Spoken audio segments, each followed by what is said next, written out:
What's up, Dub Nation? Here I am, made it in time. We are about to do play-by-play of Game 5. Hopefully we close this series out because as we talked about on the podcast, which the link is in the comments and the description, boy, would really be tough if we don't win this one. If we, in essence, blow this game, that would not be good.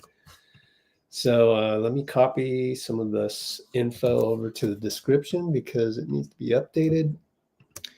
And welcome.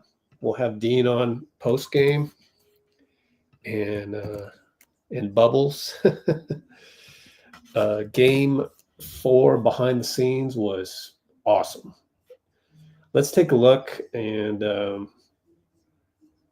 right here, I want to just replay the last play because it was just so incredible. The way Gary Payton fended off Fred VanVleet.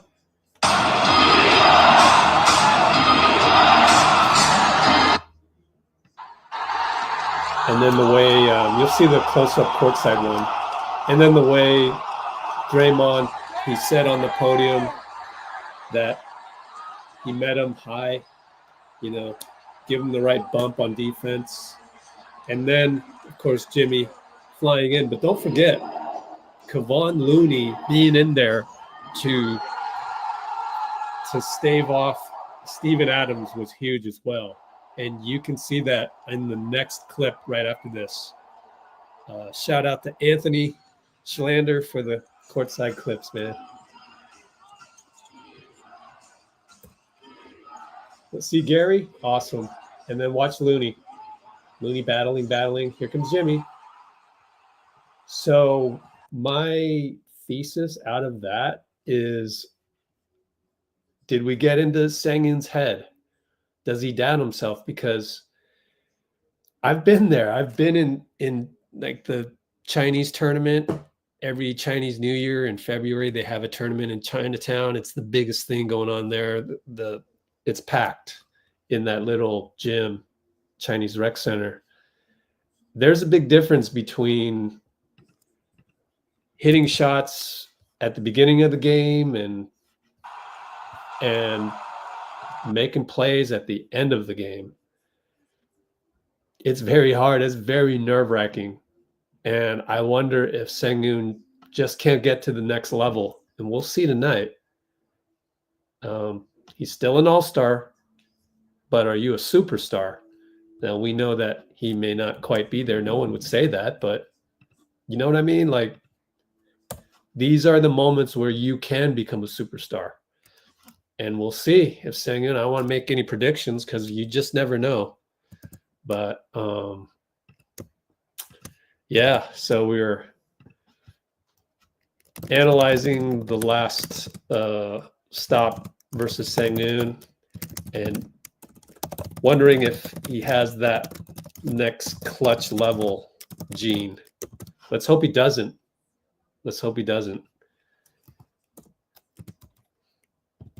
Don't be making no predictions in the comments. Oh no, Sengun sucks. No, don't be saying that. You don't know. He could respond. You never know. That's what we're about here at Let's Go Warriors. Is we celebrate the game of basketball. We're not your typical fan where you're just, throwing guys left and right under the bus. To me, that's fanaticism. That's not fandom. All right. So I think I made myself clear.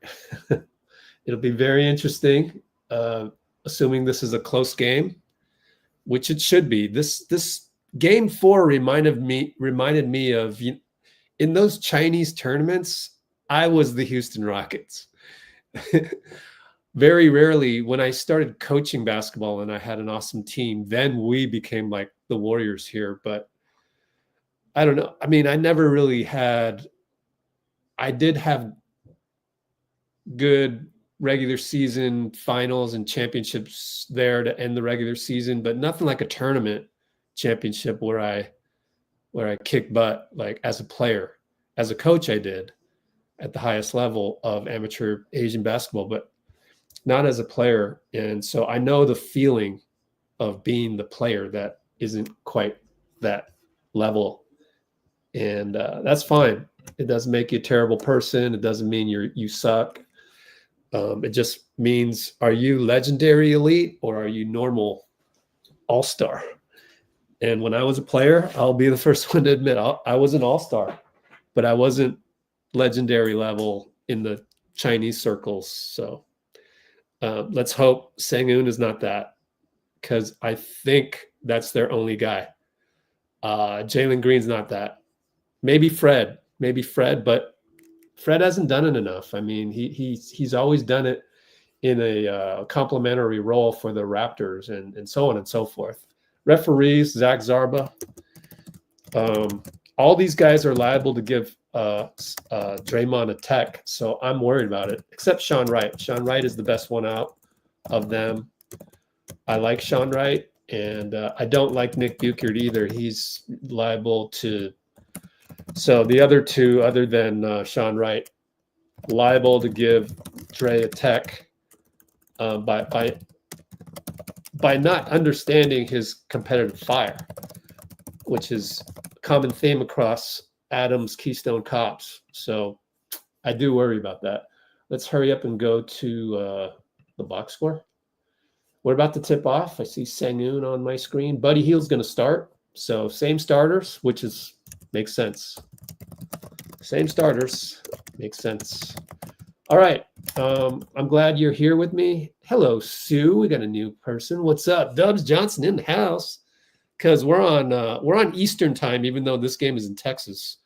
It's only 6:30 local time. Hello, everybody. MMA round 5. Way to go. Yep. Don't mess around. Get those 2-pointers. Totally agree with you. And just catching up, Kimbo from Jamaica. We're going to tip off. Will Draymond win another tip? Draymond wins another tip. He's won every one of them but one. Amazing. So good against Sengun. Up top, Brandon. Right side, Steph. Screen and roll, BP. Oh, he gets under a couple people and finds Draymond open. Yay. Way to open with a Podziemski Curry pick and roll. Steph ducks under double, under the blitz. Finds Draymond under. Oh, steal. Jimmy against Amen. 94 feet later. Buddy attacks Sengun. Missed it. That's okay. That's a tough finish. If you do finish that, would have been amazing. Draymond's going to do a take foul on Jalen as the pick and roll was executed perfectly with Sengun. And we'll go side out, says Zarba, or are we shooting free throws? He's going to give him free throws? No, side out. Anyways, so I think that was Jimmy stealing. Oh, man. But anyways, that was a couple plays ago. Jalen turns the corner on Steph. Draymond's there. Excellent defense. Up to Sengun, back to Jalen. Goes right by Draymond. Steph fouls him, and Jalen finishes. Great finish by Jalen. Tip your hat. Tip your hat to that.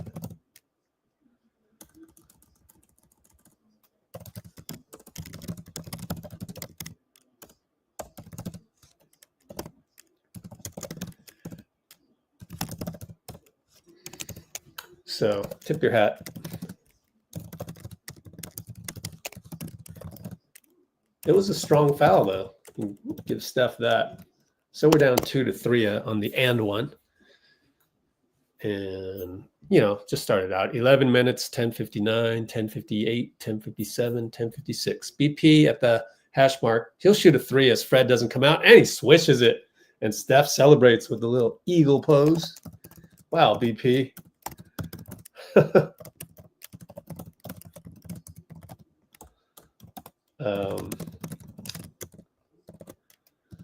Up 5-3. Sengun. Draymond meets him deeper this time and scores. Left-handed. That was 5 feet in more than the last play of game 4. BP at the baseline, out to Draymond. Open over Fred. Got it. Line drive 3. Backpack. Laser 3. Dillon's going to post up. Jimmy's there to help. Jimmy blocked it. Oh, no, they called a foul. Got his wrist. Yeah, it looked way, way, way off. I'm not sure if he got hand or not. Jimmy's talking to the ref, Zach Zarba. So we'll shoot to Dillon Brooks. Wow, Dillon had the gumption to take a baseline fade against. Are those empty seats? Wow, game was hecka early. A lot of empty seats, man. I'm looking at the upper deck. Let's get Dub Nation out there.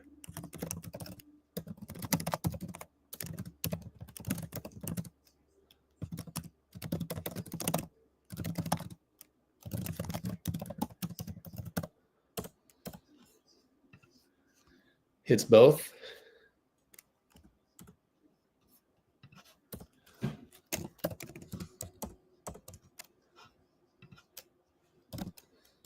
Up 8-7 we are. Steph and Amen, screen BP, flare. He's open for three again.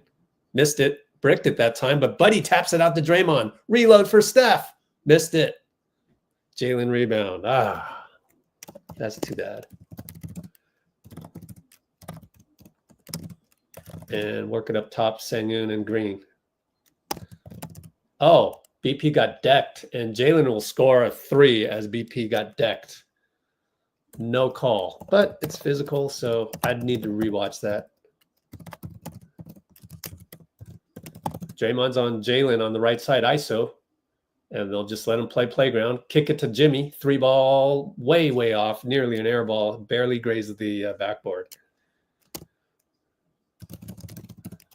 Down 10-8. Dillon against Steph, and Draymond's there to show. And they pass it out. 3 seconds on. I was just about to say 3 second on Draymond. He didn't get out of there. So I agree with Zach Zarba, actually. He's going to argue with Sean Wright because he knows he can get away with arguing Sean Wright. But Dray with the defensive 3-sec call, not good defense. You know, DPOY can have a brain fart every now and then. And Fred hits it.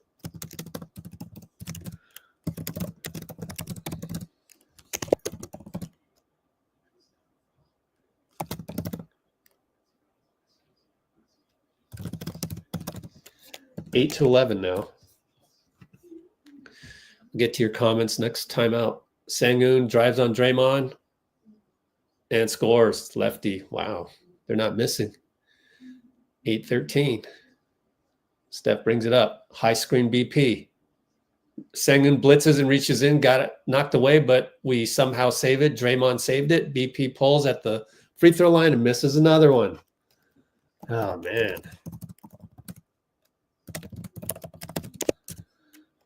And Fred gets open for three. No good. Might have timed out. Called timeout there if he made it.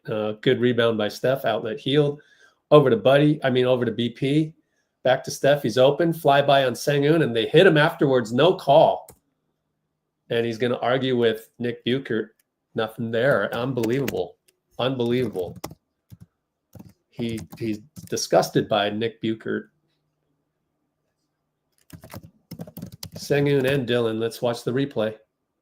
Yeah, there's Dillon with the foul.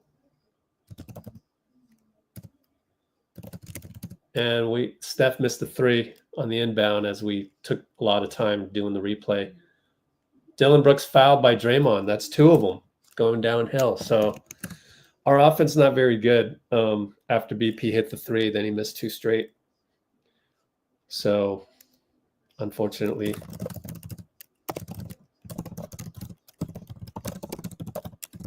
and Steph's still arguing about the non-call. And Steve is campaigning,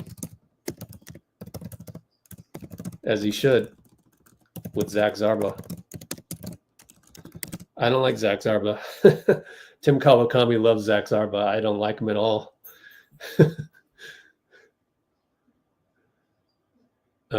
We'll talk about that in a minute. Down 15-8, just like that. But oh well. Buddy, handoff back to Steph. Between the legs, Jalen Green kicks it to BP in the corner. Dillon on him. He fends him off. We got late shot clock. He's going to have to take him. And dribbles off his foot. Amen steals it. Buddy fouls him, kind of by accident, but good thing he fouled him, honestly. So BP dribble turnover, and Amen fouled by Hield. And we're already in the penalty. So I guess you could, if he misses a free throw, then it's a good foul. But if he makes both, then it's a bad foul. You know, make or miss league. Amen hits the first. So not looking too good right off the bat. And I think BP needs to get other people involved. So they're funneling the ball to BP, and he's not playing well. 2 misses and a turnover. So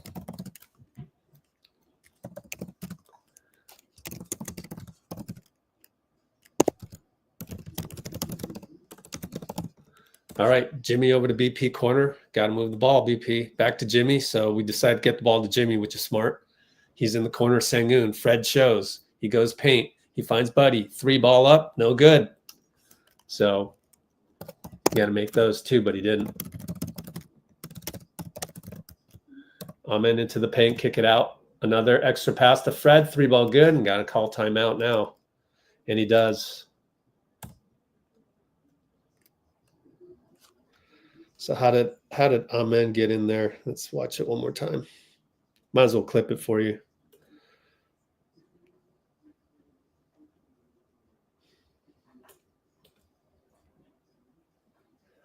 I would ask, I'm not looking at the comments yet, but please show some emotional regulation.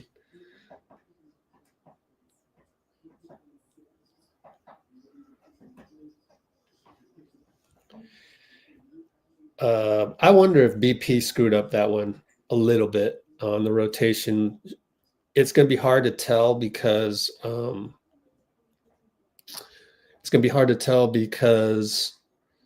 Draymond came flying in from the other side of the court to help. He was late in transition, but I wonder if BP could have been there to stem the tide a bit. So we'll take a look at that as I try to get my laptop synced up a little bit better. Yeah, YouTube TV sometimes just is trash, to put it bluntly. Okay, we'll take a look at that. So I will not be able to get to your comments just yet. So hopefully the blue wrenches, make sure everybody's emotionally regulated. We just go ahead and delete comments or time people out if need be. So we're going to analyzing the help in transition. BP's fault, or Dray didn't hustle back, or don't know. We'll take a look at it. Hang on a sec while I cue this up. Okay, let's present that screen. Pretty sure I'm the only Warriors pundit doing this. Okay, so this was a miss by somebody. I forgot already. Oh, Buddy missed the corner 3. Amen rebound. He goes all the way down, and he finds himself one-on-one with Steph. Does the right thing, which is get in the paint and be able to spray kick it out. But let's watch Draymond. He sees Jimmy there. Jimmy goes away. So it's Jimmy's fault. It's Jimmy's fault. You got to stay there and show. So he gets crossed up. Draymond realizes he's crossed up. He gets back in a hurry, which then BP's on Fred. It's not BP's fault. It's Jimmy's fault. So we figured that one out pretty quickly. But hey, transition defense, man, it's hard. So everybody blaming everybody other than Jimmy on that one. That's Jimmy's fault. It is. People aren't perfect, so probably the only one on the internet figuring that out as we speak. Therefore, leave a like. Come on, guys. Leave a like.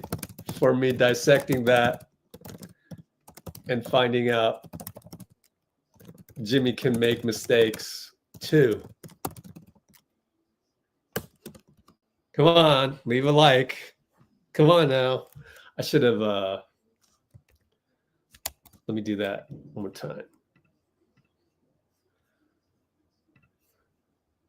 Should have took a screenshot, my fault. And we're working it around. Sorry, guys, for the play-by-play or lack thereof. Somebody scored. I'll rewatch it on the laptop. My fault. That's what I get for it. Went to, oh, Quentin Post. Yay. Good sub. Good sub.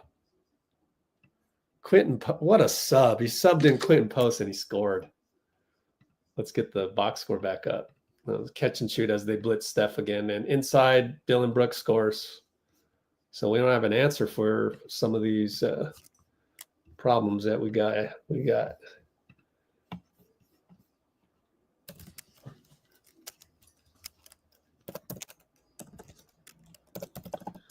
By the way, oh, QP in the lane and he scores a push shot. Gary Payton's in there.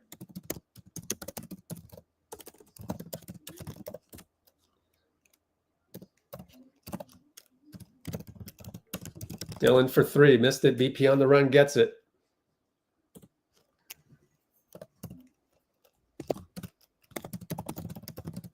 VP gets the catch. Over to Gary for three open. Missed it. Back rim.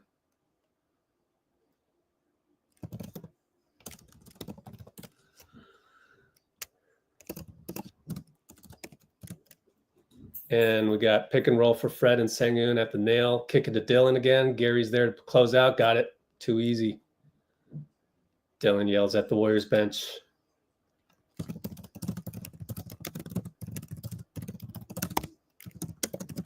Down by 12. Steph throws the ball or loses the ball to Amen. Amen attacks and got blocked and got his own rebound and won now. Now Sean Wright.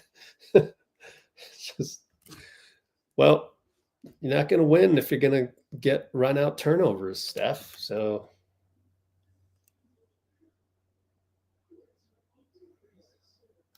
just wasn't very careful with the ball. Not smart.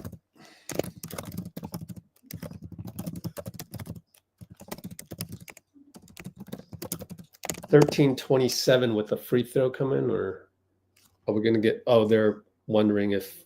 What are we doing here? Isn't it an and one?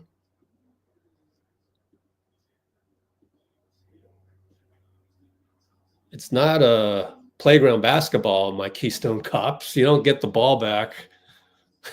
It's not. You can't even do that in playground basketball.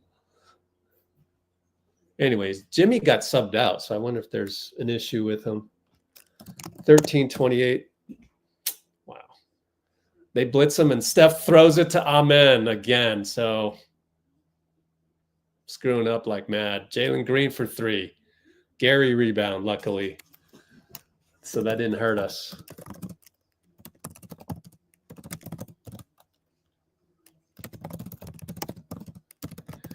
Okay, slower offense. It's an off-ball foul. Call it on Fred, I think. Let me see. Or Dillon.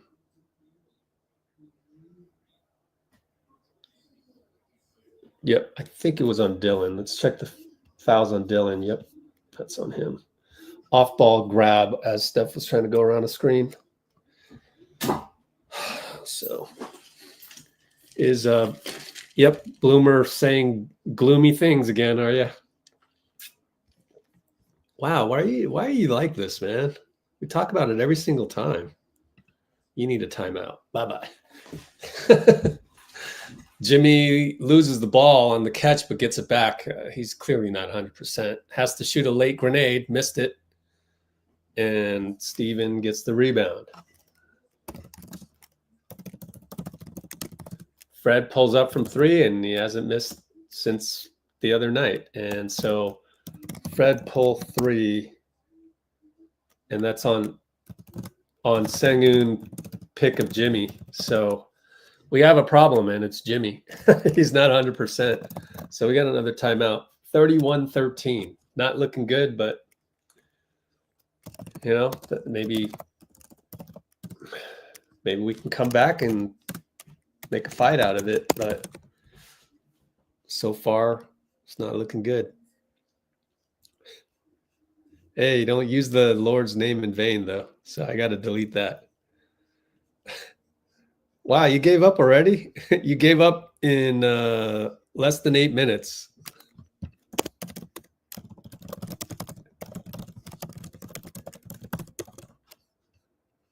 Is Jalen Green hurt? Don't know. Don't know at all.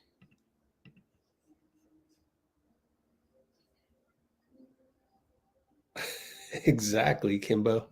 Don't get too outraged, though. Just delete them.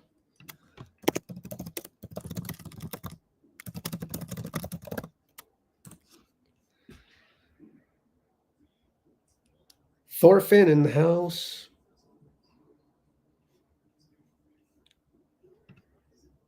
This is going to be ugly, is it?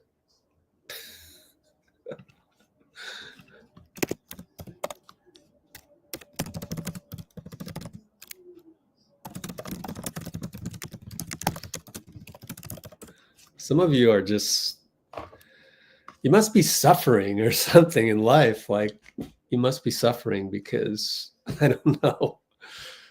I don't know. Like, the penchant for just complaining and complaining. I get it. I get it. Life hurts. I get it.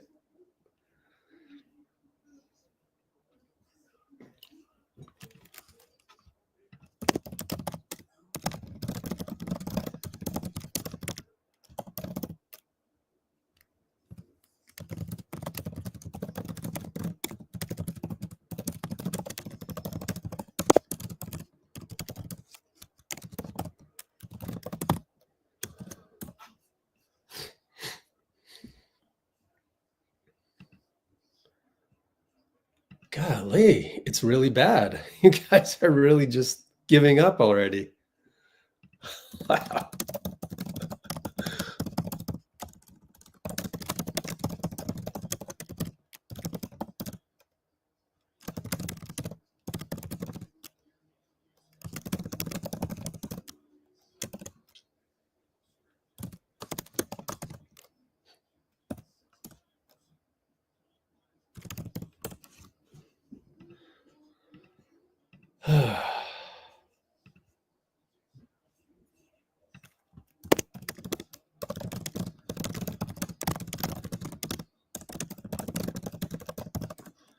Yeah, I'm having a low tolerance of these. So you get deleted, and what else? Right, Nobedro? I know, right? You get deleted.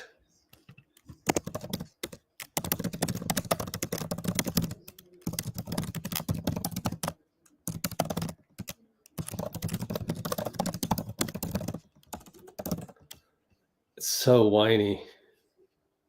But anyways, we need more help. So we're going to change Noberto into a blue wrencher. Thank you, Noberto. You deserve it. Boom. You are now a blue wrench. Congratulations, Noberto. 3-ball Geese Santos. They left him open, of course, with the gravity of Steph. Geese Santos.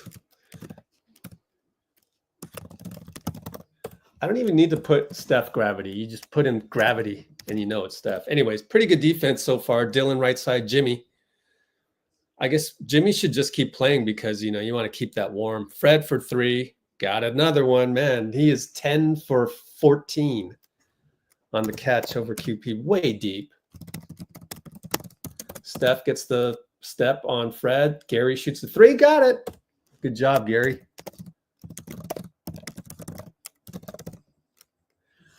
$19.34.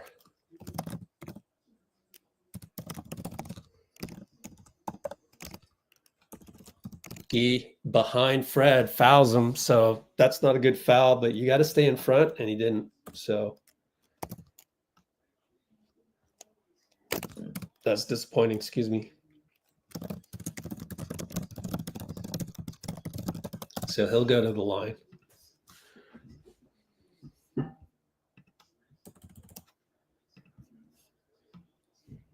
Fred hits the free throw.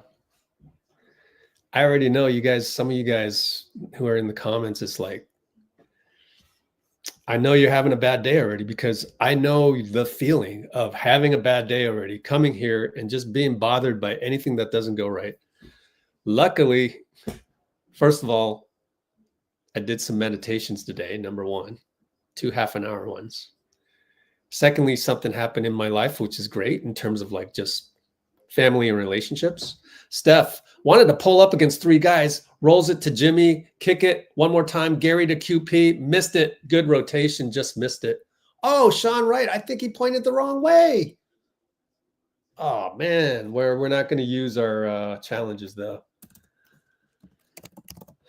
Man, good extra kick by extra pass Gary to QP. Online miss. Man, tough one. And one-on-one QP, Sengun with that all-star spin, kick it to Tari, over Jimmy, in and out miss. And Steven Adams fouls Gary. Great job by Gary. He's been good so far.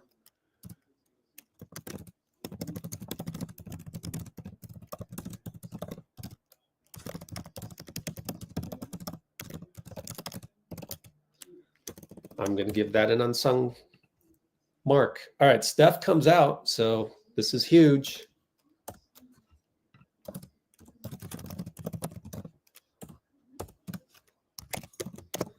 All right, BP over to Guy. We got Guy, BP, and Gary and Jimmy. Oh, nice pass by Gary over to Guy. Beautiful pass, beautiful 3-ball by Guy. Wow. Guy nailed the Guy right wing 3. Excellent, 22-36. Wow, wouldn't that be great if the bench helped us win this game? That would be great. Why don't you think that way positively? Sengun against QP. The all-star spin. He spins too hard and he throws it to Jimmy. Jimmy's slow, though. He's hurting over to Guy. Guy finds Jimmy. Jimmy finds Gary. Gary reverse layup. Yes, sir. Yes, sir.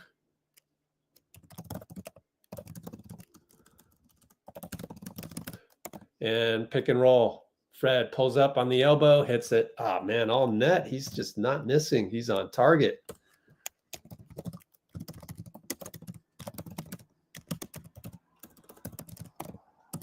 (24-38). Guy at the elbow.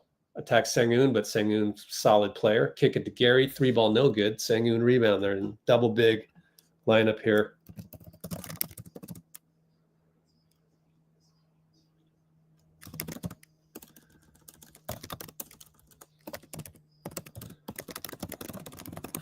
All right, so down the lane, Sengun and Guy fouls him. Just beat Quentin just barely on the, I think the pick and roll. Yep, got the roll and had a clear lane. I think Jimmy screwed up again, honestly. He went and did not help properly. So Jimmy doesn't, yeah, and that's what Guy is arguing with Jimmy, but Jimmy says, get off me. I'm the man. Don't argue with me, which I'm cool with as well. I'm not sure if he did that actually, but anyways.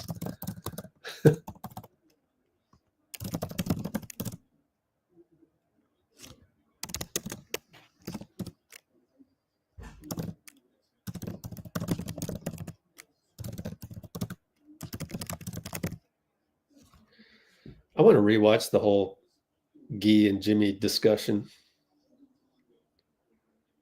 Did they discuss that?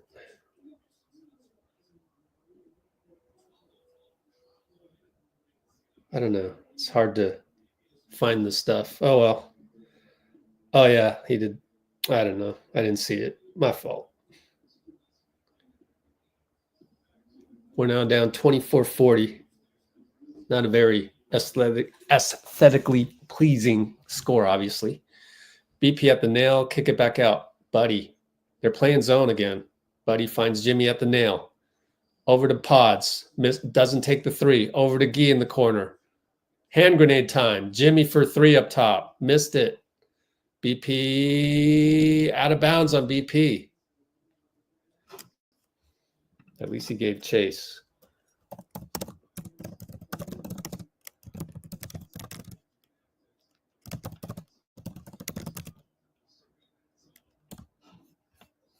BP was not aggressive on offense on that. Wasn't looking for a shot. But that's fine. They roll the ball in. 34 seconds, 24 shot clock. So 10-second differential. Fred picks it up, pick and roll, but BP comes back, wrap around pass, Sengun, Euro ball, Euro step, QP blocks it. Here come the Warriors. We'll slow it down. Over to Jimmy. Right wing. Tells QP to come up. 8 on the clock. Shot clock. Bad screen by QP. And Jimmy's laboring, you can tell, but Jimmy calls a pick and then you bad screen. That's horrendous.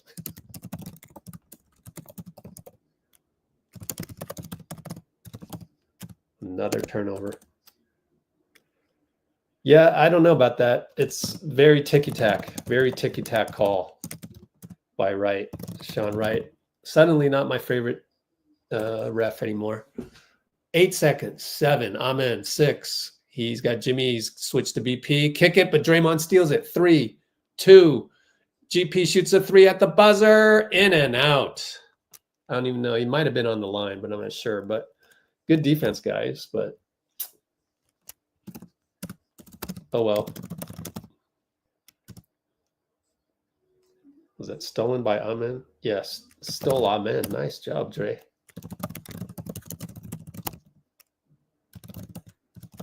All right, so we're down. We spotted them 16 points.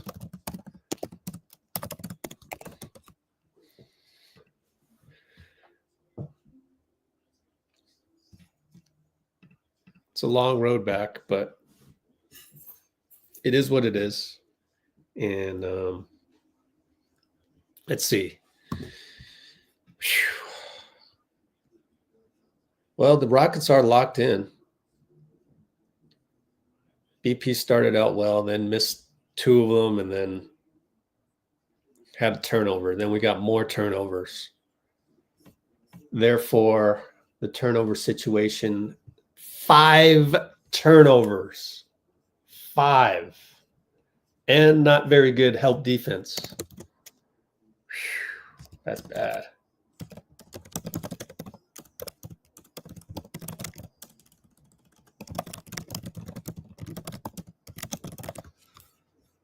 Steph already has 2 turnovers.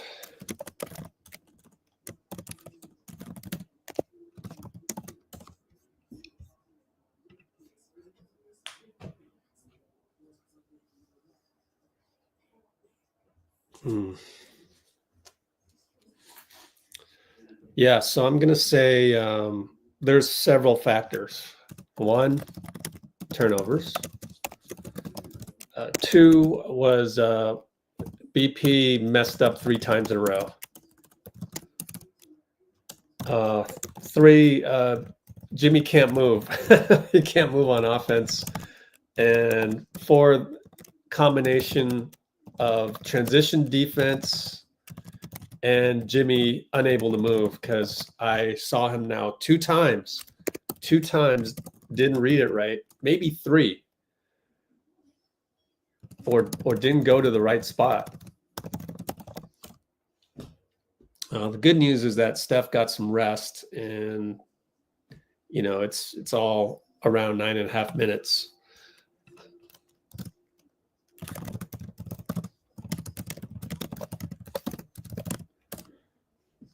So you multiply that out by 4, that's 37 minutes played. All right, now I'm going to read the comments, but then I'm going to stop if they're bad. Okay.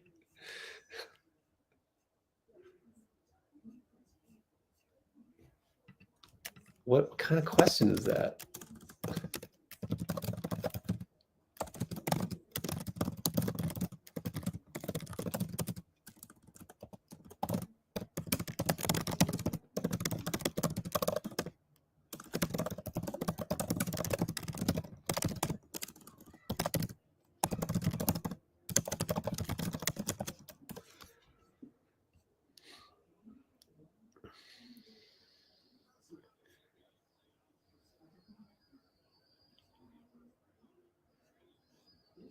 Yep, turnovers always be killing us, except for when we had KD.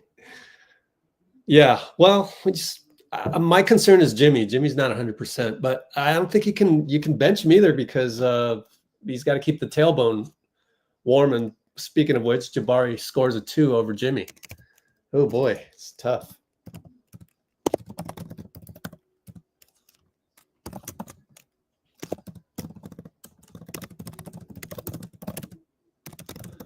Over to Draymond. Up top, Moody. Dangerous pass that he saves himself. Moody down the lane. Kick at Draymond. Extra pass, Jimmy. Fly by 3.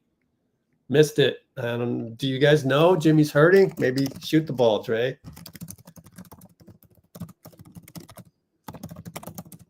Sengun elbow. Good. Stop and pop. 24-44. I think that's the problem. That's my theory.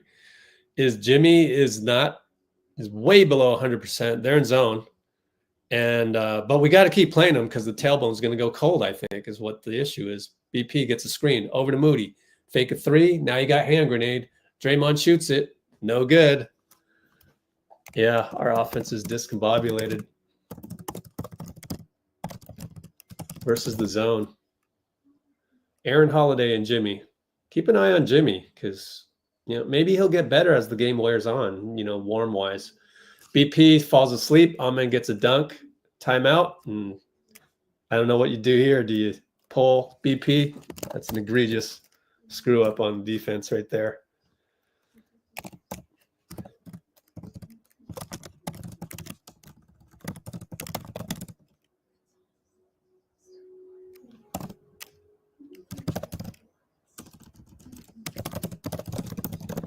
$24-46.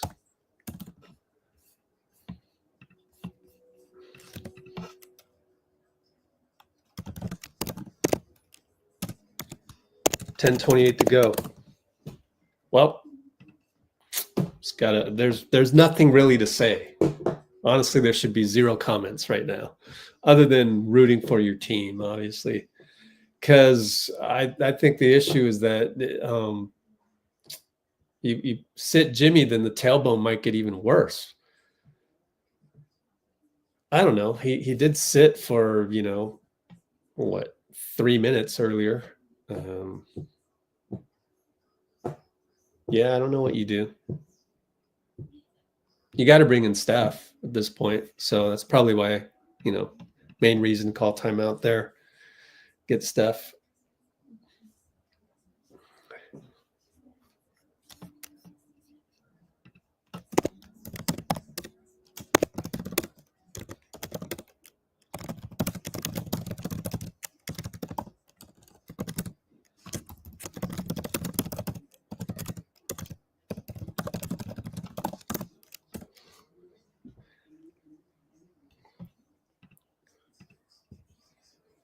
What? Why type that? Why are you typing that?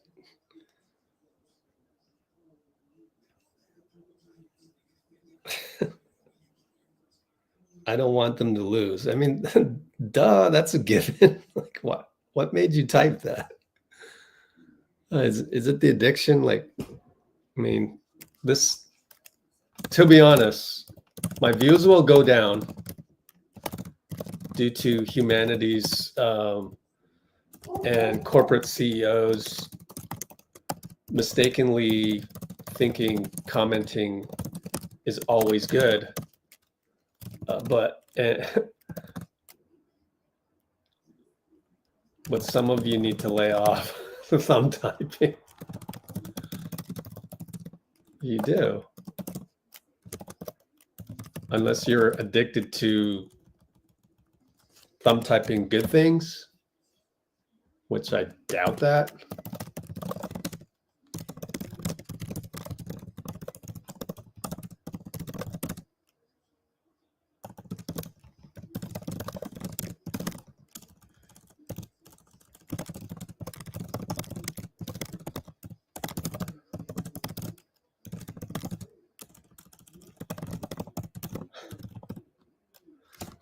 I mean, look, Jimmy makes a mistake on defense. I pointed out when you guys when you guys are acting the way you act, I'm going to point it out. Same thing. Jimmy's not immune. You're not immune. Looks like Steph's going to stay on the bench.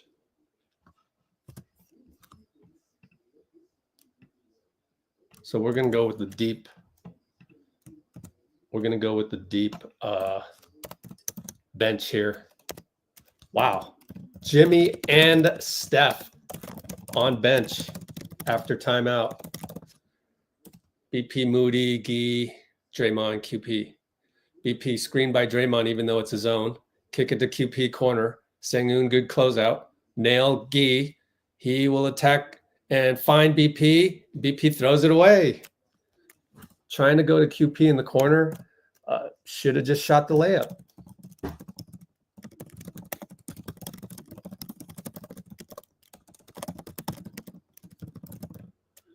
Corner Jabari. Gui luckily doesn't foul him, and he swishes it and catch and shoot on that. I wonder how that play developed. They're in zone, and the zone's killing us. BP. Soft pass to QP, gets it stolen. Just a soft pass. Get BP out of there. Amen misses a bad alley-oop shot by, and QP loses the ball again, and it goes out of bounds, and Zach Zarba points the wrong way. Gosh. But Draymond tried to save. I mean, just it's bad. This is bad.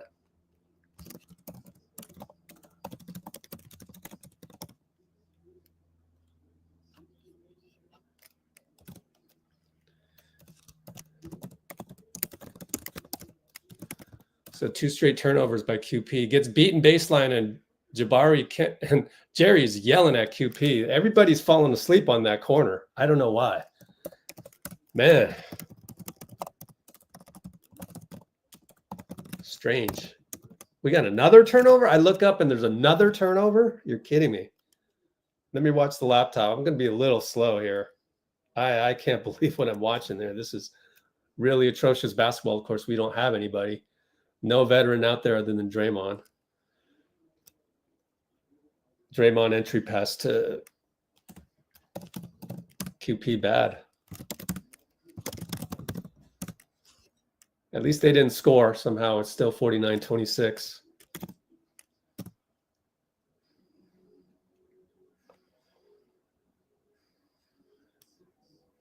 And Gui catch and shoot 3, no good. Our offense is very bad against the zone. Just got nothing.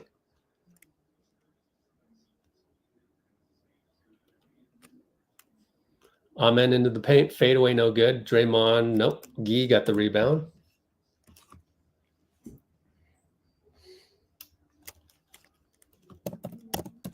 Moody gets fouled by Sengun on the dribble, so we'll get a side out.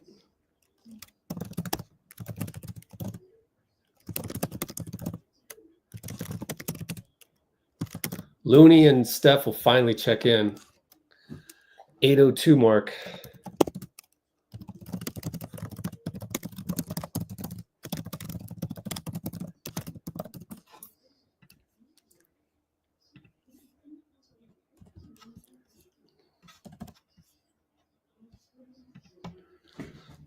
I'm surprised we haven't got any JK comment. You know, you'd think that JK could break up the zone a little bit, and they're going to need to.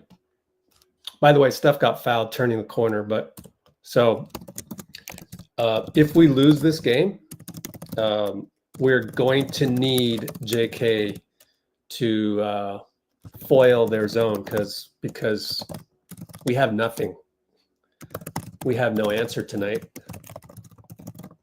Looney's stuck, and he's going to have to shoot it. Bricked it. Nobody could get open, so very good defense by the Rockets.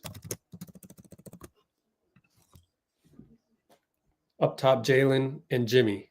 So Jimmy didn't sit for that long. In and out dribble, kick it, wide open Tari, hits it 3.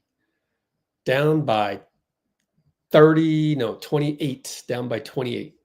Steph in and out dribble, Amen, loses the ball. Moody's there to catch it, over to Jimmy. Jimmy, one-on-one Jabari, right side, pulls up for a jumper, too hard. that tells you a little bit, right? A little too hard. So he's laboring. Tari scores on the other end, down by 30. Steph back to Guy, excellent pass, swatted by Jabari, but fouled by Tari, and he'll go to the line. So we're going to have to incorporate JK against the zone because we have nothing, and going to need to practice. But again, I think the number one domino is that Jimmy's not 100%. And oh, well, at least we got a 3-1 lead. You don't want to come back here for game 7, that's for sure. You better figure this stuff out. All this film, you got to figure this stuff out ASAP. Guy misses a free throw, but Moody gets a rebound on the tip and dunks it somehow dunked it. How did they do that? Wow. Well, Moody, who got lost on the bench in terms of Buddy playing well. Buddy didn't make a shot tonight. So, and Guy will get a steal. Lazy turnover by Amen. Moody finishes. Great finish, Moody. Don't look at the score. Just play ball. 29-54. Don't look at the score. Play good, solid defense. Looney, Buddy's pissed at the let me watch the replay because Steve doesn't have benefit of replay. Let me see if Looney fouled Amen downhill here, or Jalen, I mean. Yeah, Moody got beat again. I think Looney didn't go straight up, so unfortunately.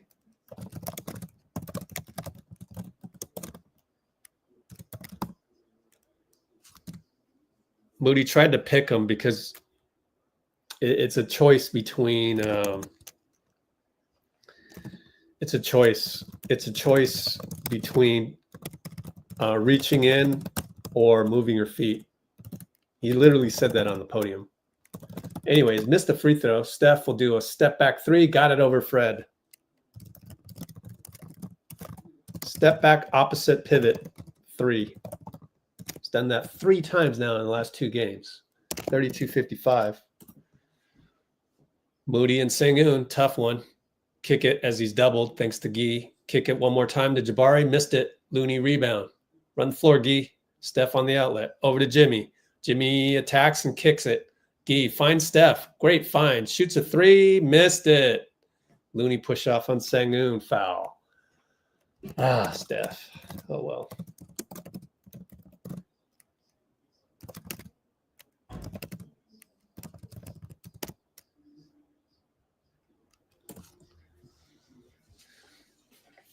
He's 1 for 4, and he's clapping his hands vigorously. Knows that he missed a big one.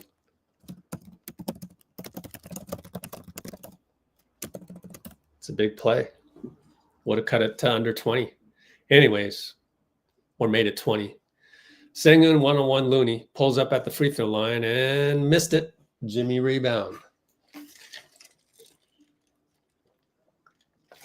Jimmy attacks, spin, kick it to Moody. 3 ball, no good. Looney rebound. Finds Moody again. I was saying that before. Oh, he missed it. Missed it 2 times. Steph steals a rebound on the deflection. Over to Guy for 3 reload. Missed another one. Jimmy held by Dillon Brooks. Udoka's pissed at Sean Wright, but pretty clear hold.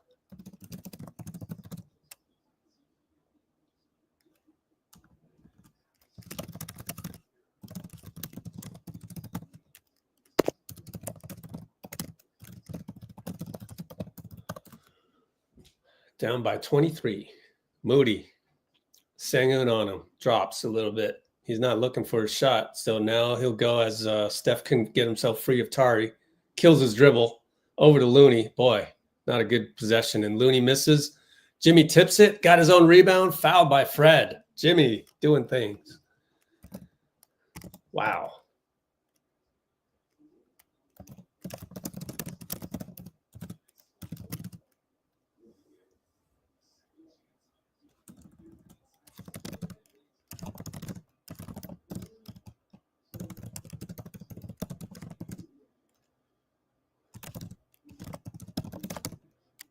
That's an unsung play, man.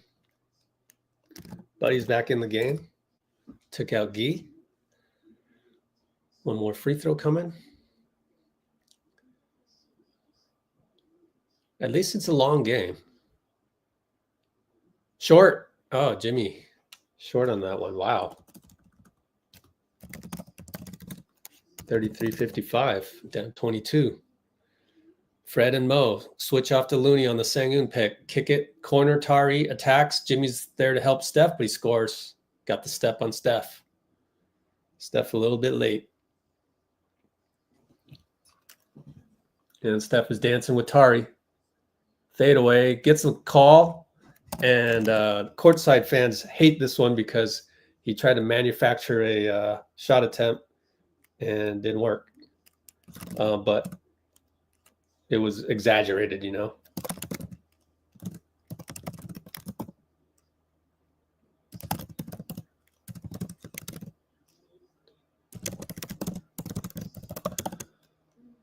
Steph misses a free throw. Wouldn't you believe it?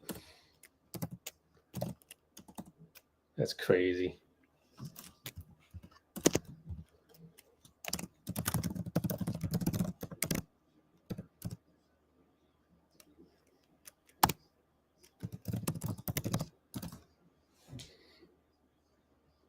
Down by 23.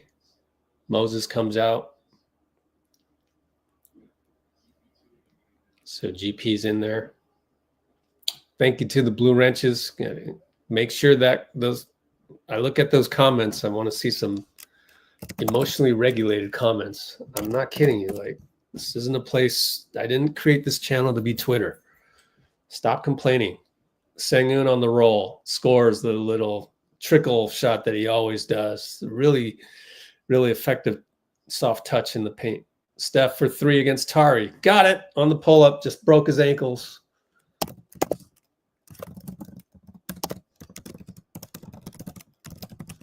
$38-59. Jalen down the lane against Buddy. Kick it 2 times. Sengun again at the nail. Throws it inside to Tari. Scores over Steph. Tari's got to be at least 6'6", right? Seemed like a much bigger player. Steph outside. Pull up 3. No good on Fred. That's heat check.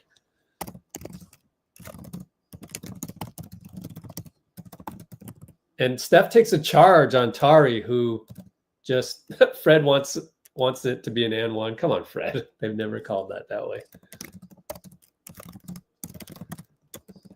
Great charge taken, especially after a missed 3 by Steph. That's pretty impressive, honestly. Don't give up. Never give up attitude. Gary sets a pick, but then goes away. Steph and Amen. Sling past Jimmy. Jimmy left side Dillon. Tell someone to come pick. Looney's late to it. He goes before Looney gets there. And he switches the handoff. Goes to the rim, foul. Let's see how he gets up. He looks fine.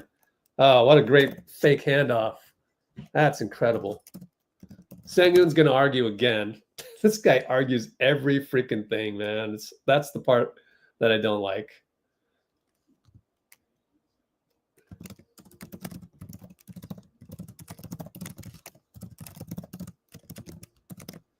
Timeout by Houston, I believe, for the first time in a long time. We can cut it to 20 here. So we're showing some fight. Q2 257.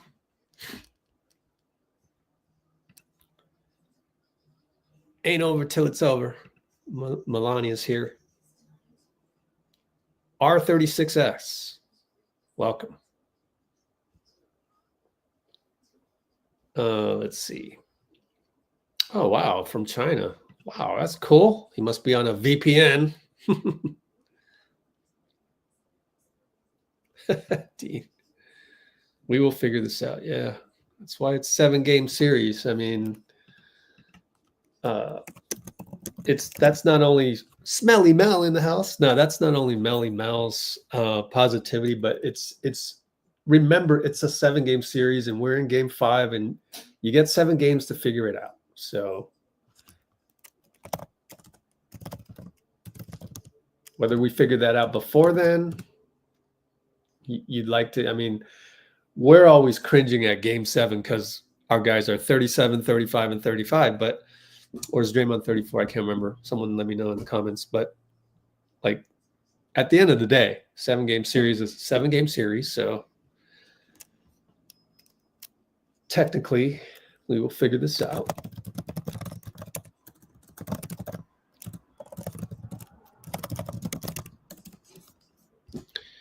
All right, what else? Yeah, we're all, I think our insistence in the comments that you guys stop being Debbie Downers is working.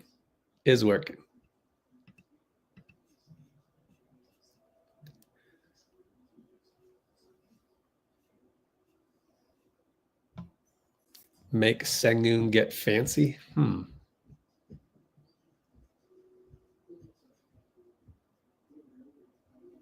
Well, they're apparently they're not agreeing with you, Brian.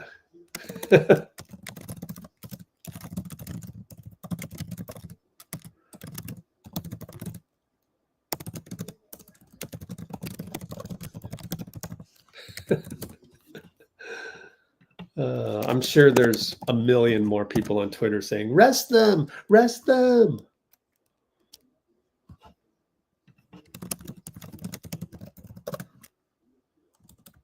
The other factual thing, though, is that aside from that,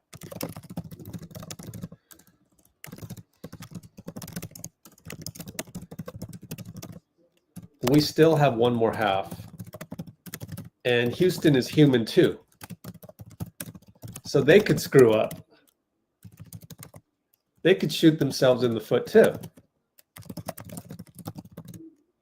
So that's why you keep playing.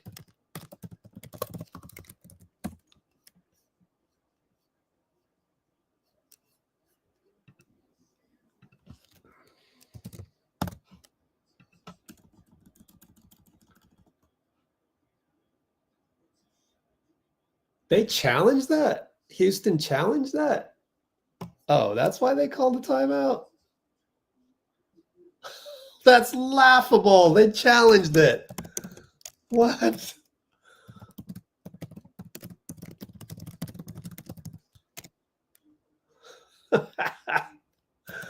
You fools. You chipped that. Wow. There's no measure of disrespect. I guess what they wanted was maybe what?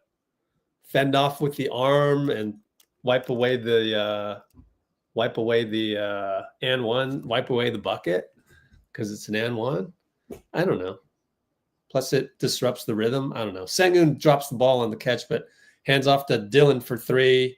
Banked it in. Lucky. That was way off. I was about to call it as way off, but man. Lucky shot. 42-64. 41-64, my fault. Gary on the catch. Corner from Steph. Got it. Gary.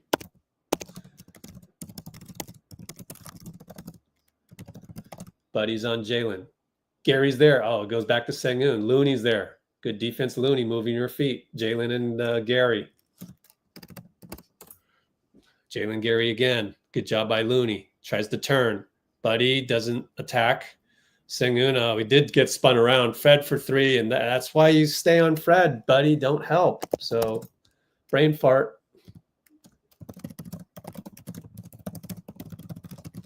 And Steph in the lane, swatted by Amen. Got to know Amen's there. I don't know if Steph is complaining for a foul or not.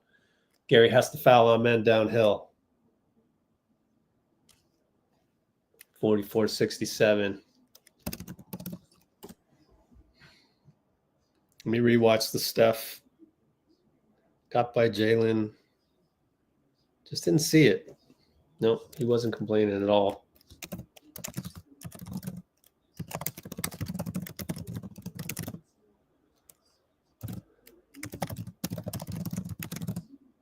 Missed the free throw. So good foul, Gary.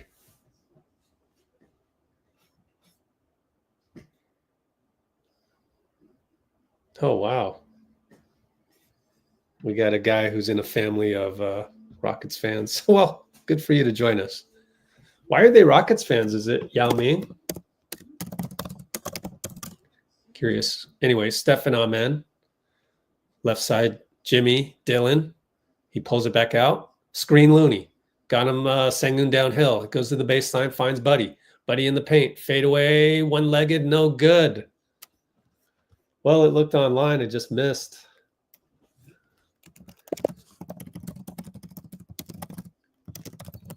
And Looney's going to foul Jalen on the help of Jimmy way up top.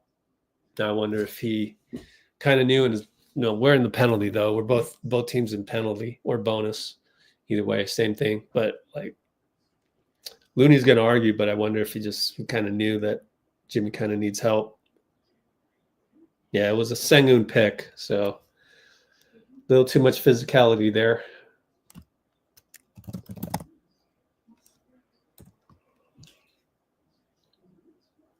Jalen misses a free throw.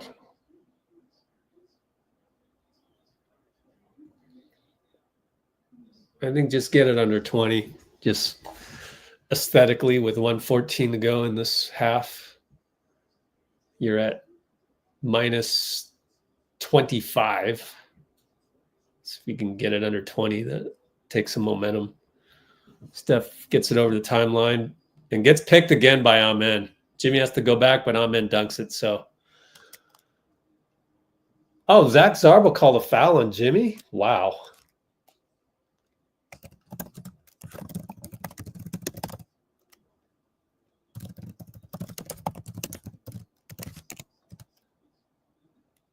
How did he foul him? There's nothing there.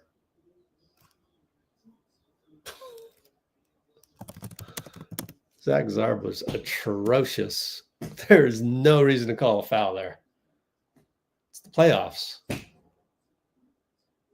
If we got fouled on that, I would have said, oh, we got lucky, If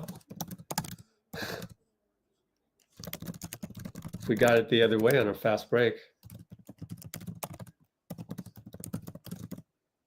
Zarba's trash. I don't like to use that word. He's compost. Steph, again, having trouble with the dribble. How about just don't do that? But he turns the corner somehow. High layup, no good. Jimmy somehow got a rebound. Over to BP. Over to Steph for three, catch and shoot. Got it. Wow. 45 seconds left.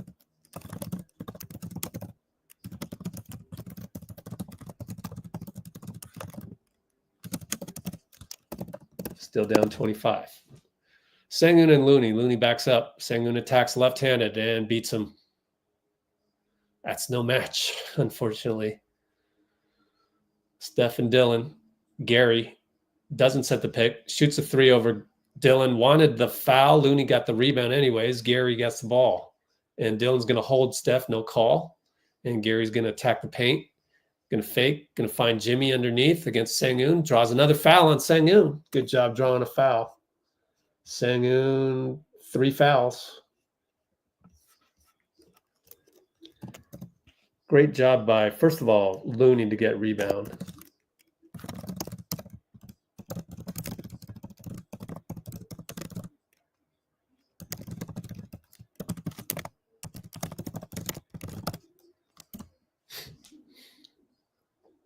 Sengun comes out. If Sengun stayed in, I would sub in Draymond to try and draw a charge. Steph subs out.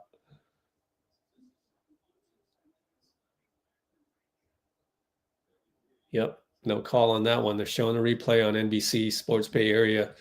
You can't, it's above the camera, but clearly there was contact by Dillon after the shot, but they don't want Steph to go to the free throw line, according to Adam Silver.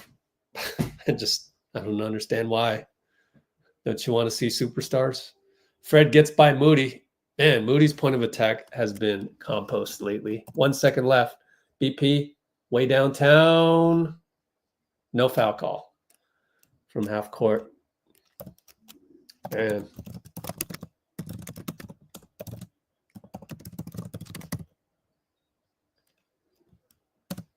Moses. It's like Moses gave up on the shuffling of the feet. It's somewhere on our channel.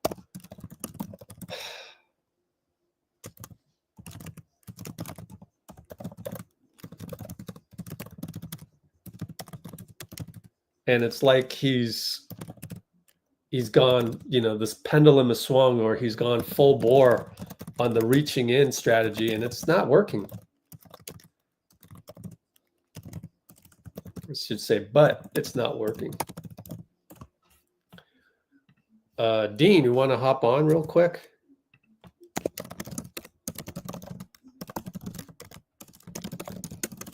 Send you the link now.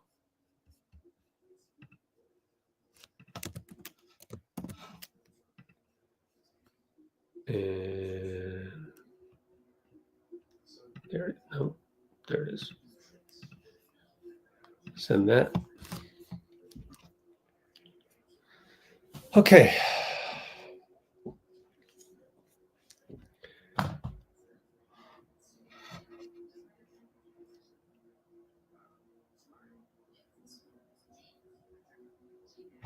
They don't want to waste electricity on the, wow.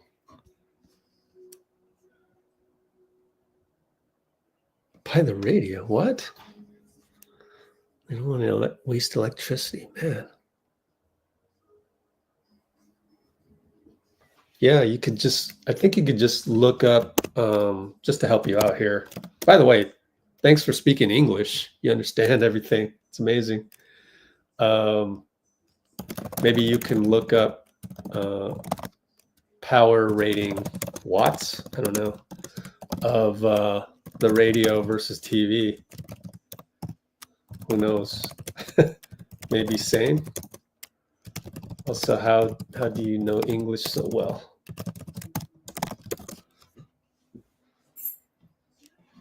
Freddy Krueger.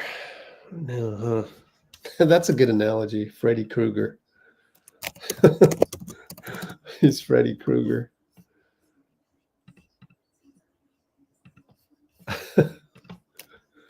I like that, actually. You even spelled Krueger right. I would have spelled it wrong. That looks right. I think that's right. What can you do, man? I mean, I think are we just going to sit here and thumb type complain or life away type deal like on Twitter? I must say that I feel really good today, just in as far as the reason why I'm super high vibrational right now is because of just working on it in terms of meditating when I can, but also reminding people there's someone in my life who is going through some hard times, and she has decided to do something that's tough, and so I'm there. I'm there to root for her, just like the Warriors. I'm there to root for her, and I told her that I think you're super brave, and I'm proud of you and all of that. And when you give goodwill like that and you're high vibrational like that, you get it back. So yeah, I think that helps. And good thing, right? Now you can look at it as, oh, it's a good thing all this happened on the same day, and the Warriors are, down by 25, whatever, and actually 27. And here's Rich, and he's actually having a good day outside of the realm of the Warriors. So here I am. I'm trying to turn it on its head, as Steph would say.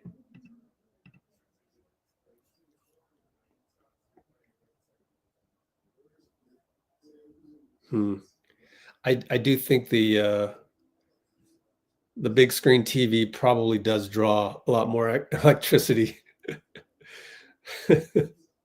So yeah, you're right.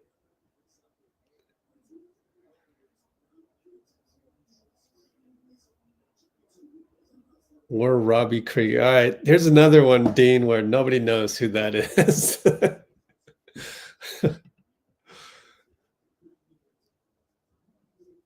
Oh, cool, man. Wow, it's amazing. Right, Bruce? I know. But let's just stay high vibrational.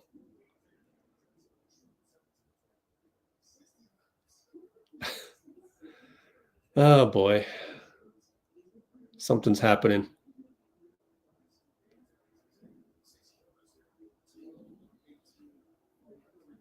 I guess something happened with Made in Heaven.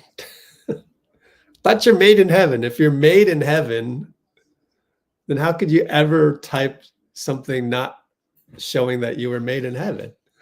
What happened? Oh, man. All right, we're waiting for you, Dean. But anyways.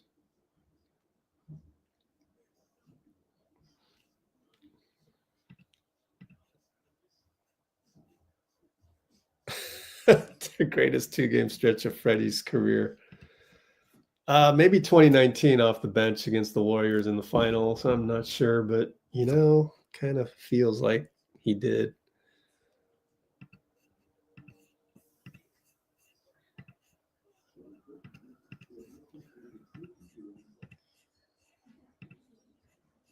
All right, let me move this window over here. What else you guys got? Shivansh. Oh, this Yo Man's again went low vibrational. Weather the storm. Exactly.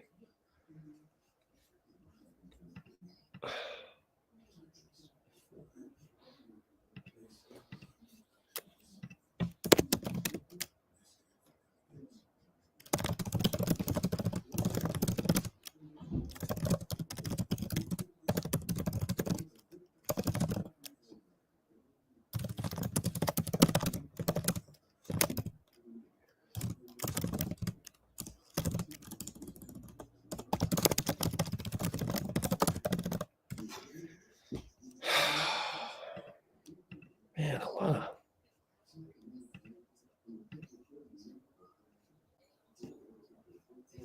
golly.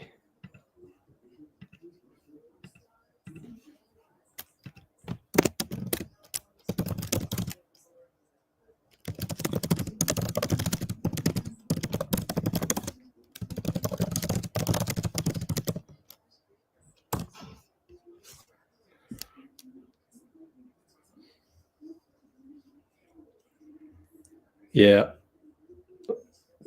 Definitely there's cocky family members out there, that's for sure.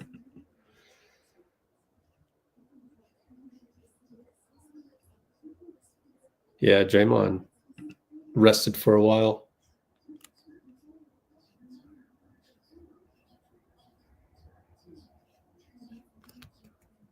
Tracy McGrady, Yao Ming days.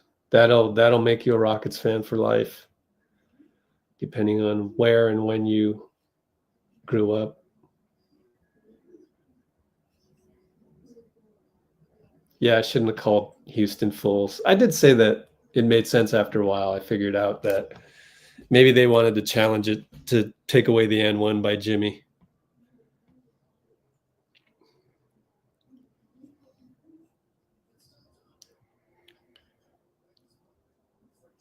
All right. Well, I'm getting lost in the older comments, which are pretty low vibrational anyways, but oh, hey, yeah, thanks, Sandow. Yo, Dean, halftime's almost over. What, like, are you logging in from another solar system where a minute lasts an hour?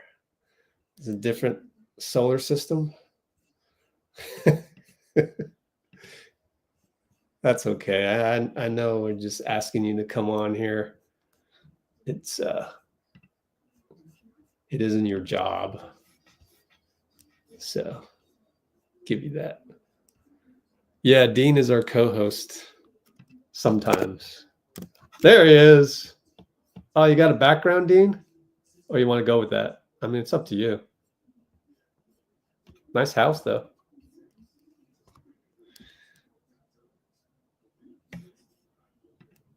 Want to go with the background? Or it's up to you. Oh, you got it. Okay. Dean Chambers, you got about 3 minutes. How you doing, Dean? Oh, I'm doing okay.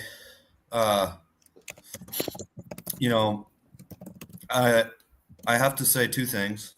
First, as I said yesterday, we had to know that this was the biggest game of the season, whether we won or lost. Is either we were 2-2 and had to try and get a lead, or we'd be 3-1 and we could have the opportunity to close them out. And just came out like, well, we got 3 more tries, or we got 3 tries for them. Like, of all teams, we should know that's not. Am I freezing or something? Oh, in and out. I mean, it depends. A lot of factors. Your internet, my internet's pretty fast, so I don't think it's my internet, but you never know. I don't know. But thanks for from China. Oh, we got a screenshot there. Ready, Dean? Smile. 1, 2, 3. Man, you're really close to your screen. I got to get closer like this to match the. Oh, I'm back up a little. Oh, you work for Big Face Coffee. That's what it is. Big Face. No, just kidding. Hey, whatever it takes, man. Trying to find some humor in this, but. Okay, so I think when I was analyzing it, I think the zone is causing us problems, number one. Number two, though, you can't change anything because 2 nights ago, Buddy and BP broke their zone. They did, but they were hot.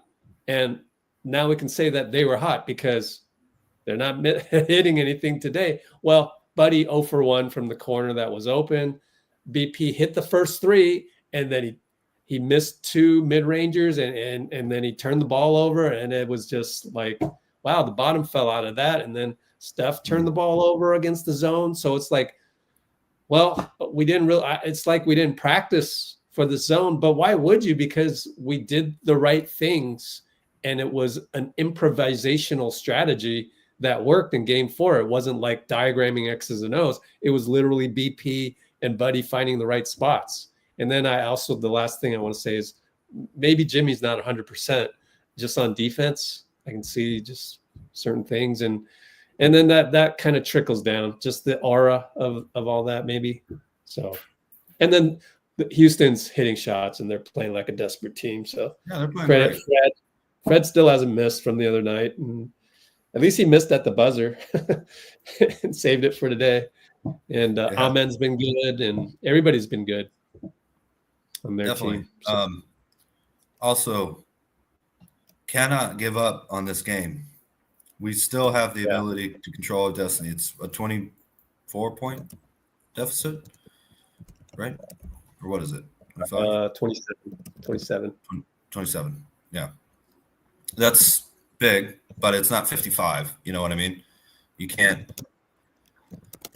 These playoffs have proven that teams have been able to come back time and time again. You know, you just have to start 0-0, third quarter. You know, we know the Warriors. Yeah, just play better basketball, right? Who cares what the score is? Play better basketball.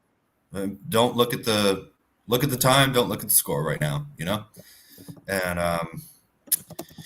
they're hot. Also, Steph and Jimmy are particularly cold.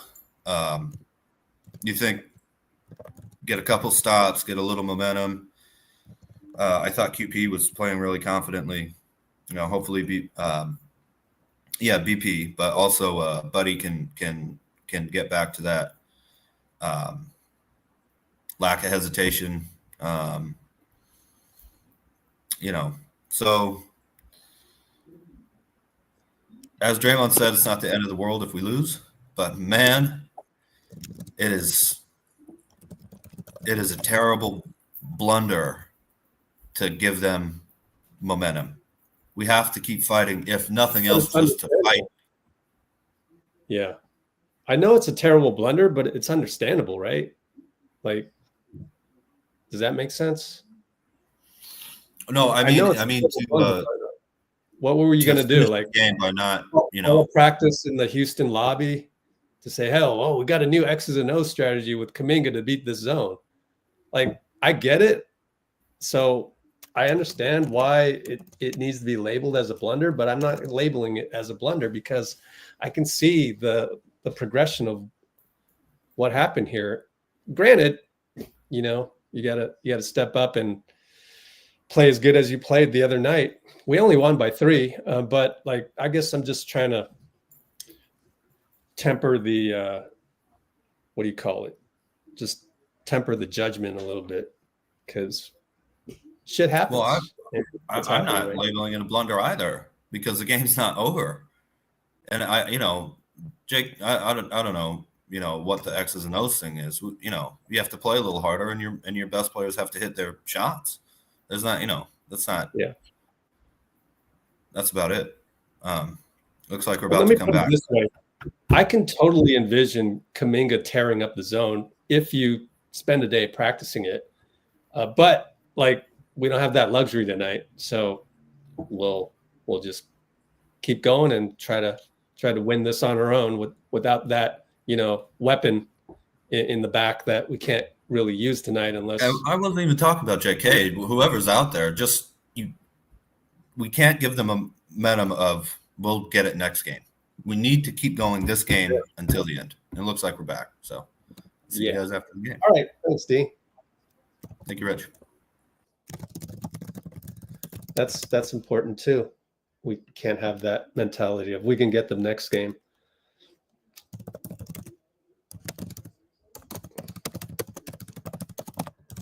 All right, here we go. Houston, because Draymond won the tip. Buddy gets the start. So same starters. Fred looks for a handoff to Dillon, fakes a 3, now backs up Steph. Draymond's there to help. Fadeaway 2, hits it. So if he's hitting that, we're in trouble.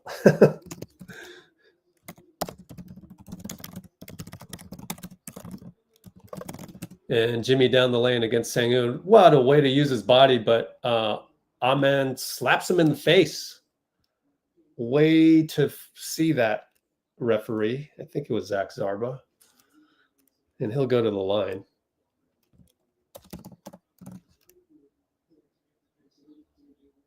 So how many fouls on Amen?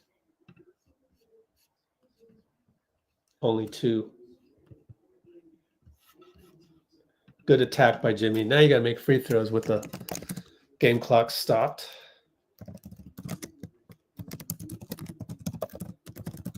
Oh, it's on the ground. Okay, never mind. No free throws.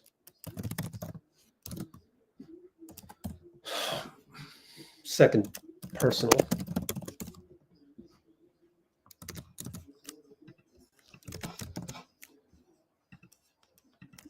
All right, left side Steph, screen Draymond, Sengun, and he knocks it, and another turnover, but BP saves it. And shot clock is not reset. Steph has to shoot from over half court. Oh, Banker missed it. But Steph again, another turnover against Sengun. Oh, it's not a turnover, but Jalen misses it. Sengun gets it against BP and dunks it. So pretty bad game by Steph in terms of the ball handling and whatnot. Sets a screen for BP, 3, bangs it in. Good screen by Steph.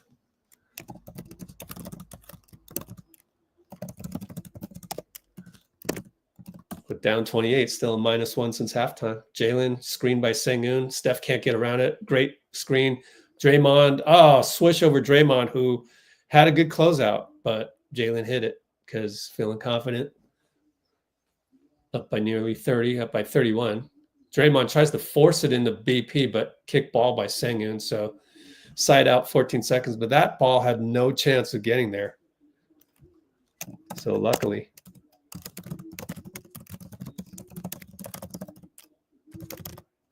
Side out into Jimmy, left side. Screen by BP. Jimmy and Sengun. Here's the match we want. Out to BP. He attacks to the paint. Pulls up, missed another 2. He's just not making that tonight. And he tries to take a charge, but he's leaning. I look up and I see him leaning and tries to take a charge on Fred. It's a block called by, I believe, Nick Buchert. Yeah, it'll be Nick on that call. So BP now 2 for 5. The 2-2s are 3s. So he's missed 2 from inside the arc, and they're not looking good. Dillon and Steph tries to stay in front. He does. Powers left side. Fadeaway, no good. Tip by Draymond. Gets it by Steph. Outlet to Buddy. 94 feet later. Scars. How did Buddy do that? He does that sometimes. Wow, great job.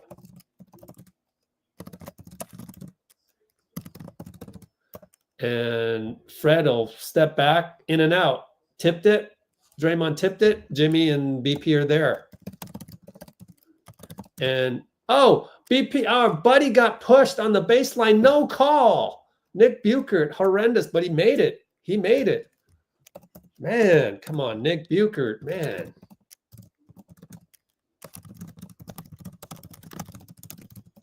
Should have been an and one. Buddy blocks Jalen Green's attack. Wow, out of bounds.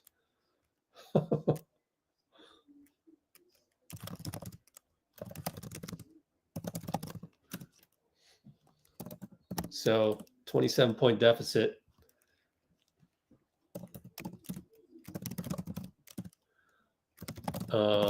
Fred turns, hits a banker, wanted a foul on BP, although it was kind of an accidental, hit his shoulder, hit his head.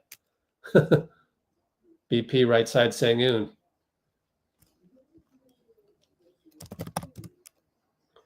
And he'll go right side back to Buddy for 3. Fakes, gets to the nail, kick it to Buddy. Dillon bites on a fake. Inside, hook shot, good. Wanted an and one. Didn't get it. But he scored. 58-85 palindrome. Jalen and Buddy.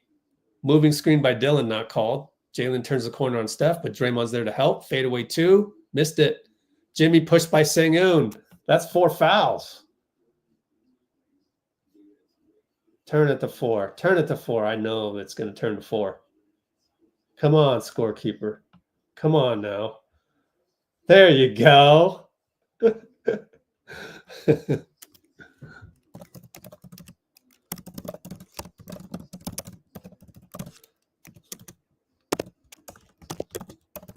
All right, Steph beats Amen, triple teamed over to BP for 3, missed another one. Oh, well. Well, he's making the 3s, just not making the 2s. And Amen goes 94 feet over Buddy. Buddy had no chance, just not athletic enough.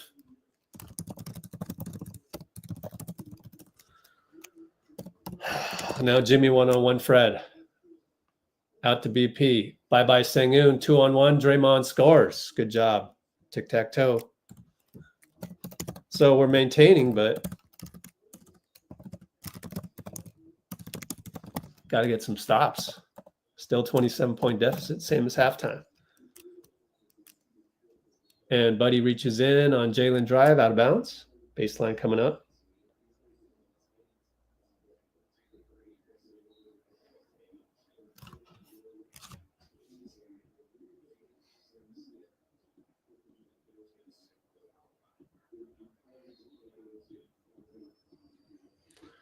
All right, the inbound goes to Steven Adams.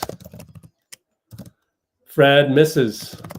Oh, but Steven Adams got it, and they miss, and Amen tips it in. Jimmy can only do so much.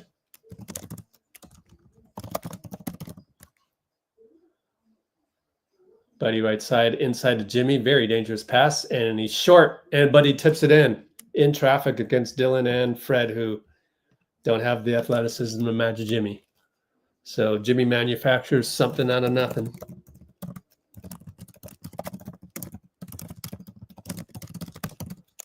Down 27 again.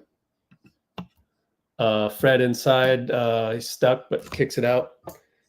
And Dillon will shoot another 2, and he's hitting those tonight. Oh, I forgot to plug in my, sorry about this. Forgot to plug in my laptop. Running out of batteries real quick. Steph down the lane, pushed by Amen, no call. Should have been an and one. They're not calling nothing. horrendous. Absolutely horrendous.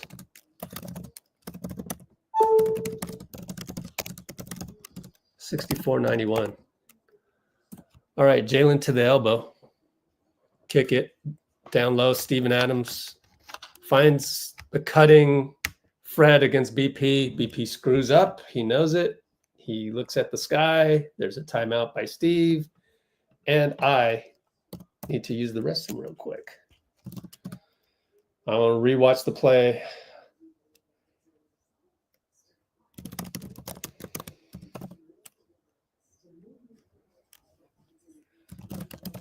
Just miscommunication with Jimmy.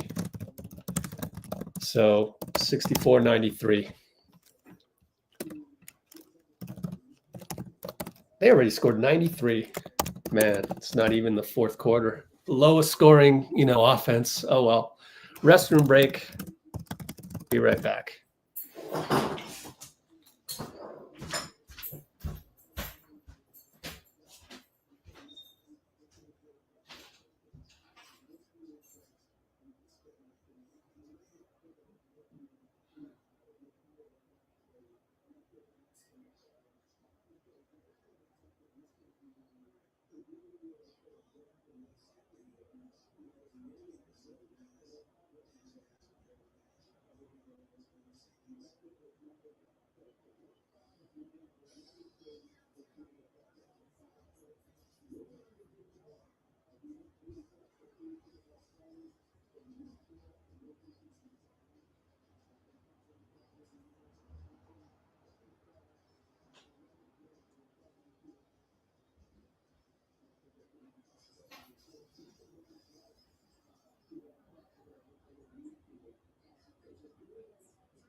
All right.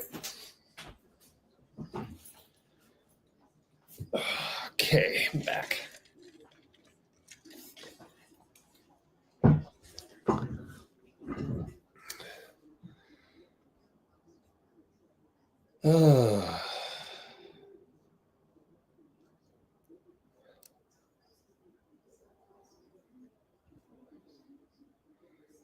Go, Alfred. 29-point deficit.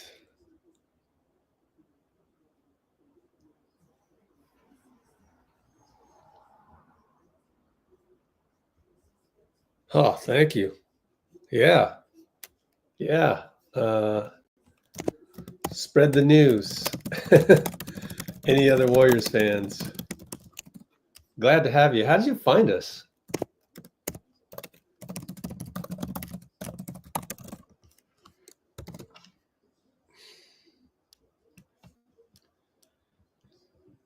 Oh, man.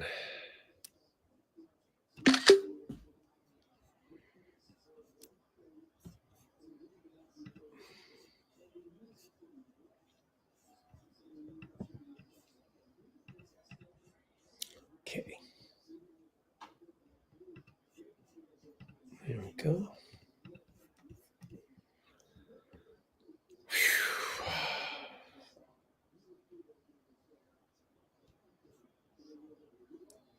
Yeah. All right. Aim's going to listen to my play-by-play.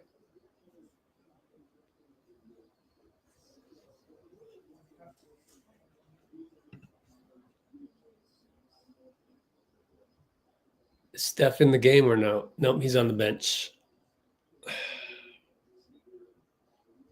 Yay, nice. Told me I should look on if there's other oh, nice, man. Yeah. Beautiful. I got to screenshot that too. All right, we have the ball. Pat Spencer throws the ball away as they couldn't connect with QP. That was ugly. Whew, man.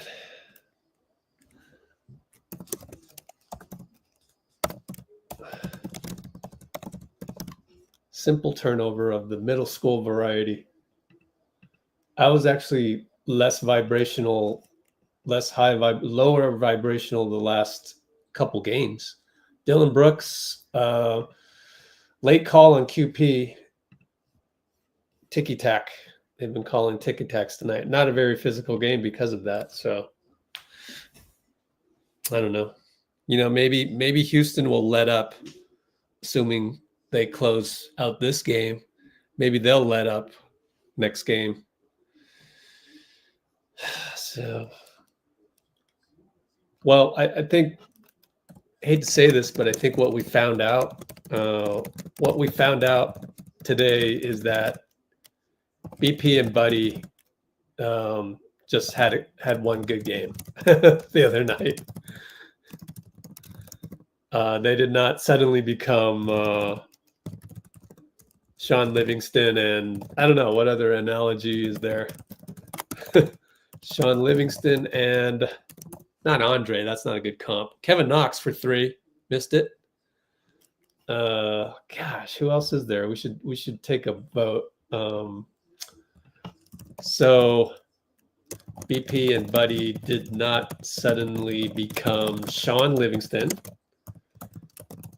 2015 Sean Livingston. And what's the other one? Mo Spates? We'll have a fun one. Dillon missed and Knox with the rebound. I'm not going to do tight play-by-play as we have G League players plus Moody. Good pass, Gee, inside to Knox. So, Mo Spates, 2015 Sean Livingston, and Barbosa. He's going to win the vote.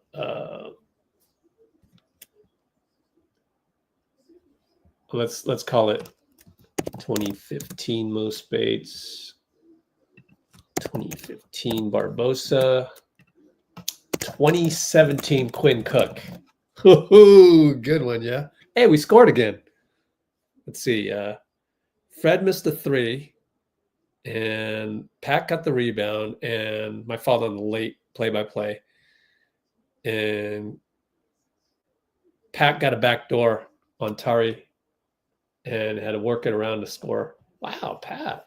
Not bad. Now there's a foul on QP. He's been fouling a lot tonight. Too much for the young stuff. QP with 4 fouls already. Man. It's an and 1 against Amen.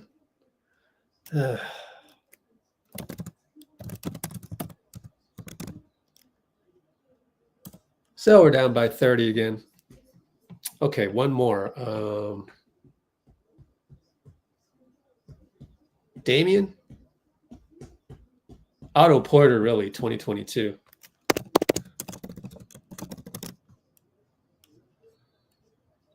I don't know. It's a silly poll. See what you like. I'll bet you no one's going to vote for Mo Buckets.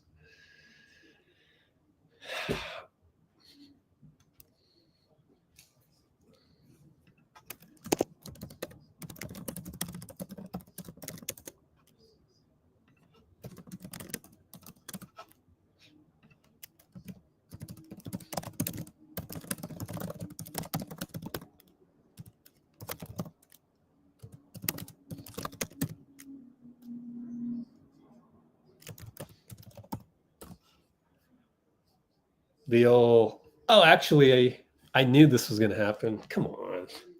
Don't do that. Oh, 2018, my fault. You're right. I meant 2018. I meant 2018. Dang it. The poll should be 2018. Cook. David West is a comp for who?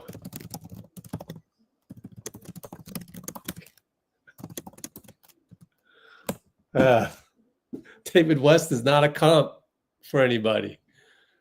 Quentin just picked up his 5th as Jabari attacked and hung in the air.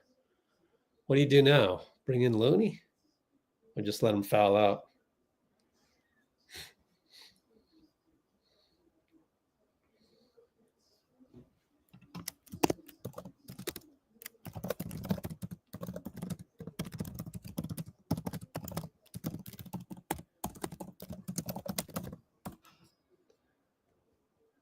Are you sure?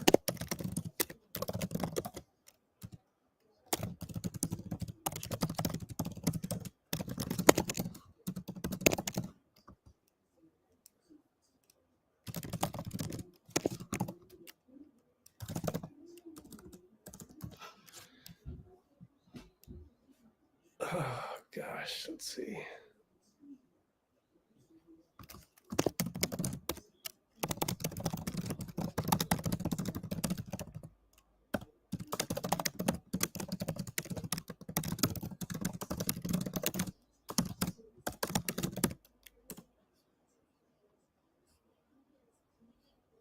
There's the follow-up.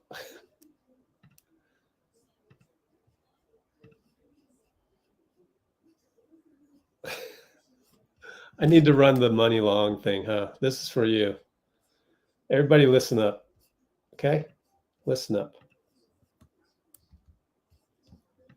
With somebody for 2 minutes and just exchange a few words and know where that person is vibrationally. If they talk about other people, gossiping, hating, like, all right, this might not go that far. I remember one time I had a moment in the studio where J. Cole was there and I was just having a bad day and I started just talking trash. I was talking to my other friend Teron and Cole came in the room and within 2 minutes he heard what we was talking about. He got up and left. And I just remember being like, damn, what we say? Why did he do that? Yeah. But then I realized we wasn't on the same frequency. He not on that. Complaining. That kind of conversation does not circulate in higher level rooms. He didn't judge me. He didn't say nothing bad.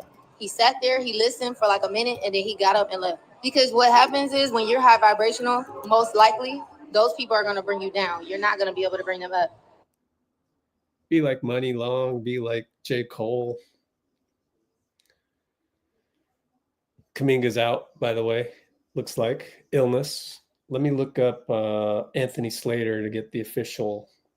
Oh, I never tweeted the link on Twitter. I guess that's a good thing, but I forgot because Twitter sucks. You gotta put if you put a link, then it'll degrade your tweet.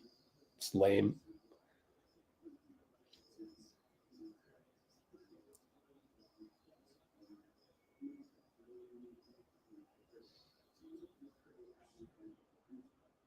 Yep, illness. Tweeted that out pregame before the starting lineups were figured out. Back to the box score. I don't think Kuminga would want to play in garbage time. I don't know.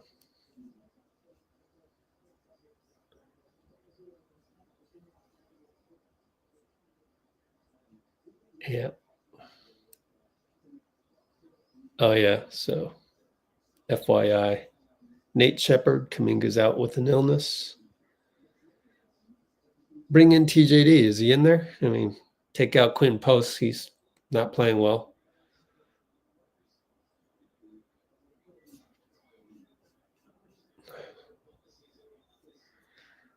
Ian Clark. Yeah, Percy, my fault. Dang. I would have put Ian Clark in there instead of Quinn Cook because I'm not sure if Quinn Cook had a great 2017 or 18. I mean, probably had a good 2019, but we lost the championship there. So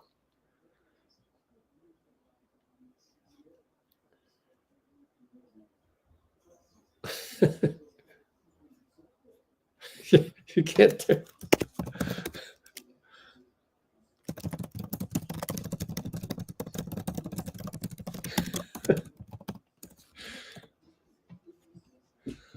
All right, Moses inside, push shot good. Down by 28. At least we're only a -1 since halftime. Not all that bad. How bad did it get? Was it like 30 something? No, it was just 30, right? Just never really got past 30. Guy has to cover Steven Adams, and then Tari Easton dribbles into trouble. Moses gets a free steal. 2-on-1. Pat Spencer. Good. What a reverse layup finish. Down 28. No, 26. Hey, we're down 26. Not bad.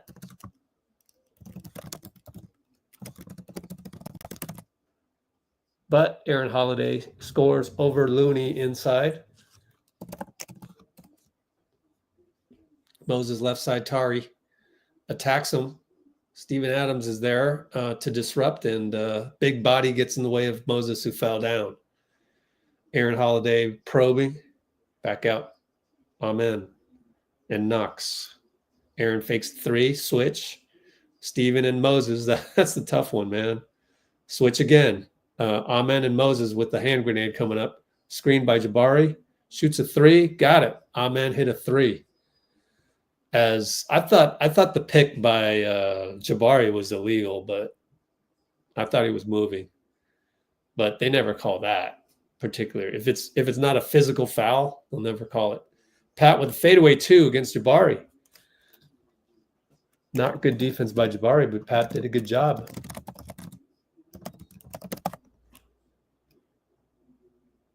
We have a shot clock problem.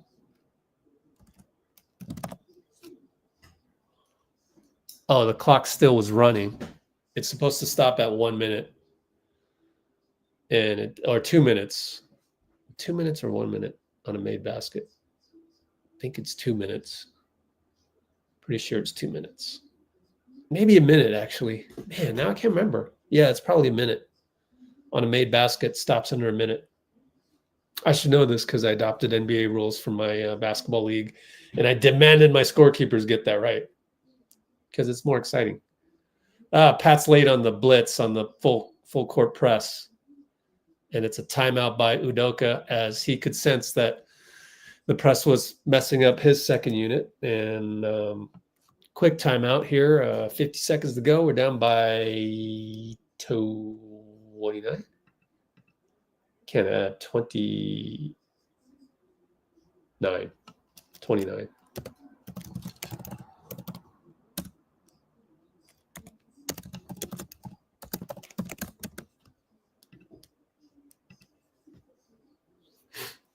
I had a feeling Otto Porter would win the vote because he's so popular. Of course, you know, it's an obvious one because stepped up. That is the best comp, though, because they're starting. And Barbosa was off the bench, but he didn't start. Sean's off the bench. Obviously, one of the great all-time Warriors, role player wise, but it's cool to see everybody get some votes just for fun, just to name some names because nothing else was going right here. And yeah, we got to figure out this zone. It's too bad Kuminga's sick. Maybe he did turn in his jersey. I don't know. Probably not.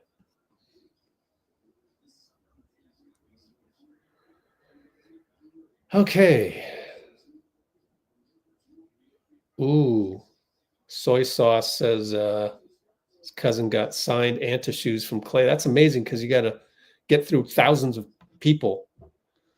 Anyways, Aaron Holiday down the lane scores over Pat. Down by 31. Pat screened by Looney. Behind the back to Looney. Over Landale. Scores. Jock Landale versus Looney.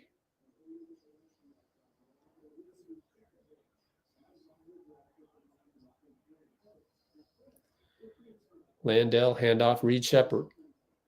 Moody there, and Pat steals it. Good steal by Pat. Over to Moody. He waits for Looney.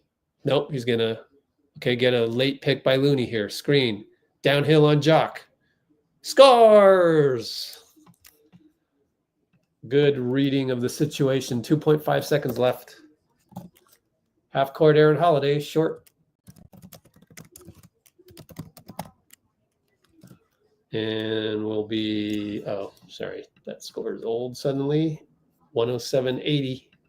Hey, we got it back to 27. Oh, man. At least I can get some rest today, I think, Why would I go 5 hours tonight?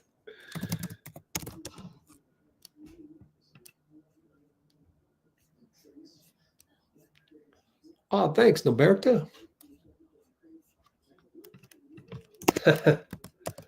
I'll answer yours.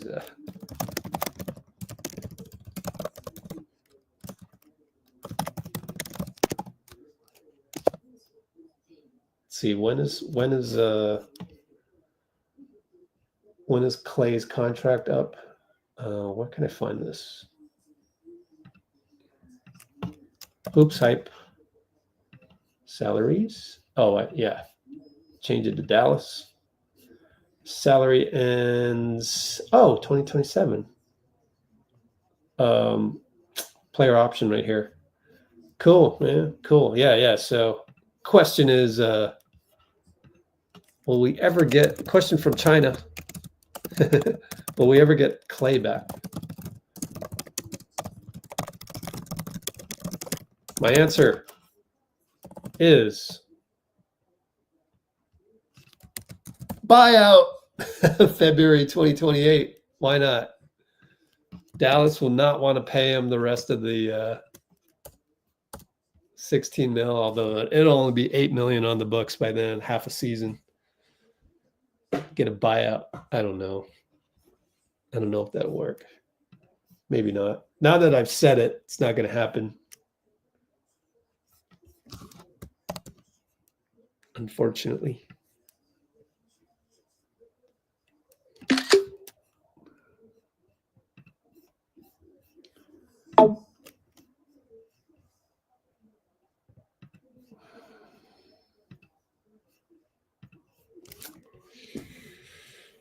Yeah, forever ride with my team. Yeah.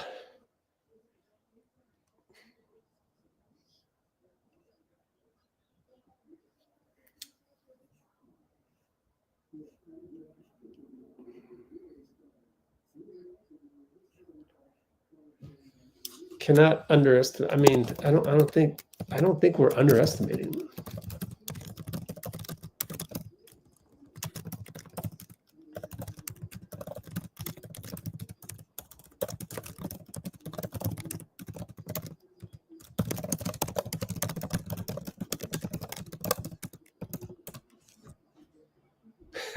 Kimbo with the who is Clay. Well, I'm just happy that we got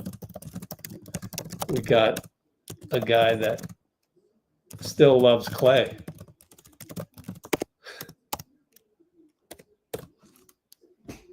Yeah.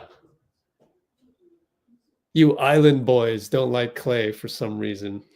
Is that an island thing? I don't know. Huh.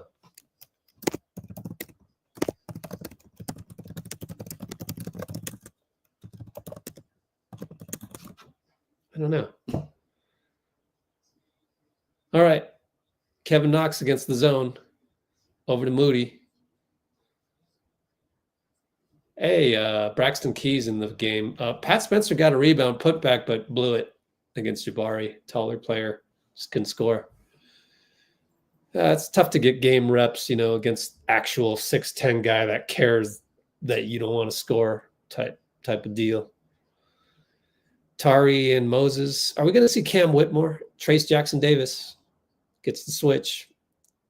Blocked by Moses. Jock Landell at the shot clock grenade buzzer. Shot clock grenade buzzer.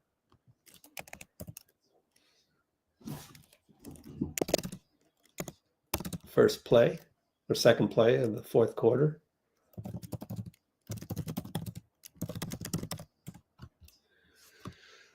Knox for three. Catch and shoot over the zone. No good. Trace jumps. Should be out on Landell. They call it correctly. Nick Buchert. Baseline inbound coming up. Hey, check out my new water bottle. Pretty cool, yeah? I don't have the commission link for that one. Oh, they forgot to cover Kevin Knox on the inbound, and he scores easily from Pat.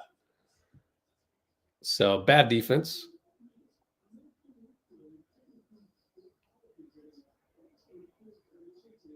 Moses reaches in on Aaron, nearly works, but he gets away from the blitz from Trace. They find corner Jabari. In and out. Trace rebound. Bothered by Tari, but gets an outlet to Pat. Right side, tells Moody to clear out.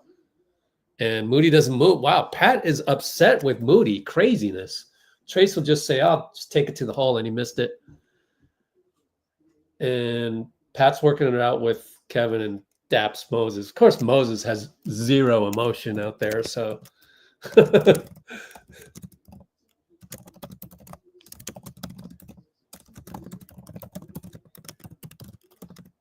Trace misses a free throw, bounces 5 times.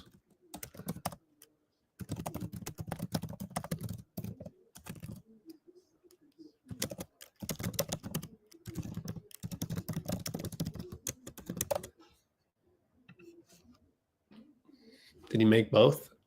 I'm not sure. We had way 82, and they're showing a commercial right now, so nope, he missed both. Trace, Braxton Key block, Tari Easton down the lane. I think it was him. Let's check the box score. See who got the block. Looks like Knox. Yep, Knox blocked it, not Braxton Key.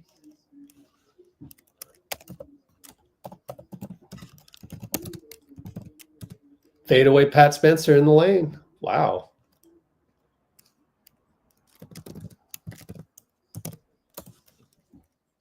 Cut it to 23. Braxton Key on Reed Shepherd fouled him instead of stealing it.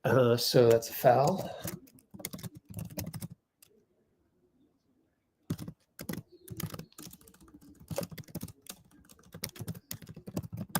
Steve's going to challenge or what? I don't know what just happened. Just a timeout? Why not just challenge it? As well, like the Nuggets look like maybe they were a little too banged up. Assuming this is not a challenge, why not just challenge it? Just challenge it. Just wait, did you use a challenge yet? I don't think you used the challenge yet, so maybe you don't want to waste it on an obvious foul, but actually it probably wouldn't work. Keystone Cops aren't that crazy or aren't that DUMB. Anyways, 84-107 timeout, Steve.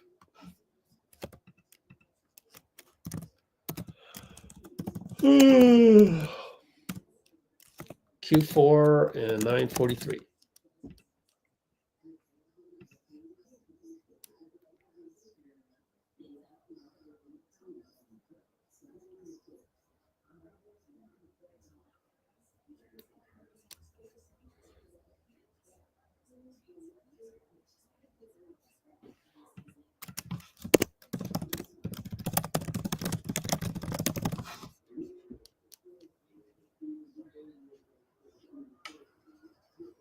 Yeah, I think it's no factor in terms of Jonathan being sick today and not being able to get some garbage minutes. I don't think it matters. Who knows? Getting the deuces. Clay got the deuces from the Island Boys.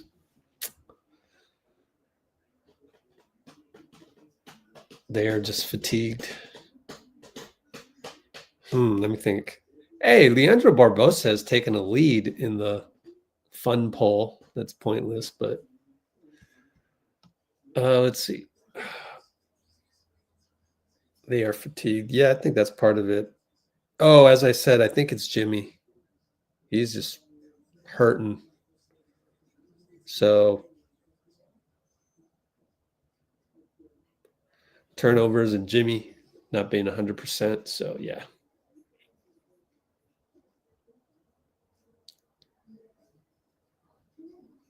Yeah.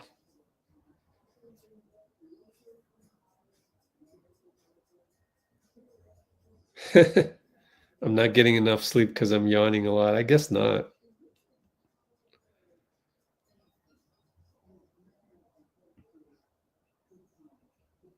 Yep, the photo with the it's on our Discord, by the way, but sorry, I don't have the ability to just give you access that easily, but here it is.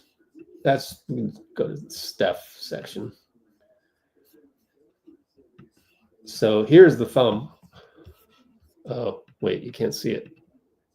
Share screen, Discord. Oh, here's the thumb. Pretty ugly looking, actually.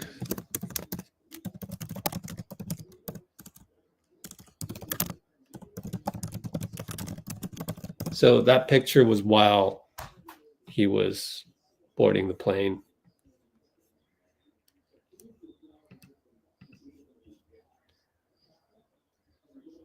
Yeah, has Curry played bad the last one game? Well, shooting wise, or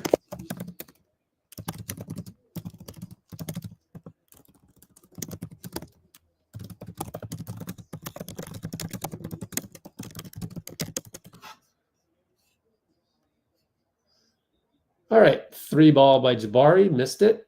Rebound Moses. Over to Pat.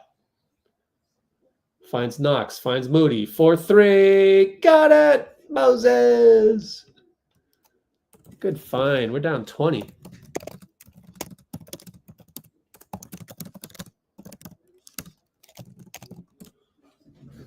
Hey, what if they can make the most historic comeback? Who knows? Holiday fouled by Braxton Key. They look like each other with the hair and the beard.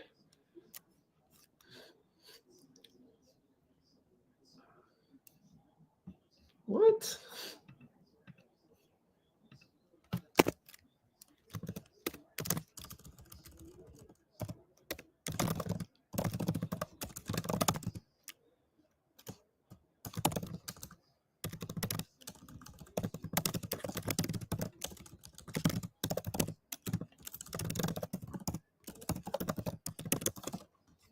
Braxton Key with some silliness, but the ball bounces right back to him, and then silliness again. He loses the ball. Well, Jabari for 3, missed it. Moses rebound. So that didn't hurt Braxton, but let's not be, careless with the ball like that. He's got the ball over to Kevin Knox, attacks, foul, Reed Shepherd. 2 team fouls. Let's go back to the box score.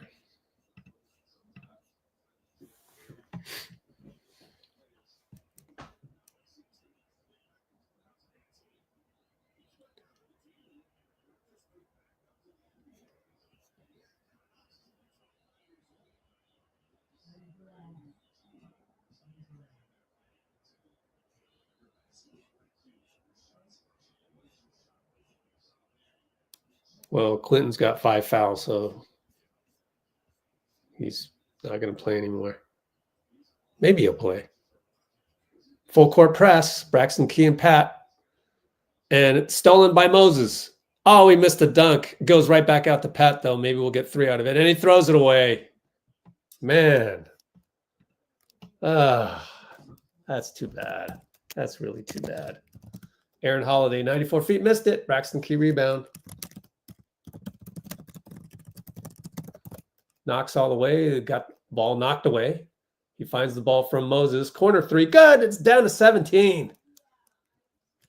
Timeout, Houston. Bring in the starters. Now we can end the poll. 17-point lead. Do you think Ime will bring back, let's just say, any starters? Yes or no? Is he scared? Interesting. I think we keep our guys. We got to keep our guys. He brings in Sengun, though. That could shut us down no matter what. Anyways, what do we got? 109.92. Still plenty of time with 7:58 to go. So, Knox, corner 3, catch and shoot. What's the score again? 92-109.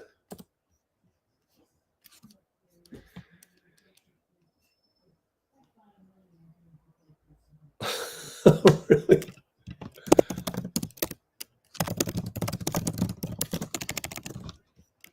Just saw your comment, Bruce. I want to know who the host of that podcast says. Don't say it out here. So we don't want to give them extra clicks they don't deserve.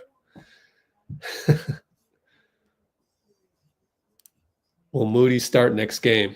Yeah, that's a good question. I think you have to, because it didn't work. You know, you in the playoffs, you roll with it until, if it ain't broke, don't fix it. But if it's broke, fix it.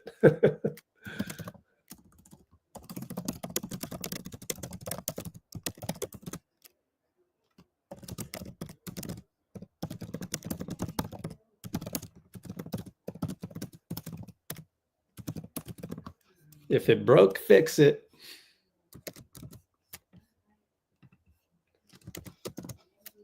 And I think they need to fix it and put Moody in there.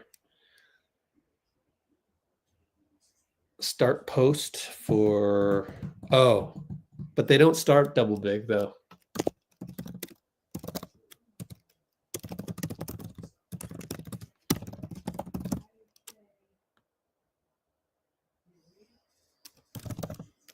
You're saying start him despite, yeah, no matter what. Extra shooter.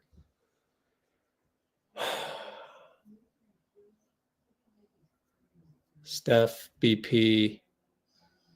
Oh, you would start post instead of Moody. Gotcha. That's got to be it.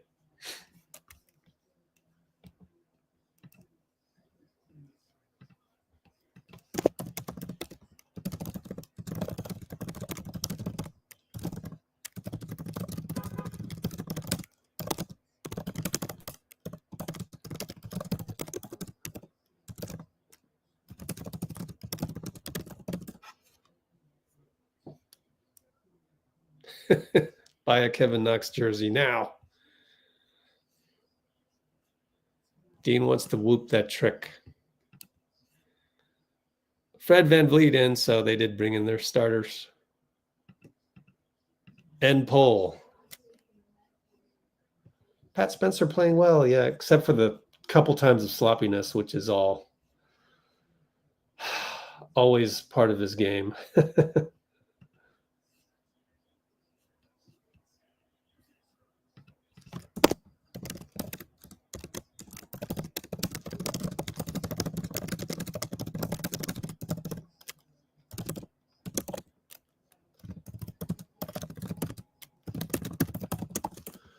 Sengun and Trace. Spin, hook, missed it. Amen jumps, got the rebound. Out to Dillon, back to Amen. Cornered, back out to Dillon. Dillon, Kevin Knox. Braxton Key did a good job on Sengun. Dillon attacks Knox, scores down the lane. Well, you needed that one, but didn't get it.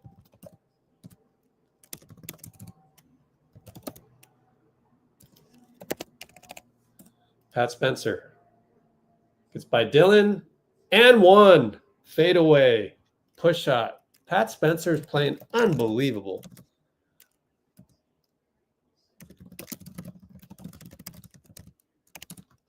Beautiful. Knox activated. I still believe. Shavanch with the correct call on Ime Udoka. All right, he hits the free throw. Sorry, we're full court press. Finds Sengun in the middle. He's stuck. We're doubling him and goes over to Amen down the lane and kick it to Jalen for three. Missed it. Rebound, Pat. We're running over to Moses. Catch and shoot. Oh, missed it. Tip by Knox. Good. Tip by Knox. Wowzers. Wowzers.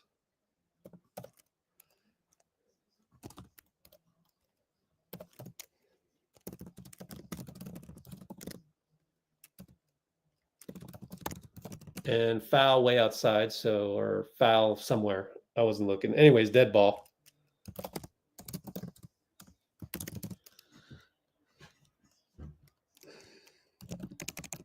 Only down 14, by the way. 6:28, 6:27, 6:26. Fred and Pat screen Sengun. Trace is there. Amen shoots a corner three. Brick. Oh, he got his own rebound. Kick it two times. Dillon back to Amen. Sengun, here we go. He's gonna. Oh, we double him. Oh no, Knox, stay there. Nope, he's gonna just take him one-on-one, and Trace fouls him. Barely pushed in the back just a little bit. That's the thing about Sengun. He can contort like nuts. That's the thing.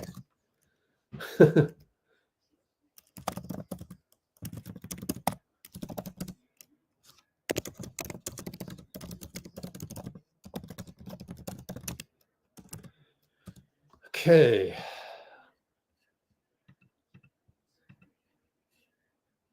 No, I missed a free throw. Let's go Santa Cruz Warriors. Look at all these comments.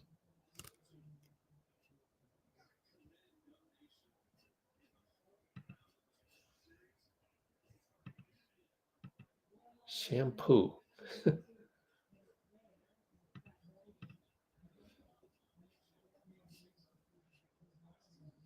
Do they fly back tonight or tomorrow? Game's not over yet. Down by 15. Pat Spencer and Trace, right side. Nope, goes away from it. Braxton Key fakes the threes on Sengun. Crosses over Sengun. He gets grabbed by Sengun. 5 fouls? 5 fouls? Give me 5. Give me 5. Yeah, I think it's 5. Oh, Braxton Key crossed over Sengun. It's 14 fouls, but we also have 14 fouls.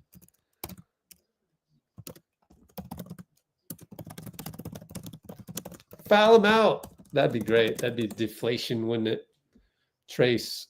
This would be the most incredible comeback by a second unit ever in the playoffs. Screen Braxton Key for Moses. Moses gets somebody downhill. Push shot. Good. We're down 13 over Sengun. We full court press again. Amen brings it up on Pat. Keep going, young fellas. Moses and Fred reaches in too much, draws a foul, go to the line. His reaching ain't working, man.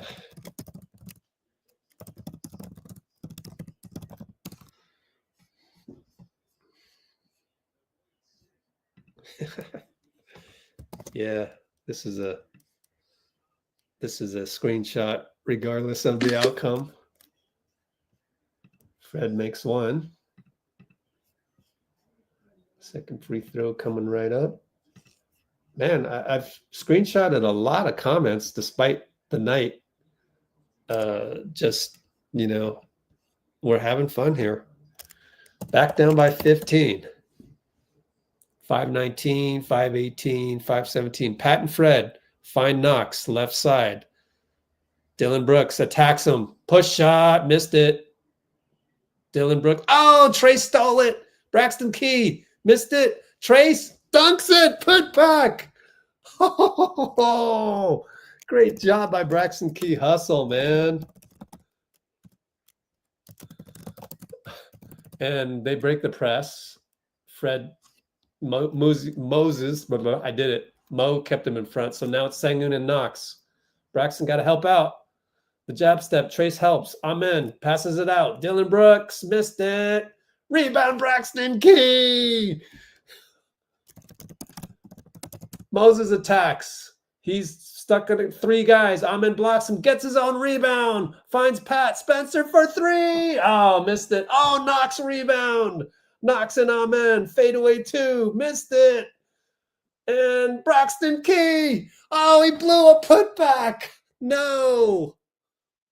Dillon Brooks fouled. And he wants retaliation on Pat.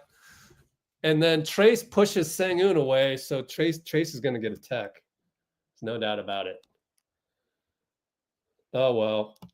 Had Key just made the layup, it'd be another story. We'd be down by 11, but oh, well. So craziness ensues. Trace pushed the hell out of Sengun. I'm glad that happened, kind of, although it's going to be a technical. Oh, Brooks asked for it because he elbowed Pat Spencer. Sean Wright didn't see it. Man.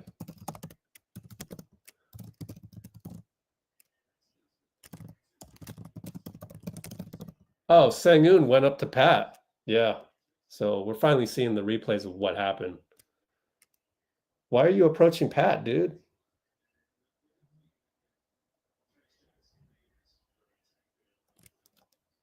So we're going to have a long break here. I hope they catch. Are they going to catch Dillon with the first? They're going to catch Dillon with the first one. Oh, wait, let me see. Yeah, are they going to catch Dillon Brooks with the first one? I bet you no. Are they going to catch Dillon with the first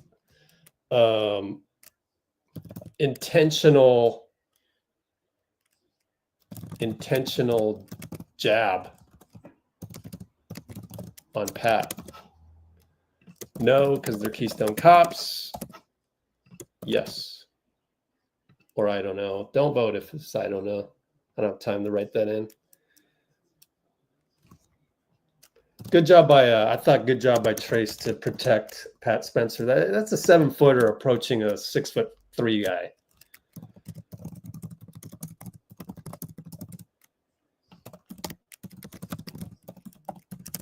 Sengun is a wuss.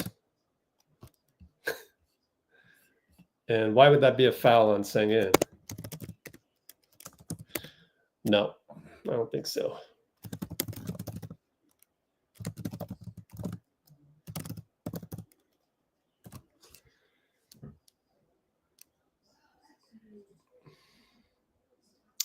Okay. Where are we at? Yeah, don't sub. They've earned this. I agree. Yep, TJD. I have no problems with what he did. Play Jimmy? No, we just talked about it. He's injured.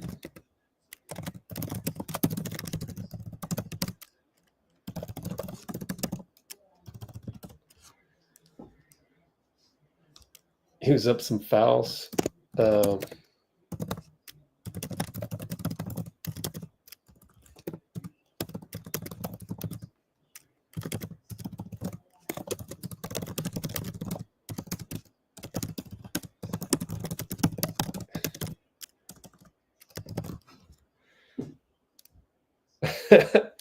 Yeah, if it ain't broke, don't fix it. So play the bench the next game. No, just kidding.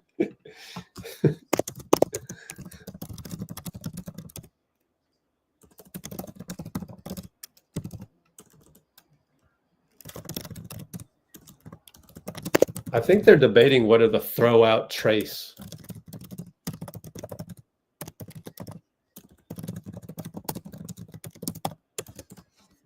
I love the fact that Trace did what he did. So here we go. Let me listen in. Fouls on Jackson Davis and Albert Sengun, followed by a technical foul and ejection on Cam Spencer for the illegal headbutt. One shot for the technical and then free throws off the penalty. Okay, so Pat Spencer. They said Cam Spencer instead of Pat Spencer. Headbutt?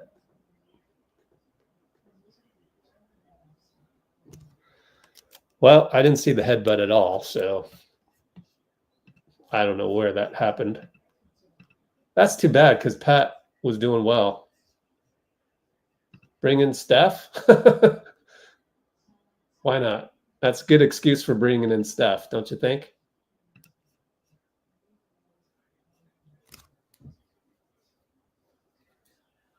Well, Fred will shoot a free throw. Got that one. They brought in Buddy.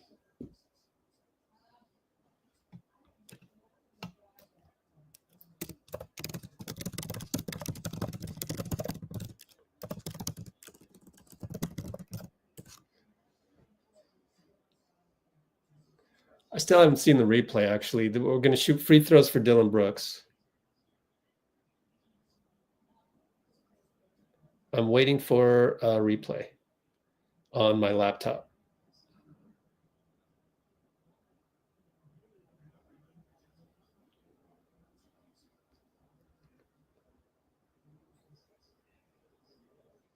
Sengun flopped.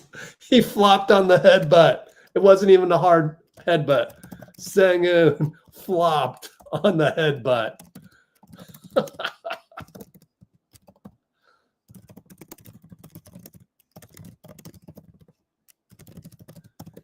Keystone Cops. Keystone Cops, per usual. Zach Zarba, compost. Wow. Sengun gets in Pat's face. Pat just goes like that. Not hard at all. If he really wanted to headbutt him, would have injured him, but hardly at all. And they called that a headbutt. And Sengun goes, oh, and then he adds a flop. Unbelievable. How are you going to let them get away with that? Knox attacks, no good. Key misses another one. Misses another one. 2 straight missed point blank putbacks. Down 16, under 4 minutes. And he shook his head too.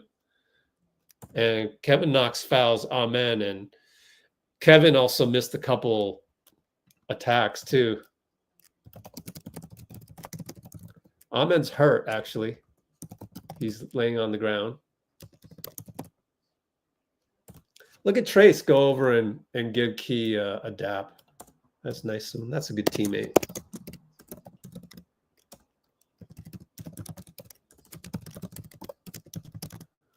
Well, it's promising to see Braxton Key get rebound after rebound. He can't make a layup right now, but it is promising.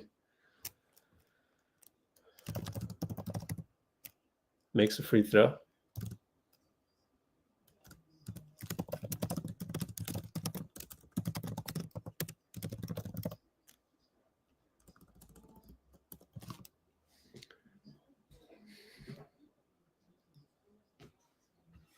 And makes both. So now you're down 18. And you better score here. Otherwise, probably over. Moses. Oh, makes 2 guys miss. Oh, wow. What a great move by Moses. Made Dillon and another guy run into each other. And then Moses steals the inbound. But he healed for 3. Short, got blocked by Sengun. He didn't really have... Now it's a jump ball. Braxton Key and Jalen. Wow, Braxton Key everywhere. Down 16.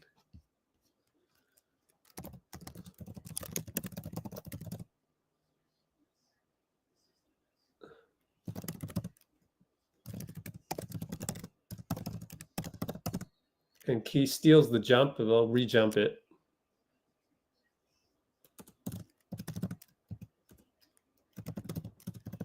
Come on, Key.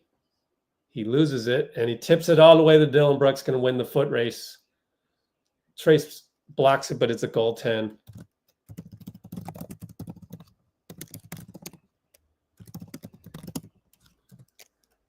(103, 121). Blocked it off the board.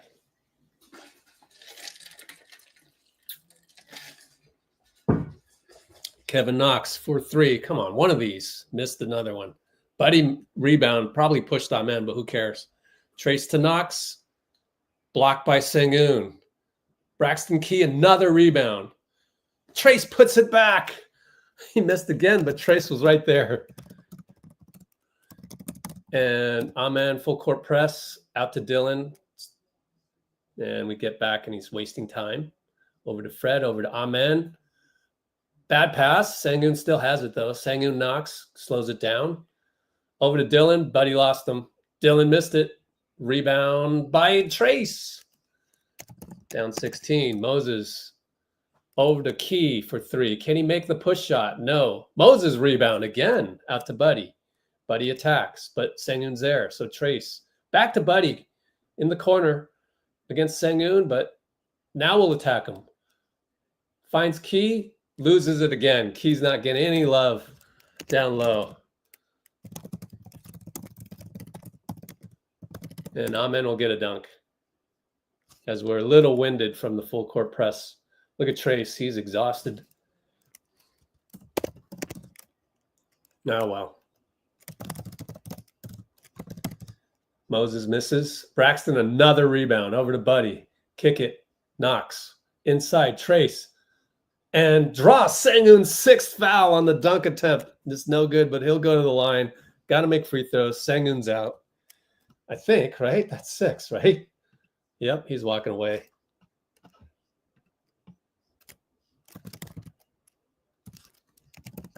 Still down 18, and you only got 143 to go. So it's going to take some miracle threes. But at least they fought hard and showed the starters the kind of heart that you got to have, honestly.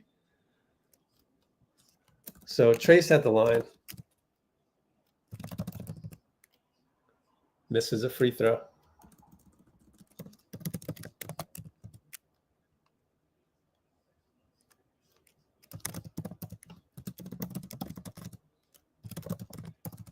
How many rebounds Key has? This is nuts. 5 offensive rebounds, 7 total.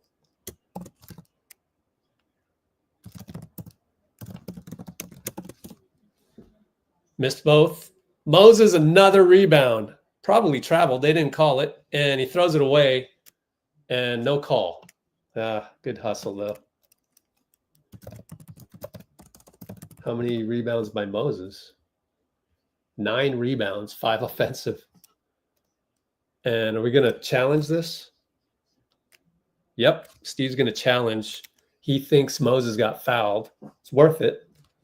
We'll rewatch it over here, or I will. And then, yeah, it's definitely a challenge, I think. Green light on. Yep, they're at the review table.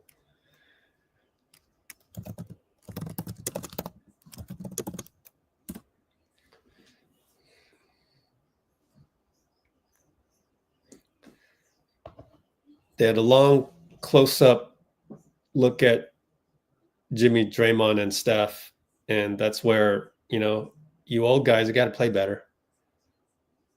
Yeah, Jeff Green probably fouled Moses, so more good hustle by Moses.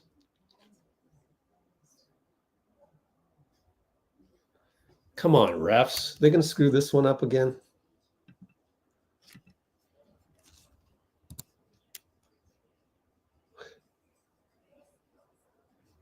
Did we get a newbie that's saying weird stuff? Romaine Gamer. What did you say?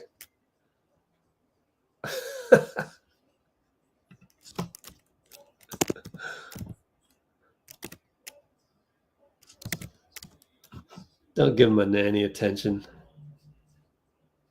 Good job by getting rid of him.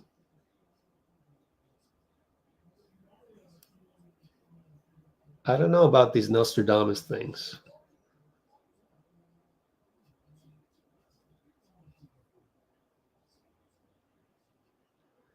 Yep, got fouled. Moses at the line. Zach Zarba continues his streak of just being an awful ref. I don't know. Why does Tim Kawakami like him?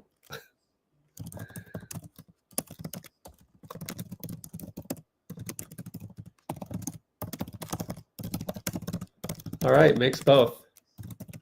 Down 16.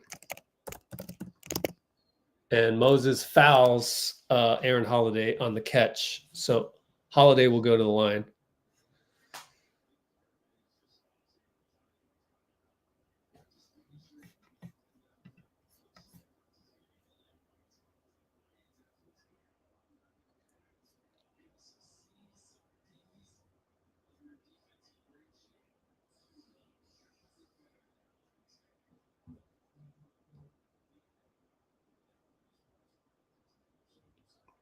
Yeah. They brought it to 13. Would have been 11 if Braxton Key would just make a layup. But, oh well. Braxton Key touchdown pass to Moody that goes out of bounds, and I think Moody said, my bad. So, awful turnover, down 17. Doesn't matter because it'd be mathematically impossible to make up 17 points in 138. Okay, not mathematically impossible because Reggie Miller did the 11 points, 9 seconds, or 9 points, 11 seconds. Aaron Holiday catch and shoot on the baseline. 3 ball good, down 20. Let's get it under 20. Moses pull up 3 over Shepherd. Good. Moses is on fire. 22 points. Aaron Holiday, Kevin Knox. Blitz by Braxton Key. Well, not really. Just doubled normally. Should have blitzed him, but didn't happen. Holiday down the lane. 3 ball by somebody I don't know. It's a brick. Lefty guy. Trace, touchdown pass. Looking for a 3 ball shooter. Didn't find it. Knox, jab step. Goes down the lane. Dunks it. And 1. Oh, man, these guys are playing good. Man, never mind, Rich. Don't listen to Rich. Well, it's only 15 going on 14, hopefully, here.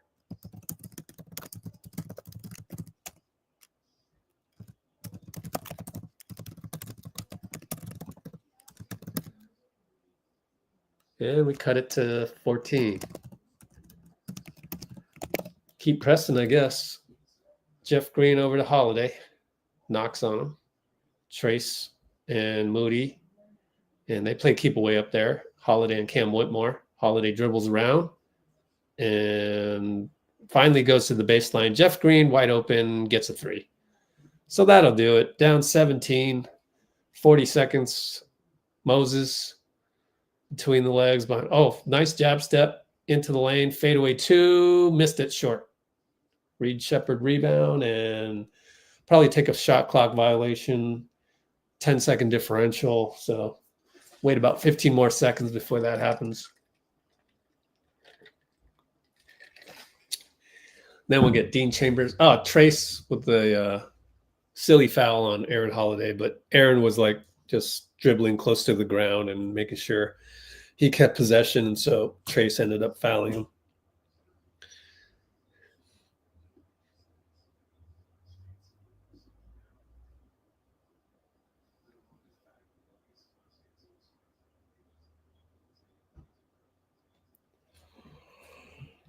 I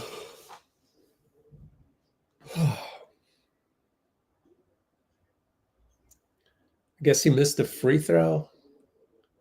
Moses will shoot another 3. He got it, man. 25 points. Pull up 3, 15-point differential. Jeff Green on the catch. Guy did not foul him. 10 seconds to go, and that'll do it. So final score is lost by 15. And we'll wait for Steve to go on the podium. And what do you want to do, Dean? Want to hop on real quick, or?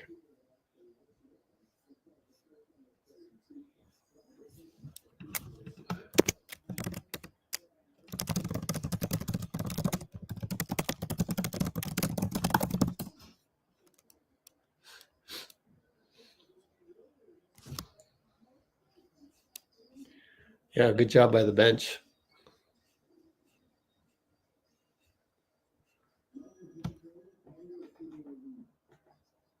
It is crazy watching their starters play our bench.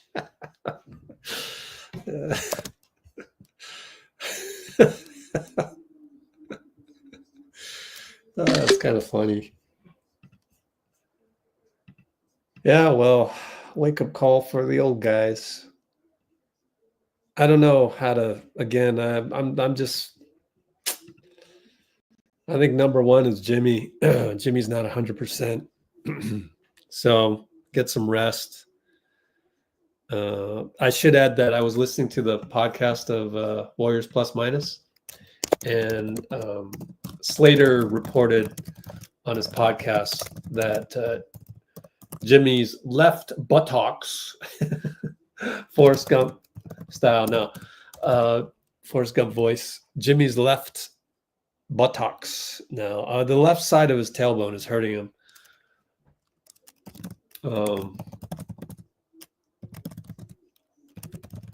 So that's the issue. So that's why I kind of knew going into this game that Jimmy's still in a lot of pain, and just the way he played defense was kind of conserving energy. So in other words, not good defense, but what are you going to do, man?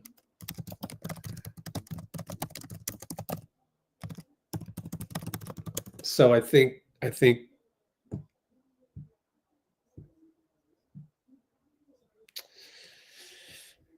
and Steve Kerr, I forgot to mention, and Steve left him in there, which tells me that it's painful, because as a baller, you know that when you play on an injury, it's better than sitting on the bench with an injury.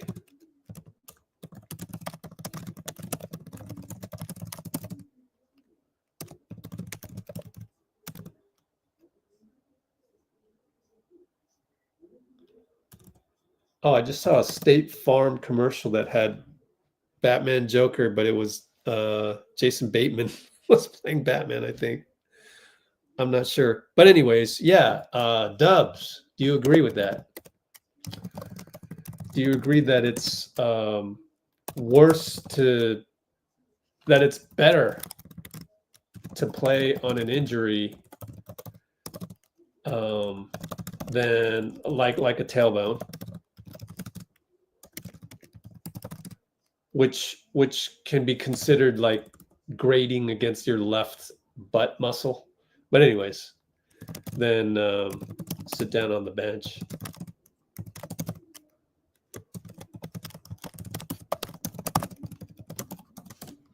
And by the way, Dubs is what I get 30. Dubs is a decorated high school player. Let's just say state champion in Texas. Scored 50 in a game, high school game one time. And so, like, I don't know about you, but that, you know, scoring 50 in any game in high school, that's not easy to do. So, and winning a state championship is probably even harder than that. Therefore, I think Dubs knows these things. But anyway, time to catch up on some comments. Scroll down. Stop leaving Van Vliet open. See, everything that is problematic with our defense is just kind of like, well, Jimmy's injured, so I hope in 2 days he just gets healed up. I don't know. He's decorated with the brunettes.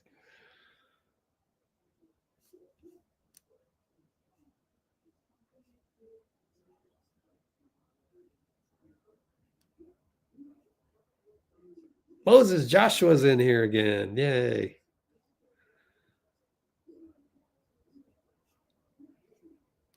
Oh, it would be great to see the Lakers get eliminated. That's happening right after this game.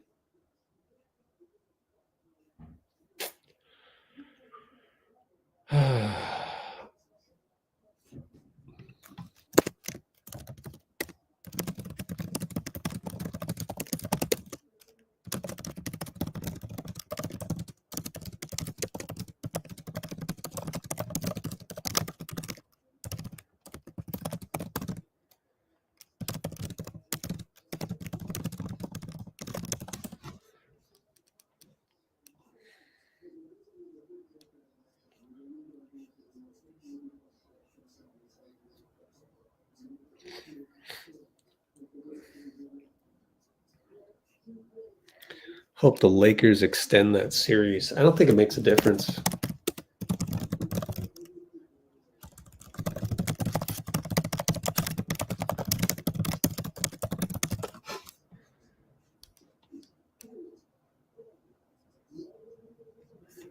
Yeah, how many turnovers did we end up with? 15.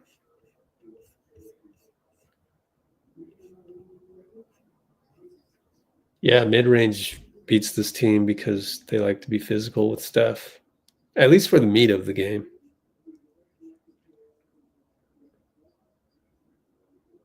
Wow, you remember that the ceiling leaked.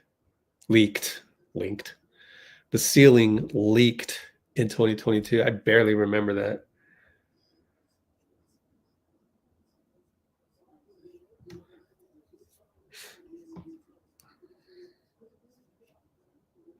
Avoiding talk radio until Monday. Exactly.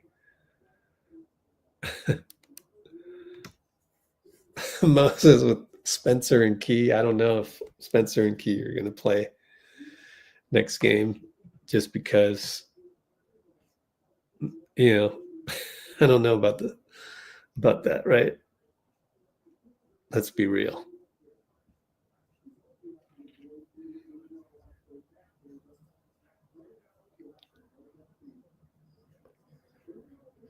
Back to the Bay.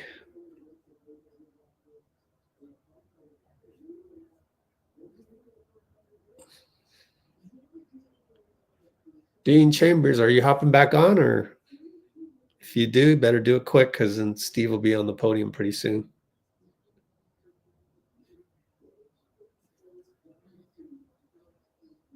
Yeah, TGD got the dog in him.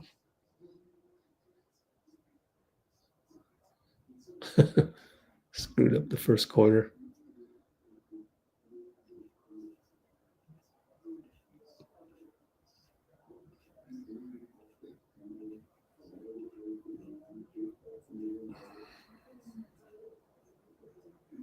Way to go, bench. 17's a better visual than 35. Yeah. All right, let's see.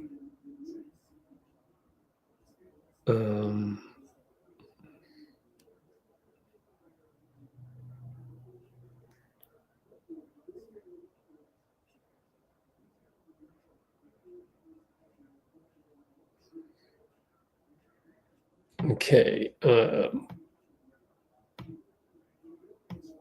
Yeah, I hope. Well, you can't see our YouTube comments, but Shakti plays 12.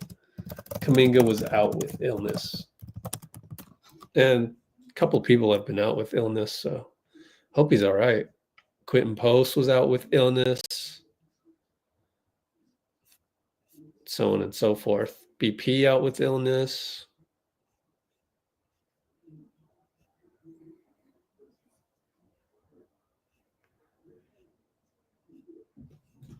Yeah, again.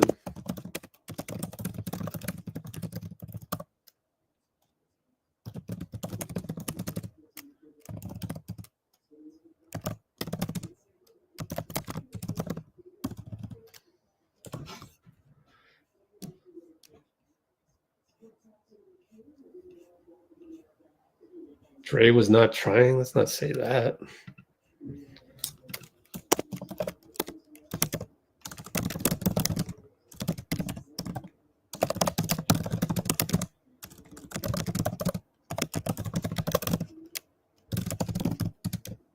Oh, Dean's in the house. Hey, Dean. What's up, Rich? Sorry, my internet keeps freezing a little bit. Gosh, a lot of thoughts about the game. Really? Kind of feel like this is the best loss of the season, though. You know? Really? No, we've had better losses. Well, but I have to disagree with you on that. Like what? Well, why is it the best loss of the season, first of all? We forced them to bring their starters back in while Steph and Jimmy got I see. And Draymond got huge amounts of rest. And Steve's on the podium. So finish your thought, yeah. Yeah, we were at 13 with a chance to go to 11. I thought Steve might bring Steph in. But because the melee, a little rest there. I'm okay that he didn't, just let these guys have their moment. Also, I didn't think we were able to get a call all night long, and I'm not one to complain about the referees. Zarba is compost. I'm sorry, I disagree with a lot of Warriors beat writers on that one. It was not a good game in terms of equality of calls. You saw that even with Key and Knox and all that. I thought there were a bunch of fouls that we didn't get today, and that's okay. Still had an ejection and a technical and stuff like that, as we're going to have every single game this series. But I know Steve's coming up, but this is just a great team effort, great energy effort from the Warriors, and really, really happy that the team showed fight. No matter who was out there, it's all the Warriors. You know, it doesn't have to be Steph all the time. So okay, cool. We'll go to Steve. That, thanks. And the other thing I'll say to that is, sure is a lot better than losing tonight on a buzzer beater by Fred VanVleet, let's say, right? Right? I would definitely rather lose this way than that. So I think that's inarguable.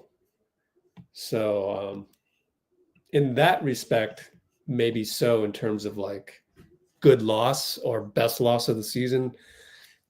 I don't know that we learn anything though. And Kuminga, too bad he didn't get some burn because he's out with an illness. But I would love to see us break the zone with Kuminga action. But you know, just hit the paint and go pick and roll with Steph, something like that.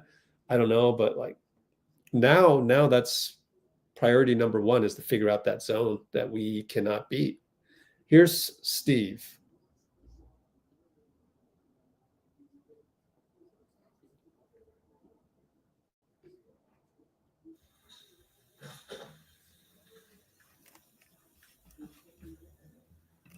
How much of that from your side tonight do you think was kind of maybe lack of urgency, lack of desperation, considering circumstances? Yeah, I didn't have ready to play. Clearly, you know, we committed 3 fouls in the first 2 minutes of the game. And, if they were 13 for 13 from the line after the first quarter, so we can't come out with that lack of defensive focus and energy and expect to beat a great team on their own floor in a closeout game. So they took it to us. They were awesome tonight, and we got to be better. Conversation at half, and I mean, did you know you were probably going to pull the plug pretty quick? Yeah, I wasn't going to chase, this game. Obviously, with Game 6 coming up in 48 hours. So talked to Draymond. I said, "What do you think?" He said, 5 minutes. And so we gave the starting group the first 5 or 6 minutes. So we kind of had, unless we had made a huge run, kind of had it in mind that we would pull the plug. Was there any temptation though when you guys got down to, I think it was 12 or 13, to bring him in? Yeah. You can't do that.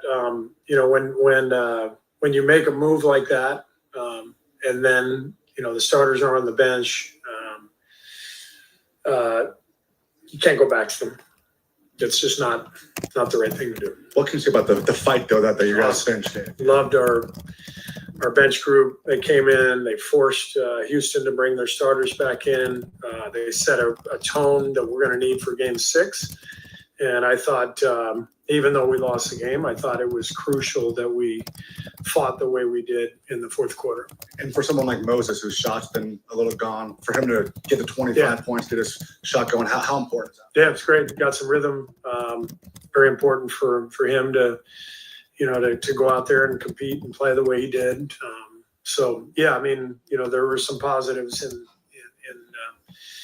in what was otherwise obviously a decisive loss. Houston was great, and they took it to us right away. But like I said, it was an important finish. Steve, one of the things with such an experienced team is there's a comp for almost everything, and I'm wondering if this situation reminds you at all of the Game 5 in Memphis, and which you of course missed, but similar. Yeah, similar vibe.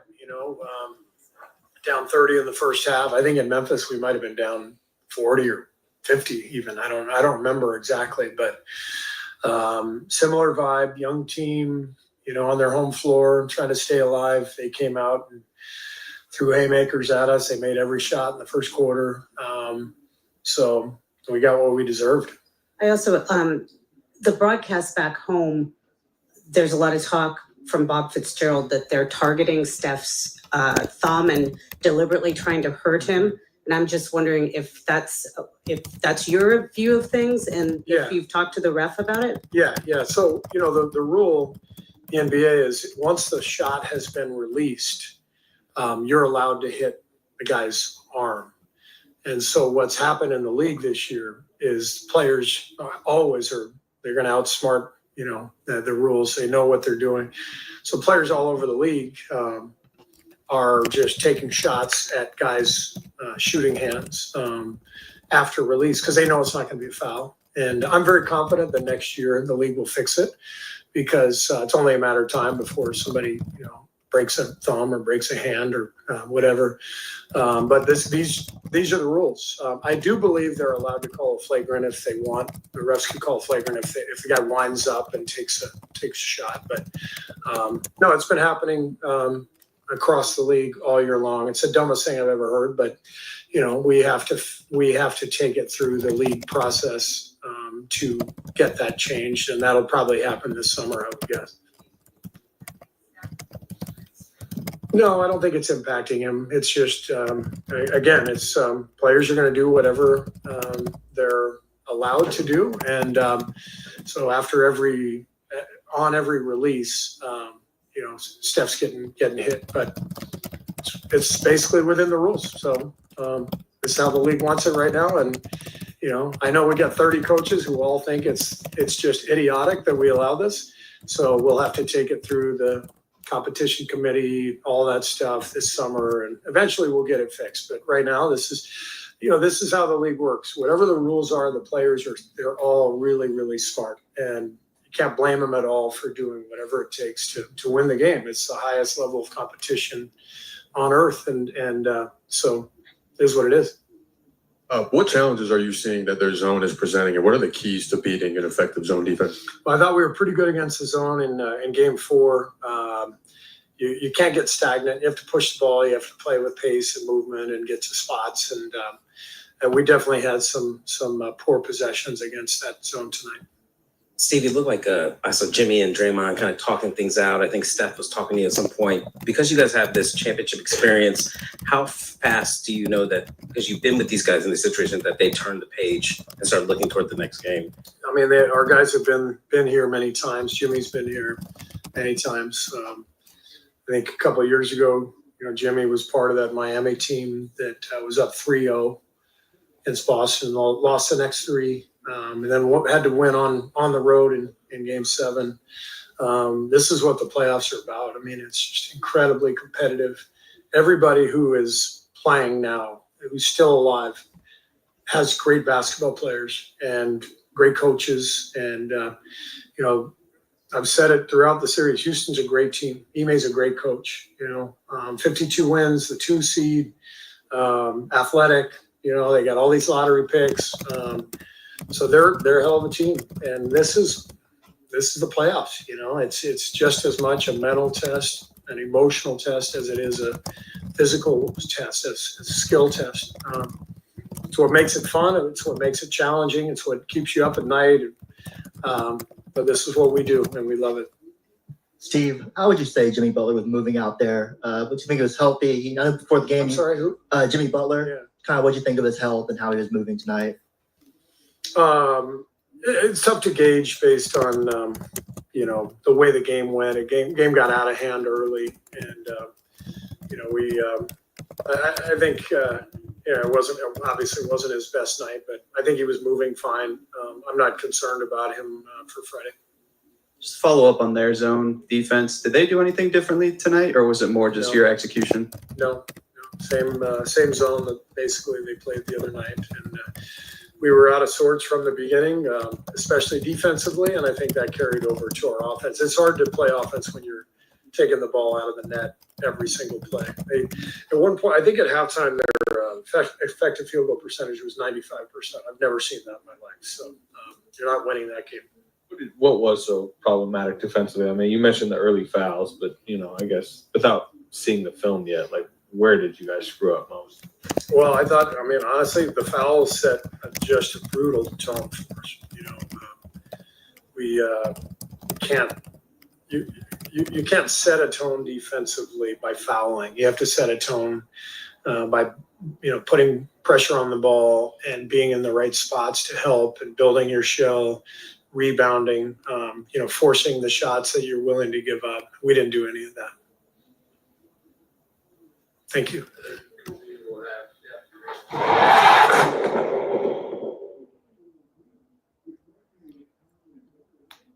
Let's see if anybody went to the podium during the hour-long delay, even though we had a long delay. They started in. Oh, Moses. They like to play.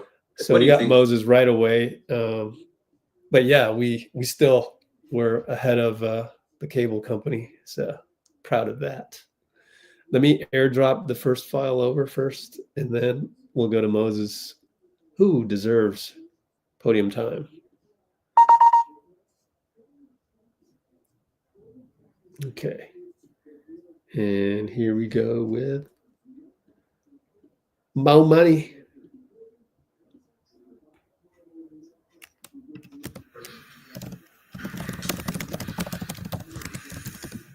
Moses, what do you think went wrong defensively tonight as a team? It's hard to guard turnovers. We had a lot of those, so they guarded playing in transition. That's how they like to play. What can you say about your guys' fight in the second half there with the bench unit? Yeah, the goal was to make them put their starters in and not get a break. So we accomplished that. We didn't get the win, obviously, but we got something out of it. How important was it for you, maybe in those minutes too, to get some offensive flow going for yourself as well? Yeah, it was fun. Just getting out there playing free. Nothing really to lose. Yeah, it was fun, but obviously didn't get it done. Moses, 3 years ago, you guys had kind of a similar situation in Memphis when you got blown off the floor in Game 5 and came back and won Game 6. Any memories or flashbacks to that game tonight for you guys? Yeah, well, it was even more similar to 3 years ago. We played Dallas, and we had a closeout chance in Dallas. And the same thing, they was up by a lot. We came in. It was me, J.K., Belly, Cheese, D. Lee, Juan, maybe. I forgot who else. Cheese wasn't there. But, so they brought their starters back, tied them out. They had to fight for the win, and we walked them off the next game. So let's finish that story the same way. Is that something that this team that works to your benefit, that there's kind of a comp for, there's so much playoff experience in your group that there's a comp for almost every situation that you can kind of draw on? Yeah, that's definitely cool. Good thing to be, good position to be in, having experience and things that remind you of other times because you can learn from the lessons before.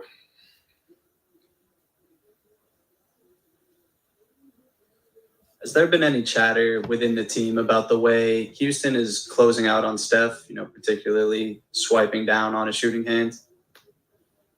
Nah. What did you see in this skirmish with Pat, JD, and everything that happened in that situation?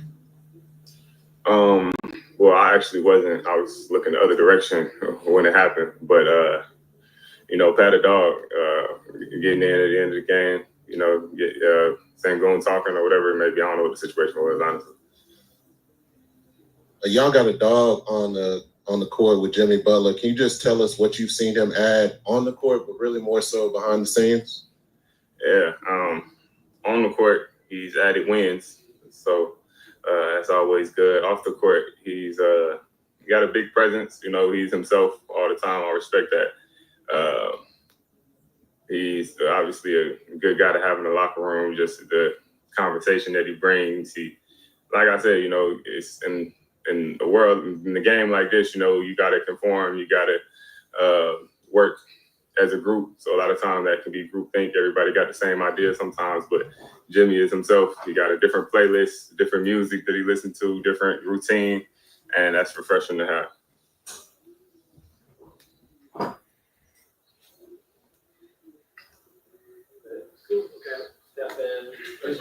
Yep.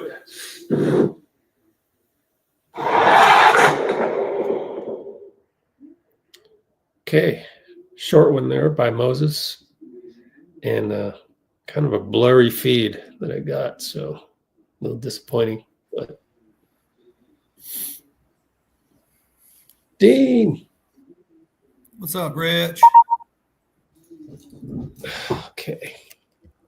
Gotta love the confidence Moody built against the starters in the late third and fourth, right? Yeah. Bubbles agrees.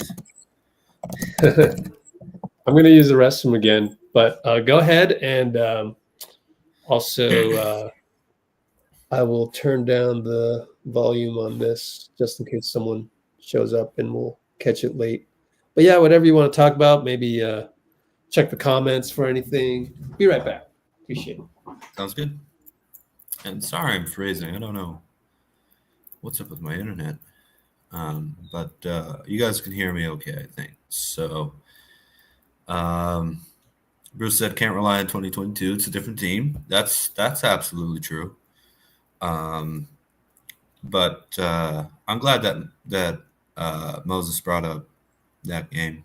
We were up 3-0, of course, and lost that game. It was the night of the Uvalde shooting, the day of the Uvalde shooting, actually, which is once Steve Kerr went up in the podcast and gave a great speech that I listen to regularly, actually. But I think you're right. The roof leaked, or there was some big stoppage in the game or something.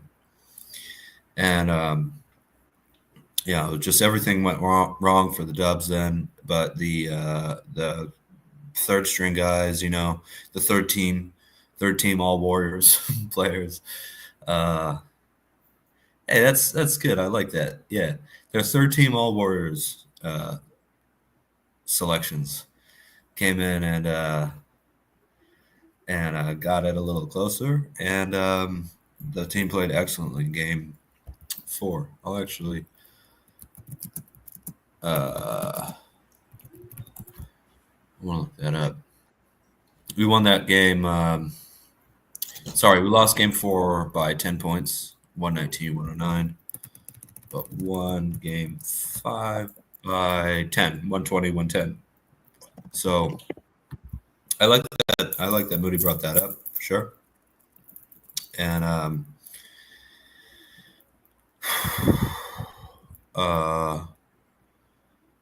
man, some people have the need to publicly comment their road rage, and I get frustrated. Yeah. Everybody gets frustrated. That's it. Yeah, don't give them any more attention.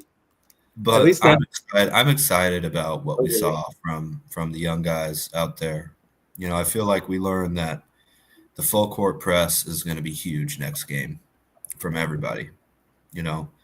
That really, I think, did a lot of good for the Dubs. Just having guys willing to full court press the Rockets.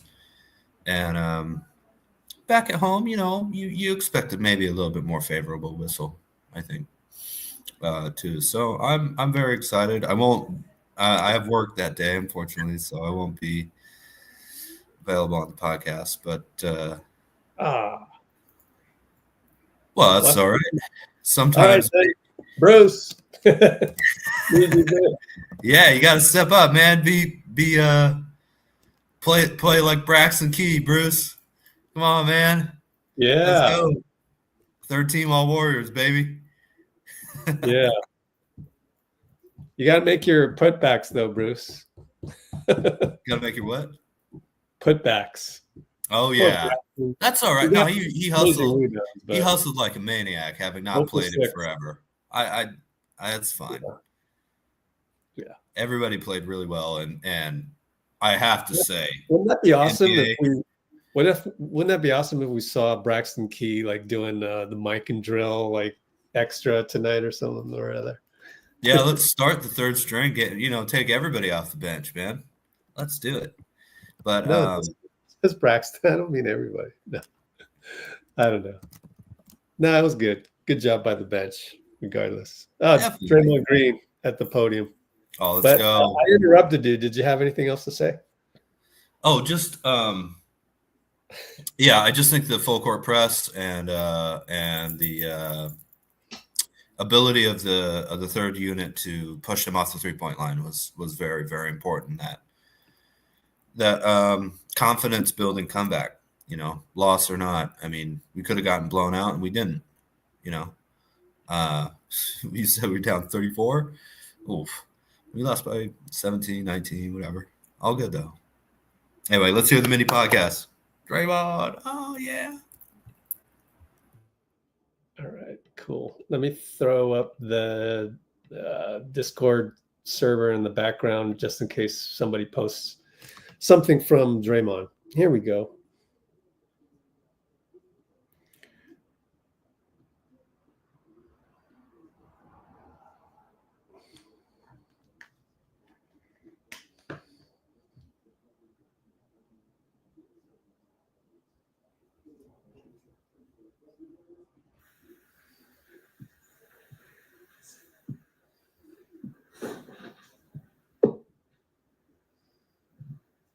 What do you feel like went wrong defensively to start that first quarter? I think we were really bad in transition. Get matched up. They got loose, hit some shots, and then they just had it going. Steve mentioned at half that he kind of had a conversation with you about how much to chase it in the second half, how much not to. What was kind of your calculation there? And do you believe, I don't know how many minutes you finished that tonight, but do you believe that maybe helped a little bit going into Friday? I mean, it is what it is. Obviously, it's not ideal to play that amount of minutes because we're winning, play way more. But, yeah, we had a quick conversation, and he was just saying, I don't think we should chase it. I said, cool. We'll give it 5-6 minutes. We can't turn it fast and pull the plug. Draymond, they weren't playing whoop that trick, but does this remind you at all of the Memphis Game 5 when kind of the same thing happened? And is one of the benefits of your guys having so much playoff experience that there's like a comp for almost everything? Yeah, you kind of seeing everything. They weren't playing whoop that trick, but they may as well have been. But, yeah, I mean, at this point in our careers, we've seen it all, had all the experiences, so you got something to draw back on. But, yeah, they played a good game. But whether they win by 1 or 50, it's a playoff series. It counts as one win. Draymond, Steve mentioned he knows that defenders, when they're closing out, they're trying to almost hit Steph's thumb as he's shooting. Have you noticed that, or how much have you seen that, especially in these playoffs? Oh, yeah, I noticed it. I think it's pretty obvious, but it is what it is. Yeah. Do you think the league should crack down on it at all? I'm not one to come to cry to you about what the league should do. I see enough people cry about me, and I lose respect for those people when they cry about me, so I would not allow somebody to lose respect for me over that. It's all good. What can you say about the bench's fight for you guys tonight? That was huge. Just them coming in, playing the way they played, forced their starters to have to get back in the game. Gave us a run at it. Had it down 11 with multiple times to get it under 10. Just didn't work out, but I thought our bench did an incredible job of coming in and continuing the fight and making their presence felt in this series. Draymond, I saw you on the sideline talking to coaches. You and Jimmy were talking at one point. Steph's talking to Steve. How much are you guys were trying to figure out things for, Game 6? Yeah, we turned the page quick and just start talking about possible adjustments that we can make, things we see, stuff we can get into. But yeah, we flipped the page really fast. You feel like those conversations were productive in terms of adjustments for the next game? You'll tell me after next game. What was your reaction at the end when Pat and Trace got into it with Sengun? It's beautiful. You don't back down from anybody, and they didn't. So I like it. And Draymond, you're a true competitor. Y'all don't back down from anything. Can you just kind of talk about competitiveness that you've seen out of Jimmy Butler and what he's added to the roster? Oh, man, he's changed our season. He's the reason we're here right now with a 3-2 lead, going home with an opportunity to close out. Just the toughness that he's brought, the smarts, the competitive fire, and then obviously he's just a great basketball player. So he's brought a lot to this team, and we're gonna make sure we capitalize on it.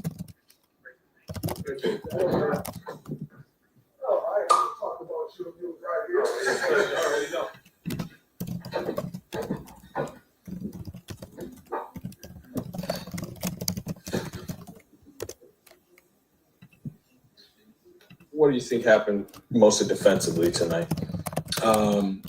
It was just a slow start for us on both sides of the ball. We missed some shots, turned the ball over early, and didn't make them miss at all. That was the game for us at the beginning.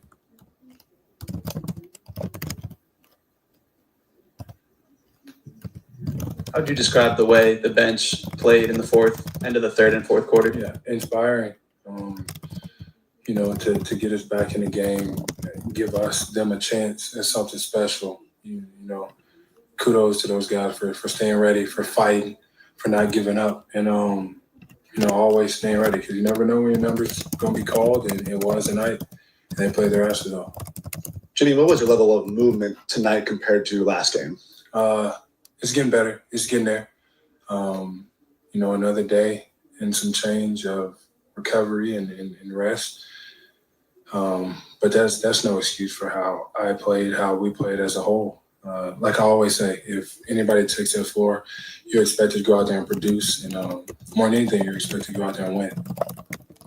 Jimmy, this team has kind of been through a similar situation. They were down 55 in Memphis when they were up 3-1, lost, but then closed things out in Game 6 in 2022. And Steve mentioned how you had that 3-0 lead against Boston, then ended up winning in Game 7. What does it take from your experience to kind of rebound from something like this where you don't close the team up and then can do it later? We're fine. Our confidence isn't going to waver any. We're going to start out better. We're going to play a better overall game because we know how good of a team we are as a unit. We know how good our players are as individuals. So we just got to, as starters, we got to kick us off better, which we know that we will do. We'll be fine. Jimmy, I want to commend you for being a true competitor. You'll show up regardless of what the score is. How would you describe yourself as a competitor on the court? I just do whatever it takes to win. I pride myself on that. It doesn't matter how many points, how many shots, how many assists. The main goal in this game is to always win. So when you do see me out there competing, it doesn't matter how we get there. We didn't get there tonight, but I always play to win. Was there a moment in the fourth you thought you might go back in? Yeah, of course. But I would want, the unit that was out there to close it out. They did it, for me. They worked so hard to get us back in the game, getting buckets, getting stops. It's only right that they keep going and lead us to victory.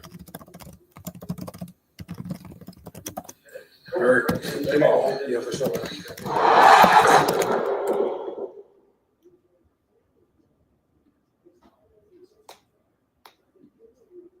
I think I've seen Obed in the comments before, but I'm not sure.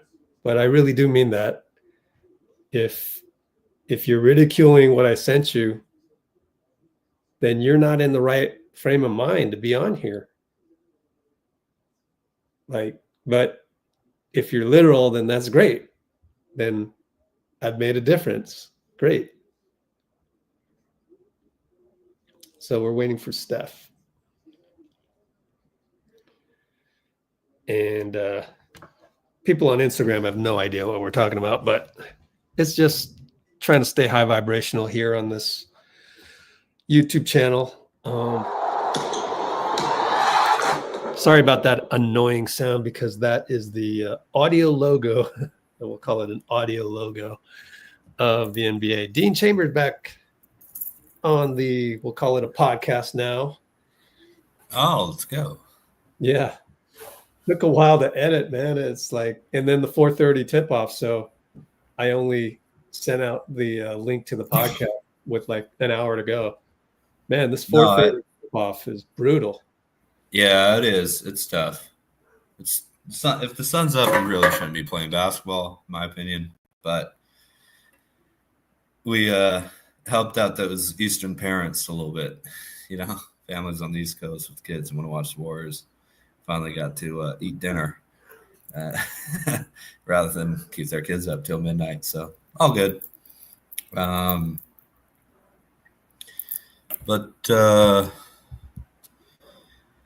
yeah, the podcast sounded great, Rich. I listened to it. I think I gave you your first like on YouTube. Oh, thank you for that one. Oh, thanks. Yeah, man, of course.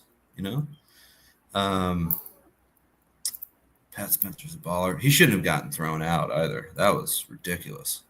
I hope the NBA rescinds his technical. Actually, they should give a flop to Sengun. That was ridiculous. I mean, Literally. headbutt, and when he didn't touch him.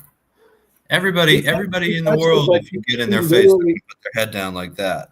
No, it was a headbutt, but not like a real headbutt. Like he stopped short. Pat could have really made it serious if he wanted to. Everybody's gonna put their head down like that when you're talking to him. He didn't headbutt him in the face. I mean, we could debate whether or not you categorize that as a headbutt. I'll say it was, but it was just like his ridiculous flop after that, because it was a tiny one, and then he exaggerated it. And I'm done with those. Like Sengun, stop with that. That's Dillon Brooks level stuff. You know what I mean? Brooks didn't get called for anything on that play. Yeah, and the first time he elbowed, it was like an intentional elbow. That had intent. He wanted to cause harm on the grab. They were grabbing him, but he didn't care it was Pat. It's not like he's targeting Pat Spencer specifically. It's a warrior is to my left, and I'm going to jab like this with my elbow and not high, because I know the refs won't do anything on high. So it's back to like all these, especially Dillon Brooks, these guys manipulate every little thing. And that's basketball gods, man. I don't think that deserves to be advancing to the next round. I really don't. That's not basketball. Well, how do you end up throwing Pat Spencer out of the game too? Yeah. Getting ejected? So good job by Trace, man. Get in there and push Sengun away. You're 7 feet. You're approaching a 6'3" guy. Like really approaching him. Like he can't do anything because like you're so much bigger than him. Because like a 6'6" guy, like most guys approach with, something in front of their body. Sengun is approaching with his chest. Spencer walked away after that too. Yeah, exactly. So that was horribly called. Zach Zarba. Yeah, I don't agree with that at all. The call, I mean, obviously I agree with you, Rich. But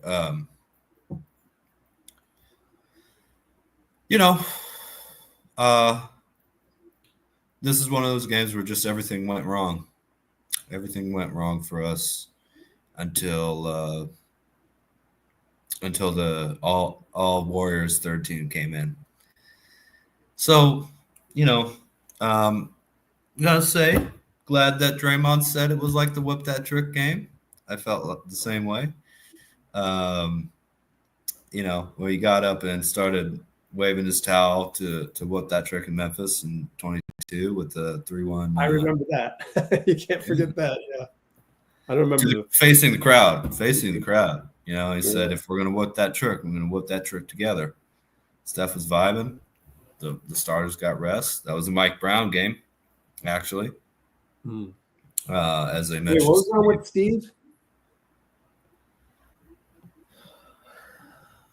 Was it a back problem? I don't know. I can't remember.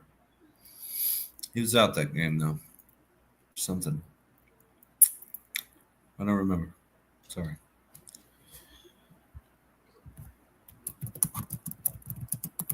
Okay. Let's see. I thought Pinky brought up a good point. Would it be better to have Jimmy bring up the ball? And I agree with you because, well, yeah, really, you said instead of Podz, but really I'm thinking instead of Steph. And those turnovers will back me up on this one. But I think just Jimmy just wasn't healthy tonight. And so, yeah, we got kind of another one of those first quarter meltdowns that I just don't know what we could have done tonight, because I just don't see Jimmy healthy at all right now for tonight. But anyways. It looks like Kerr was sick, by the way. Try to look that up. Mm-hmm. Yeah. Thanks for looking it up. Yeah. Van Dam's. Kimbo says that's Van Dam's stunt double. Well, he is European. Yeah. Oh, Steph's at the podium. Oh, let's go. Here we go. He's going to respond. If I know Wardell, he's going to respond next game. Let's go.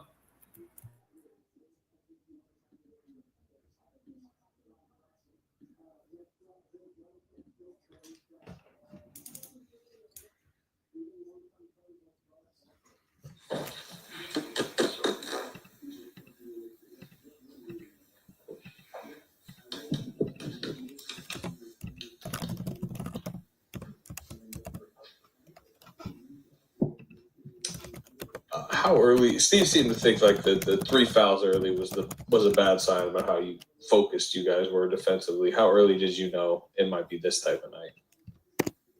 That was a tough stretch because we started the game, I don't know if it was 8-2 or something like that. Had a couple good possessions, hit some threes. And then the game kind of halted with, they got in the bonus in 4.5 minutes. So one hand, they were the aggressor. First 3 fouls were, I guess they were fouls and kind of set the tone. And then, they got confidence, went on a run, got the crowd into it early, and the desperate team, set the tone. So for us, we understand how to negate that going into game 6 and come out with a better effort in that first 6 minutes to set the tone our way. Steph, how much does this remind you of Memphis, the Game 5 in Memphis 3 years ago? And is one of the beauties of all of your playoff experience that you have basically a comp for every scenario? Yeah, there's definitely something you could look back on part of the journey, but that's all well and great to talk about. You have to go do something about it on the court. And, we talked about our group is trying to do this for the first time together. And I love that challenge because, we have an opportunity to, write our own story and how we bounce back. And we've had a pretty, resilient group over the last 2 months, and it has to show on Friday. How cognizant are you about the way that they're closing out on your jump shot, particularly, swiping down on your thumb? You don't think about it. And if it's a foul, they should call it. That's it. If it's a foul, they should call it. Steph, you were talking about getting off to a good start. How much of that do you feel like is on you to do? Even on what? On you. Like how much of a getting the right energy and urgency is on you, even though they're kind of, playing the kitchen sink defense against you? Yes, it's a balance. I think we have some things that we can do going into game 6 to get more organized and get a better rhythm offensively, whether it's me taking shots or not. But I did notice tonight was an even more concerted effort. Thompson got me twice at half court when I was trying to set up a play, worried about, everything that was going on behind and not worrying about him. And then there are a couple possessions where you get downhill and you see a lot of white jerseys. So you just got to figure out where the driving angles are. We need to get Jimmy more involved in the half court with the right spacing around him. And then, we all got to make shots. So it is on me to balance all of that and, put some points on the board and get ourselves some rhythm early. Steph, following up on Danny's question, Steve was asked about Brooks swiping down and basically said it's a league-wide issue. The league allows it after the shot's released, and teams everywhere do it. And the league needs to address it in the offseason. what do you think about the larger question of contact after release?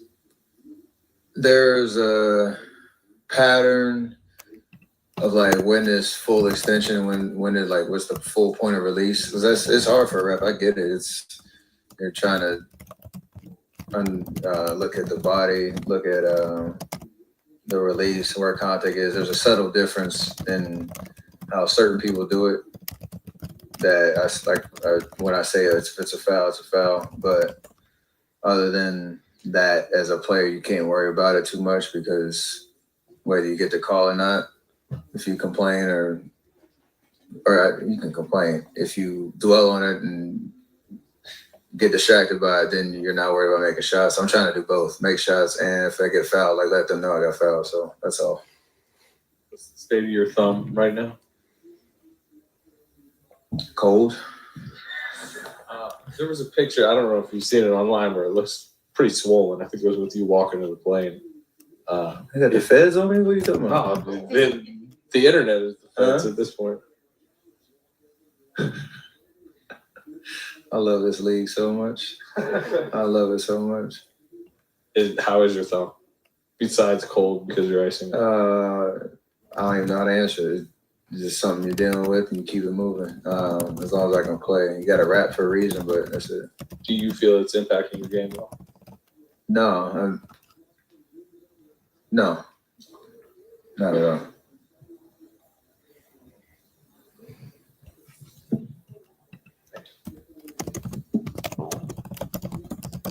Just what stuck out about the way the bench competed in the last 18 minutes? They took the challenge on the game's going the opposite way, and we tried to encourage them at that like 6-minute mark in the third. Just go out there, compete. What they did, they made their starters come back in, which is was something. And they brought a level of energy and competitiveness that was kind of remarkable, to be honest. Like to sustain that for that long. So they did an amazing job, and hopefully that'll kind of get us going in the sense of good morale and good energy going into Game 6. And Mr. Curry, I know we didn't see it tonight, but we've seen you and Jimmy Butler do some damage on the floor together. Can you talk about your chemistry and what you've seen him add to the roster on the court and off the court? A guy that understands, especially this time of year and what it means and what it takes to win. You've seen what he did coming back for us last game off of an injury and giving us everything he had. And we expect that to continue, hopefully closing out this series in Game 6 and beyond.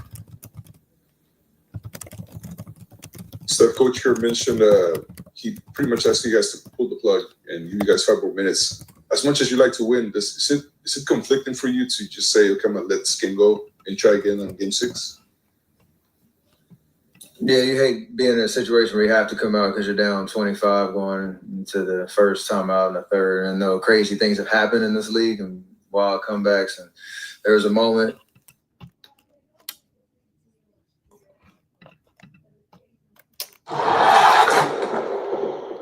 Feed just cut out completely. Let's just keep it running. We're about a minute behind live, and maybe it'll just magically come back. So either that or they should just end the live.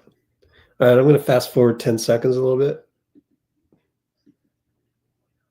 Nothing.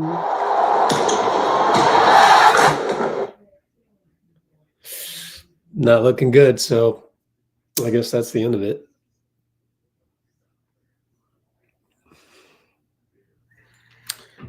I wonder if cable company will carry it, but let's throw Instagram over here. If you're on Instagram, we're still chatting on YouTube, so I encourage you to come over to YouTube and join us there, because I just literally do not have time to check Instagram comments. But I want to catch up on a few comments and notes that I took. I always keep copious notes of everything because, I want to turn this into a podcast later, and, Dean will hop back on and we'll have some closing thoughts. So let me mute that real quick because that's annoying.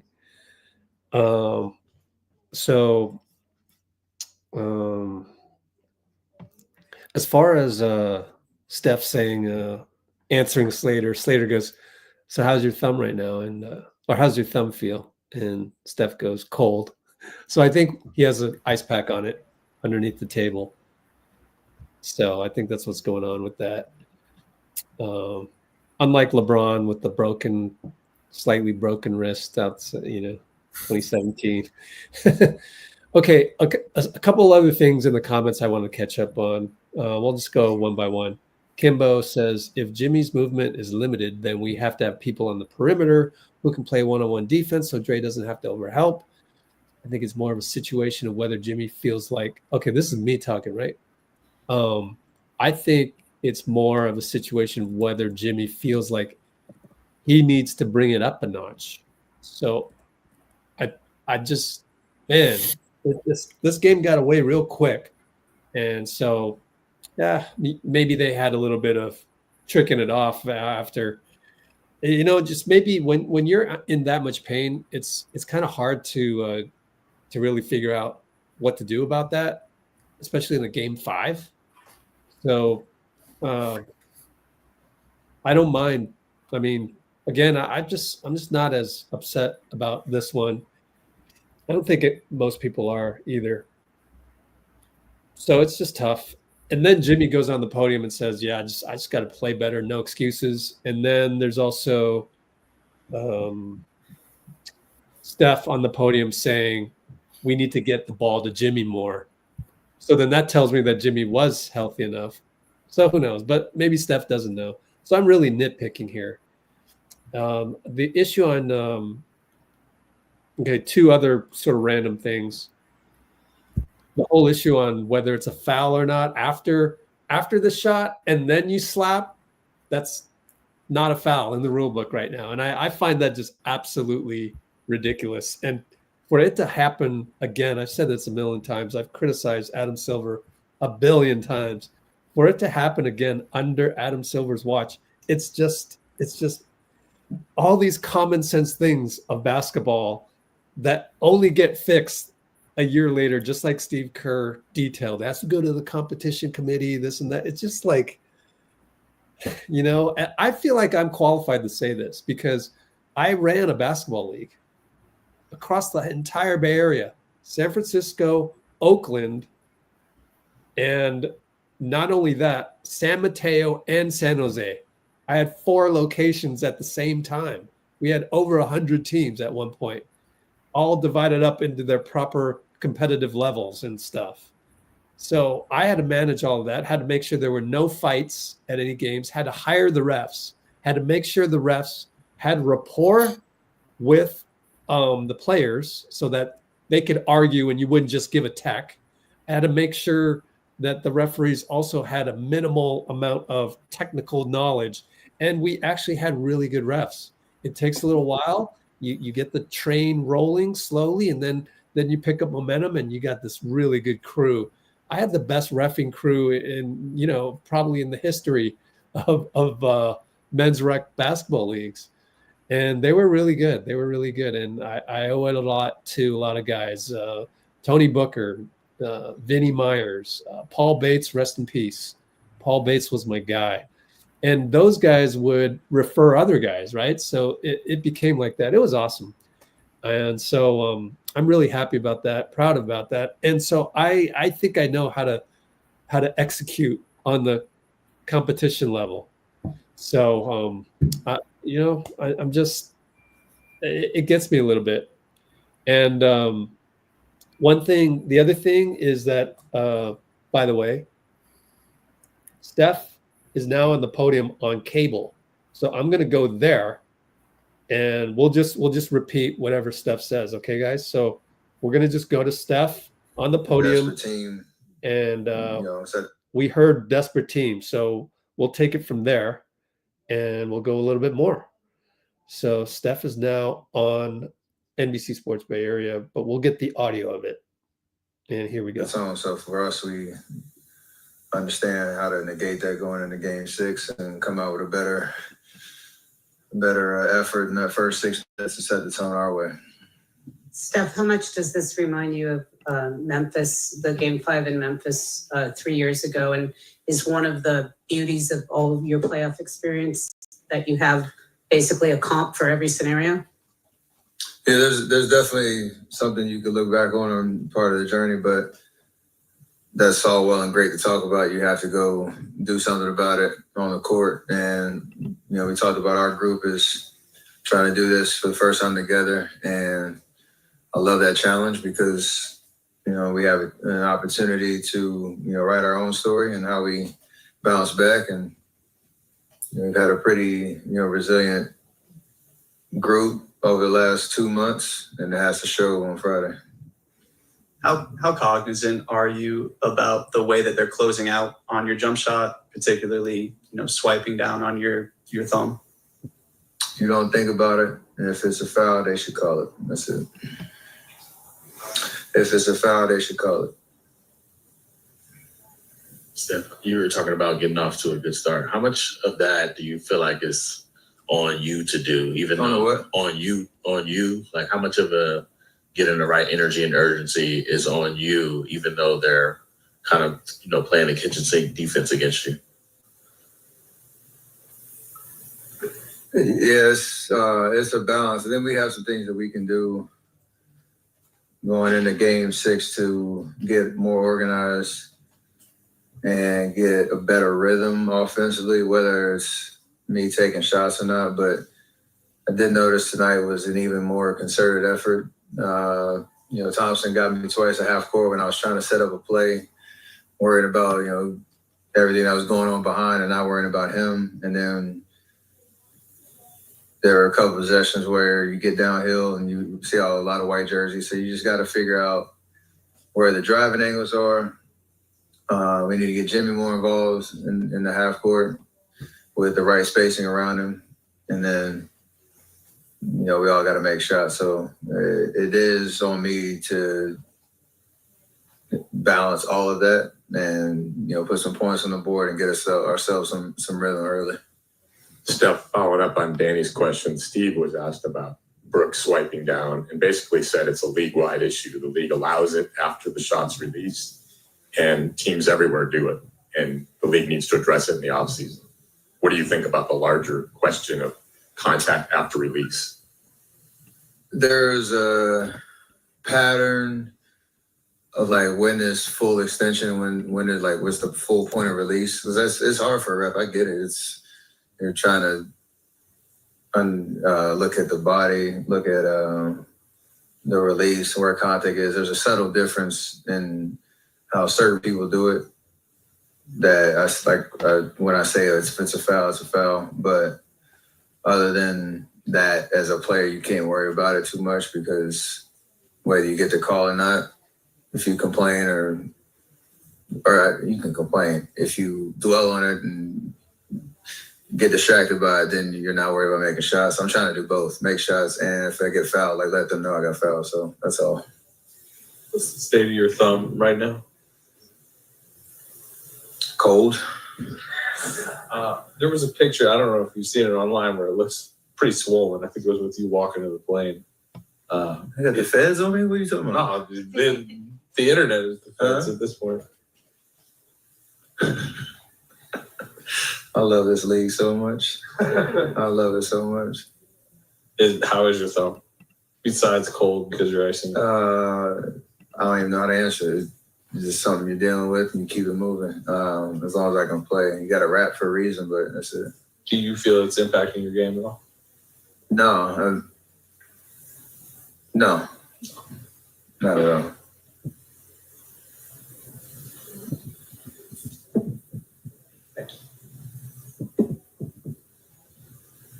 Just what stuck out about the way the bench competed in the last 18 minutes?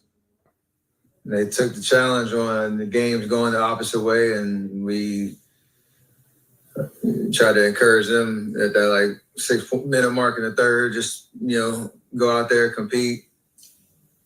What they did, they made their starters come back in, which was, was something. And, they brought a level of energy and competitiveness that was kind of remarkable, to be honest, like to sustain that for that long. So, they did an amazing job, and hopefully that'll kind of get us going in the sense of good morale and good energy going into Game 6.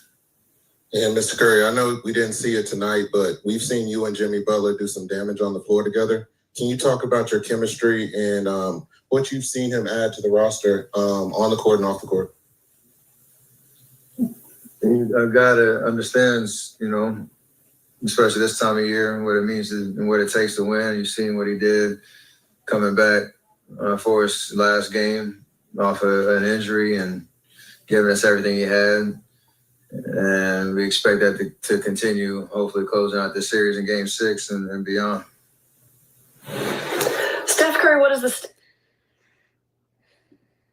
I don't know if that was the actual last part of it or not, but anyways, we heard a little bit.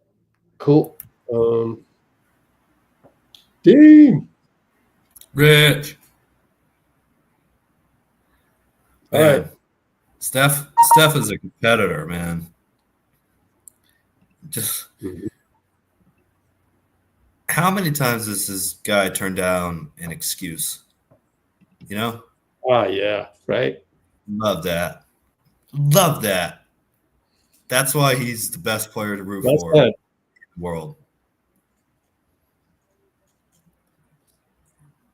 Man, I just gotta say, man, that's what I love about you, Dean. We're so lucky to have you as a Let's Go Warriors co-host, because you just say the right things at the right time, man. And I hope everybody gets a chance to go to Spotify or iTunes or on this YouTube channel to listen to our podcast, because it's these things that comes up, and you're right on top of it with the right words. I mean, you're always emotionally regulated no matter what, and you have the high vibrational energy, and it's just rare for you to lose it, which is not prevalent out there on the internet. I'm sorry, it's just not. I listen to plenty of other podcasts, and it's just going to be a matter of time. Me and you will just keep doing what we're doing. Sooner or later, people will catch on, because what we're doing here is different than anywhere else. Honestly, I will give, I have Anthony Slater on a pedestal. I have, much respect for Tim Kawakami. He's the guy that's in the trenches, asking the tough questions. Marcus Thompson, with his savvy with players, and literally wrote the only biography on Steph so far. Basically, they're friends. He can, like the other night, he can text Steph from inside the interview room to bother Steph, to joke around. I have, thanks a lot, neighborhood for the alarm, car alarm. Yeah, California. The thing that doesn't worry me about this is that when you listen to Warriors Plus Minus, I'm more than happy to say their name. That and Draymond Green show. Mm-hmm. Warriors Plus Minus, they do their podcast in the arena right now. They're probably doing it right now. And the other night at Chase, there was this, one of the vehicles inside the arena. And I'm listening to this in my car just today, right? I'm like, who's down the block going in reverse extra loud? I'm like, what is it? So they have that problem as well. But this is just my neighborhood. Usually there's not car alarms going off like that. But so I have the most respect for those guys. And yet I just think that when we talk about certain stuff, me and you, Dean, especially you, it's like, dude, you bring something to the table that nobody else does. So I'm so glad to have you. That's my long-winded way of saying I have a lot of gratitude for you, man. Thank you, Sensei. Right back at you. That's really nice of you to say. He called me sensei. I mean, do you guys get it now? Do you get it? Look at that. He called me sensei. Love it. I did have a little bit of a rough day at school today.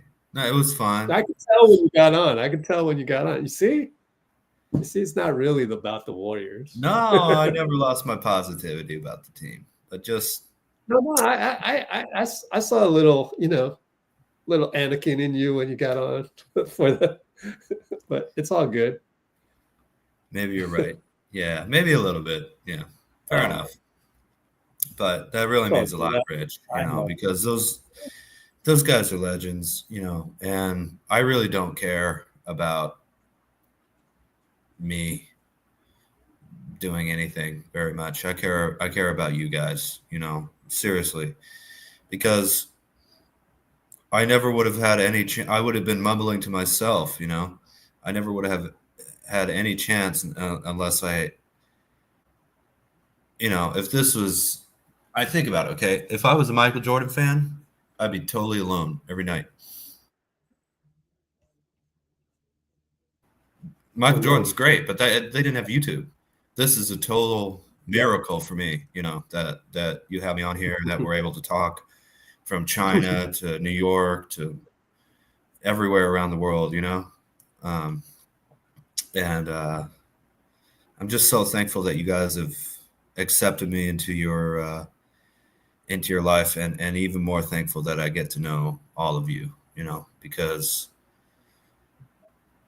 there's nothing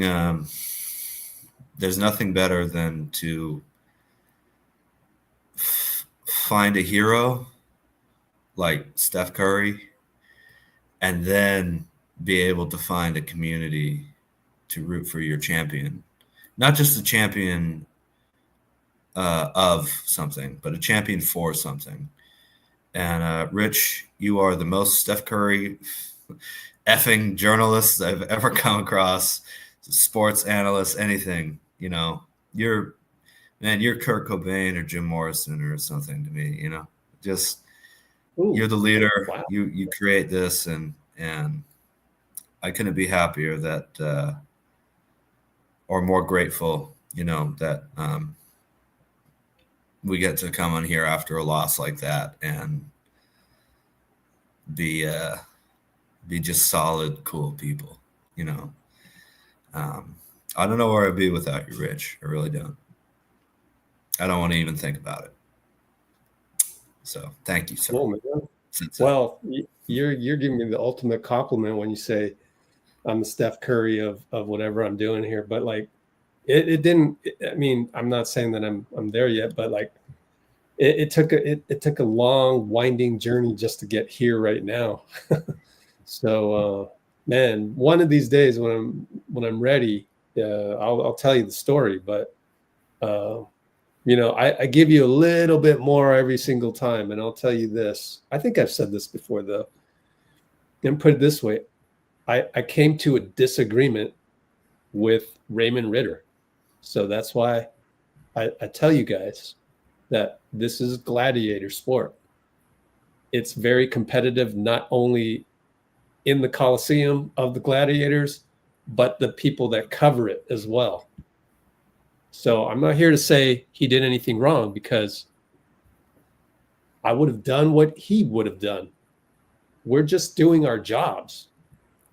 And yet, I think I acted more. They're drag racing outside your house, man. Yeah. I think I acted more in terms of like, as a basketball player and as I think I exuded the Warriors more so in that particular incident that we have, but I don't have a shred of bitterness towards my disagreement with them anymore. And it's crazy because for 2 years, I knew I was 97% not bitter about the situation that occurred. Now I'm 100%. Like, getting from 97 to 100 was way harder than getting to 97. Hey, that's the difference in genetics between a rat and a human, Rich. You shouldn't undersell yourself too much. But that's anyways, a lot, man. a lot of things in life are like that, where the last mile is the most difficult. So that's the part. So I know one thing is Let's Go Warriors will get you to a point where you get to the last mile. After that, we'll work on it, but it takes repetition. All right. Thanks, man. Yeah, we got to get you on here, Dubs. Let me screenshot that. Dub says, Rich is a class act and Dean Chambers is a straight up guy. Thank you all. And this is a future co-host, so to speak. We'll have Bruce on Friday. So I'm really excited about that. Like, Bruce is going to be Alfred. Bruce with the Alfred on Friday. Literally, right? He's going to be buddy Alfred. All I'm going to say is you guys better get on before Draymond's the co-host, So go for it, man. It's the best thing in the world. All right. I wanted to say a couple more things just to clear out the kind of the to-do list of notes that I have on the side. Again, I criticize Adam Silver maybe too much. I gave you my men's league basketball analogy. So I wanted to cover that. Let's see. Jonathan Kuminga. I did say that I could envision Jonathan being out there breaking the Houston zone. So the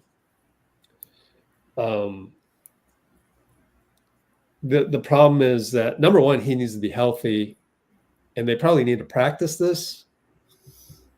And the second thing is, I trust the coaching staff. Like, this is what they get paid millions for. Like, the stress that they're about to go through, the arguments that they're probably having behind closed doors about, should we play JK? Should we have him do this? It's like, it's not that easy, guys. And then we have people in the comments saying, oh, we need to play Trace Moore versus Looney. Or the crazy one, which I totally disagree with, is if you don't play well, then you get benched, even if your name is Steph, Draymond, or Jimmy. Like, I don't know that I agree with that. And really, my answer is I just trust the coaching staff.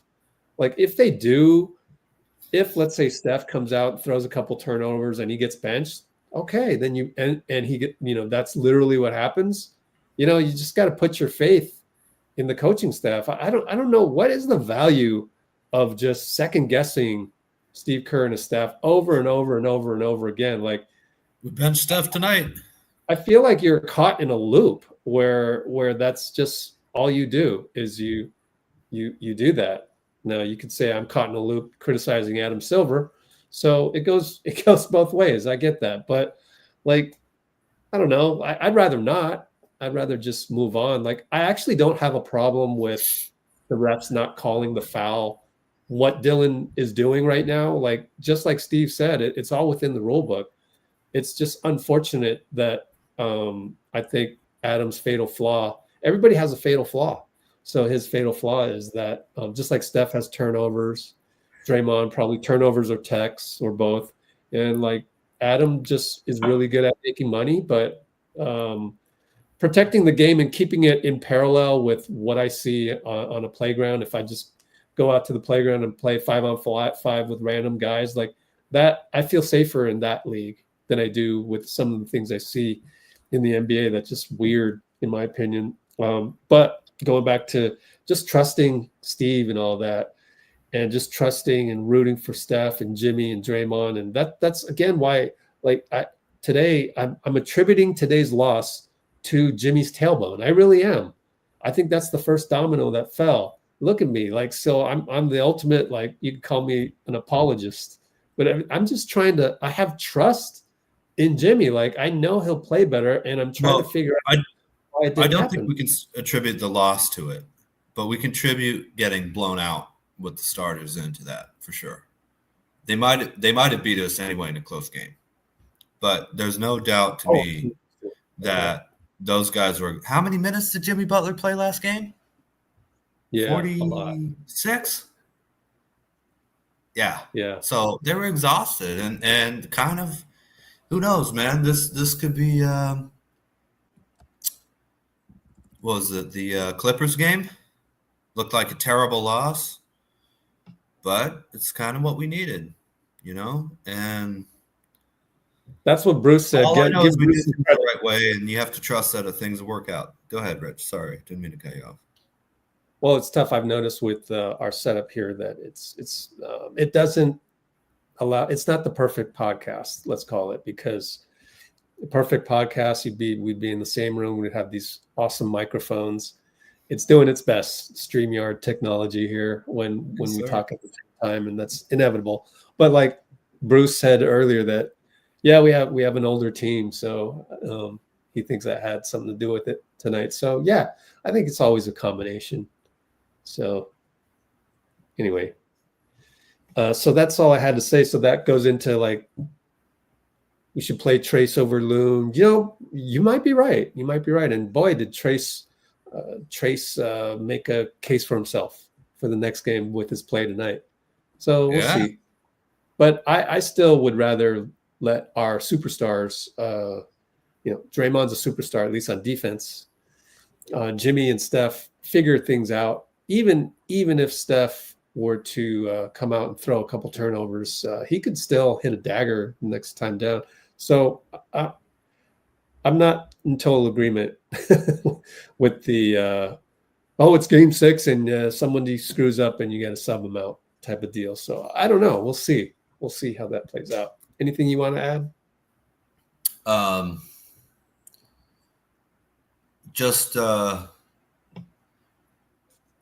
I think that it's not really age. It was just a huge amount of minutes in a very, very close game where the starters got no rest. Yeah. Mm-hmm. In game 4, in game 4. When these guys are rested now, no excuse at all. In other words, to make it simpler for people, if that was like, let's say we had Anthony Edwards, right? He played all those minutes. You also think that in this game, his play, his performance would have been enough. He's 23, 24, or something like that. It's different when you're 35. So then it is age. Well, it's not just that, like, it's not age in the sense that we inevitably were going to play this way. It's that the younger you are, the less time you need for rest. And we just went from having a little bit of time off to having less than 48 hours off, right? Mm-hmm.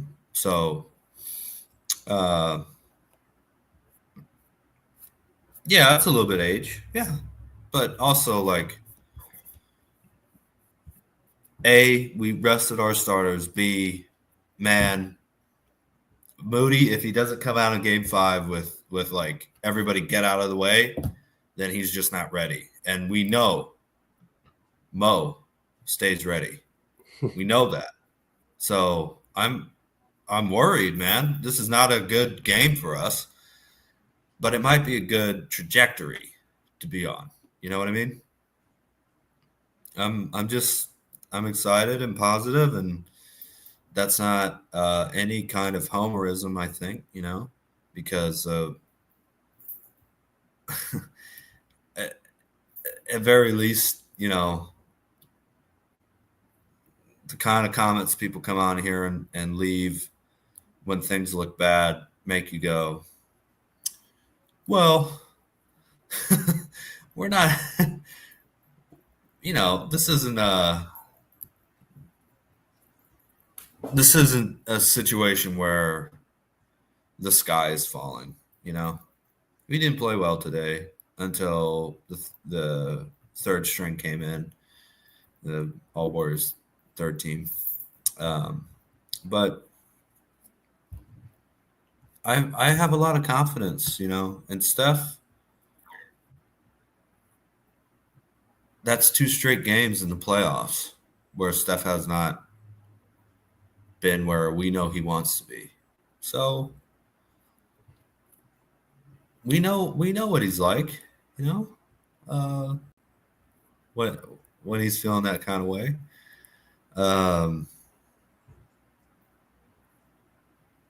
The Warriors had a little, the Rockets had a little cold sweat too on that comeback. Their starters in against our bench players. You know, that's not normal. But Moody 9 of 18, 9 rebounds, 25 points. Steph Curry 3 of 9, 3-pointers, 13 points, 7 assists. Jimmy Butler 2 of 10. Everything went wrong for us today, and the team didn't give up. And really, that's the most important thing, isn't it? I mean, just we've seen it throughout history of basketball where there's the Memorial Day Massacre in 1995. The Celtics just destroyed the Lakers, and the Lakers go on to win that title, winning 4 of the next 5 games. There's all kind of examples, not just Warriors, but all throughout the league where this is exactly the kind of loss that the team needs. With that being said, man, the Rockets are playing great, and Fred VanVleet is killing us these last 2 games. That guy is on fire, except for that final shot. That guy's on fire, shooting the 3.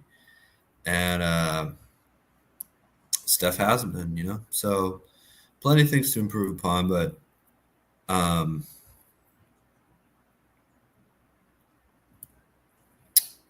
the Warriors did not give them a beatdown by the end. It was a little closer than anyone would have wanted. So, yeah, I mean that's about it. And I think that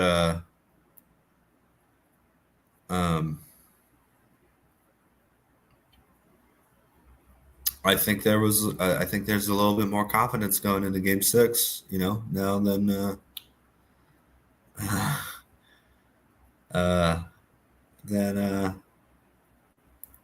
we were looking at it at the end of the second half. That's about it, I think. I don't know if there's too much to add to that. Other than I do really want Pat Spencer's ejection or whatever to be overturned. I thought that was ridiculous. I think the 2-minute report will reflect that, but maybe not. I don't know. Was it in the last 2 minutes?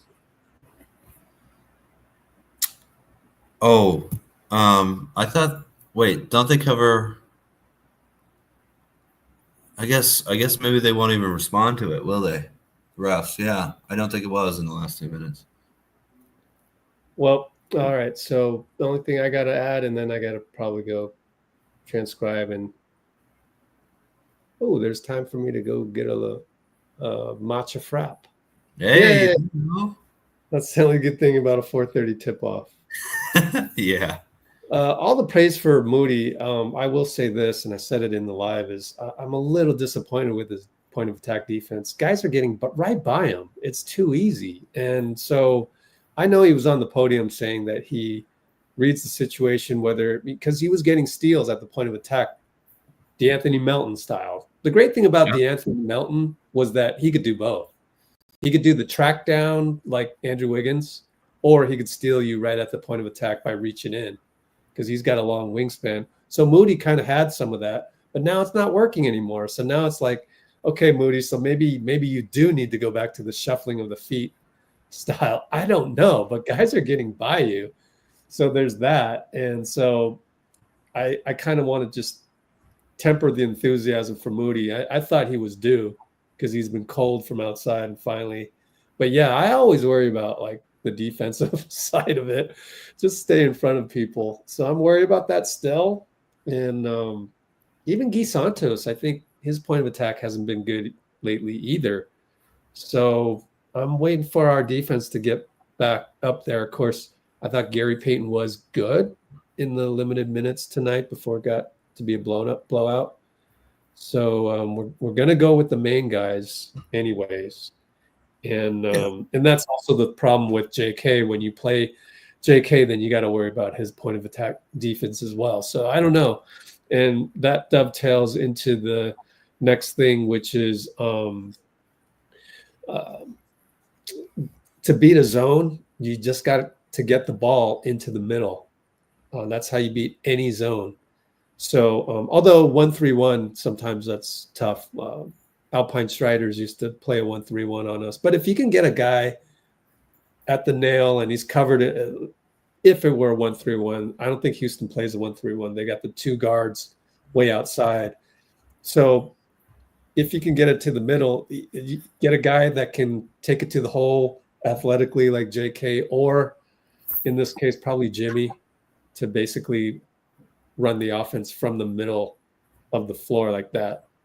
Because they do have to respect his popping a jumper from the free throw line. So what we normally do and what worked so well in game 4, again, this is another reason why we lost tonight, is that, and this will answer RG's question, because out of the gate, we played actually pretty well right at the tip-off. Draymond won the tip again against Sengun. Not that that really has to do with anything, but like, so we had BP probing around and doing what he did in game 4. The only problem is he missed 2 shots in a row and then he turned the ball over. And so that was just like 3 consecutive touches by him that were just awful. And well, not awful. I mean, you missed the jumper, but it's like he'd get the ball in hand grenade situation type of deal. And then it was just ugly. Right. So that contributed to kind of our downfall as well. And it was just bad mojo, I think. So that's another way to beat the zone, but you have to be effective and you have to find the right guy. And so that's why, again, I thought maybe Jimmy's not 100% because he doesn't seem to be getting in the right spots. And then so Steph goes on the podium and says, let's get the ball to Jimmy. So there's that. And then just from the notes, that's about it. So we'll just, check the last few comments. And wow, people want us to stay on more than 30 minutes. Wow. Okay. But that was 19 minutes ago. Wow. That just won in the poll barely. Oh, so anyway, that's all I had to say. I don't know that I can stay on that long unless you can think of stuff to say, Dean, because I'm ready to do some transcribing in the background if need be. Well, of course, it's completely up to you, Rich. But if you want me to try, I'll do my best. I guess one thing I'll say is Jimmy clearly was limited tonight, but there's every indication to me that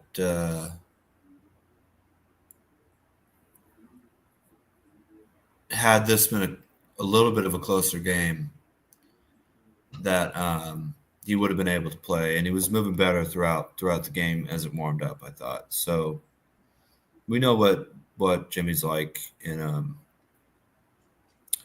in a big game setting, with the series on the line. And I have no doubt that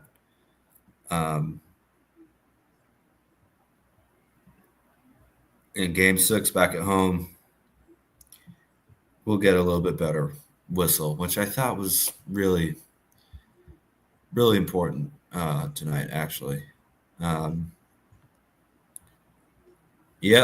Warriors shot 15-22 from the free throw line, and the Rockets shot 32 of 38 from the free throw line on 27 fouls for the Warriors and 22 from the Rockets.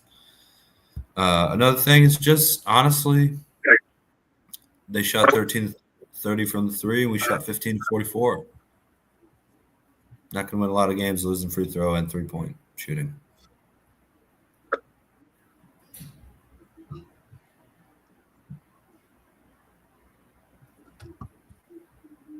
Is that the audio or? Oh, sorry. I thought you were talking, Rich. Moses for his defense seems to be standing on the side of the player rather than being front and turning them a specific direction. Yeah, well, I think. Dean, sorry. If you could clearly enunciate the question in the comments and then answer it podcast style, that'd be great. I'm going to go do transcriptions real quick and sort of listen in. Cool. RG said, Moses, for his defense, seems to be standing on the side of the Rockets, of a Rocket player, and rather than being in front, is turning them a specific direction. Well, those are details. I mean, you can't imagine him like disobeying Jerry Stackhouse, right? So whatever they're doing is whatever he's doing. All I know is that he's getting beat. So they need to solve that.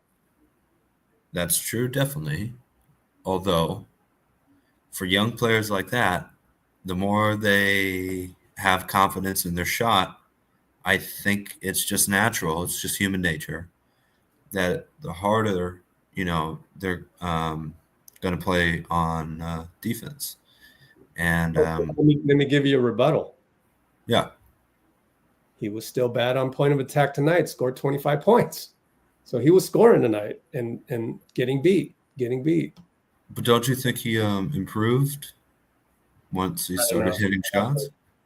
I'd have to watch the tape, but I feel like he was much better in that comeback than he was with the starters out there.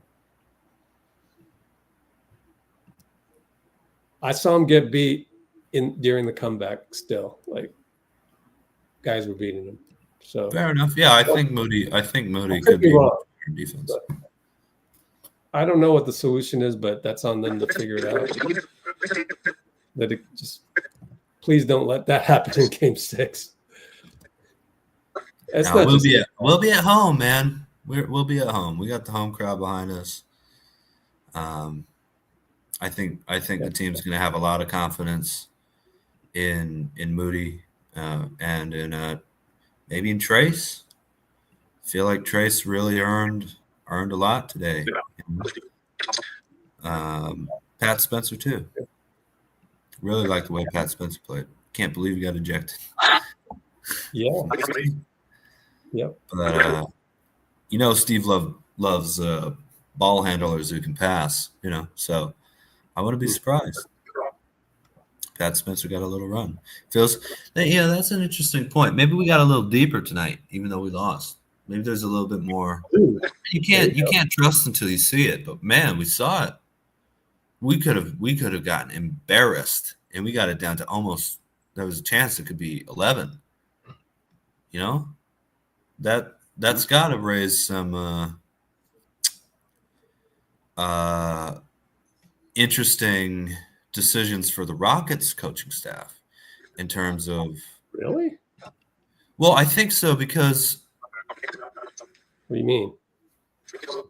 I'm not sure they're going to expand their rotation a ton, the Rockets, and the Warriors might have a chance to have more depth than them, especially with a little bit more. Like what I'm saying is I would be surprised if Steph, Dray, and Jimmy played another 43 plus minute game like we did in Game 4. And I don't think the Rockets will expand their basically 8-man rotation outside of garbage time. Well, I don't know. Your stars have to play well, number one. Yeah, that's true, but their bench couldn't hold up against ours. They had to bring their starters back in until like 2 minutes to go in the fourth. I don't really put much weight into that. It's not like, Dillon Brooks, he's an athlete, that doesn't affect him. Yeah, he's young. Fred can handle it. Jalen Green, No, I know, but they can't trust their bench, right? Who cares? They're going 8 deep. So what if they don't play Aaron Holiday? Who cares? I know, but if we can have more solid players in a 10-man rotation, I think that gives us a lot more options to be. I guess everybody should play well. If you have more guys playing well, then it dilutes the guy that's not playing well. But Brandon Podziemski has to play better than. Yeah, you're right about that. He was not. you know, it's just your guys have to play well. It's simple as that. Like, I don't think Quinn Post is going to win or lose a game. Guy Santos, nah, probably Yeah, not but I even. think that about Buddy. Moses starts. If Moses starts and then like there's a problem with his defense, then you know that could affect the team. But it's going to come down to, you know, Steph, Draymond, Jimmy. No doubt about that. No doubt about that. But so I'm going to disagree. I don't really think the depth has anything to do with that. I mean, it's a great confidence booster in case you have to go deeper. I just hope everybody plays well so that you don't have to go and play 10 guys. Like, what do we got? Like, you know, Buddy, make your first open corner three. Like, had he just made the open corner three, that's a make or miss league. All he had to do was make it, but he missed it. And then so did Brandon. So, like, we're beating the zone the way we beat it in game 4, which is Brandon and Buddy hit shots. They didn't hit shots tonight. And it's like, dang. So, and then, you know, it wasn't as flowing. And again, I'm just repeating myself, go back to it. Like, I have to bring up strength, the idea of strength in numbers, right? It's better if the Warriors are able to play more players. And, I don't know. well, I think someone in the first 5 doesn't play well. No. See, I don't think it necessitates. Excuse me. I don't think it's necessary that one of the starters doesn't play well. It's just take down a couple minutes for them to play more around 36 or whatever, like we saw in a lot of the regular season. And I think their starters are going to play a lot more minutes. You know, I disagree. If you're playing well, you're playing well. Like, this is game 6 now. Like, now you have your rest. Just like you said, the 35, 37-year-old guys. Yeah. So I fully expect Steph to be able to handle 40 minutes, and so be it. In fact, I would hope he scored. I would hope he plays 40 in game. It's game 6, so I don't know. I want my guys to not only play well, but have them play a lot. And maybe I'm wrong. I can't just game 4 all over again. Just kind of.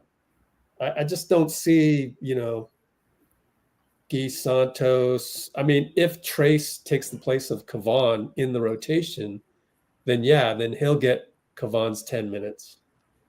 But like, I think it's good for the energy of the bench for sure, and the confidence, just in case Draymond gets in foul trouble and you have to go Trace Jackson Davis. I feel a lot more confident about that. Or, I don't know, Steph gets whacked on their thumb and he has to come out for a little bit. I feel a lot more confident sending Pat in there. But as far as scripting it out, I wouldn't be scripting anything out. So that's it's just theoretical. Yeah, I'm not trying to say that's what they'll do. Yeah. And I totally understand what you're saying. I totally understand, you know, just ride the big 3, let them win the game. And that's great. I agree, because they didn't, obviously. I could be wrong. I've been wrong a lot, but that's just my gut feel. I've probably been more wrong than you, Rich. Caveat that. I've been, gosh, I was wrong when Bloomer goes, maybe we should bring in Trace for Looney right now. I go, really? Trace cold like that? And sure enough, Trace comes in. Of course, Draymond had 4 or 5 fouls, probably 5 at that point. So I forgot about that. Well, I just love, you know. So I want to cover my bases just in case I'm dead wrong. I just love that for whatever, for whatever you want to say about Coach Kerr, my favorite thing is that he really does have that triangle offense sense of everybody should touch the ball, and we're going to try and get everybody to be their maximum as possible. I think that is so underrated when there's nobody on this team who's no offense, because he was great at that, but PJ Tucker on offense, where it's just don't make a decision, just go stand in the corner or whatever, you know. And I think that point. This has to be a confidence builder, even though it was a loss for everybody on the team, and that's that's looking at a silver lining in the clouds, in dark clouds. But I mean, come on, you guys were cheering, weren't you? We were coming back down 31. We got that to 13. I said, Braxton Key's name so much, Pat Spencer's name so much, Kevin Knox's name so much, Trace, Moody, he dunked it. Yeah, Moody over and over. I'm not a Moody hater. I just forgot to say Moody. Yes, sir. Moody was great. Man, we got to get Joshua Moody back on here. Is he on here? I forgot his handle. No. Yeah, we got Joshua Moody and like Moses Joshua. Both of those dudes were commentating. I think. Yeah. What'd you say, Rich? Oh, nothing. About to go transcribe. Oh, nice. So I don't know. It's up to you if you want to keep going, but for sure I'll be done by say 9:15. So we got about 20 more minutes. Yeah, I think we get 20 minutes. And Instagram, I think we're done. Because I got to type and I don't want to get in your way. So let's say bye-bye to Instagram. Come join us on YouTube. Absolutely. Last game they got down 13-2. Is that right? Oh, yeah. I think you're right. Start taking teams seriously. Well, it's, I don't feel like they haven't been taking teams seriously. Like, first we have to admit, like, dude, the Rockets are pretty good, man. Yeah. They're really tough to stop. I can't tell you how many times it was like another team maybe would have been intimidated by ball pressure, and they just kind of went, I'm just going to jump forward, and I don't think your guy can stop me from getting to the rim. Layup, and one, whatever. Love about Amen. Amen just goes and goes and goes. Like, that's the it factor for Amen. Yeah, he's got a nuclear reactor on his back, man. Attack. Like, gosh, he may not be quite as forceful as JK, but it's really close, and he does it in a way that's really decisive and just gets you on your heels every single time, and doesn't turn it over when he dribbles. That's the thing. How does he do that? So if I were JK, I'd get some tape of Amen and just figure out what he's doing that it's a little bit different.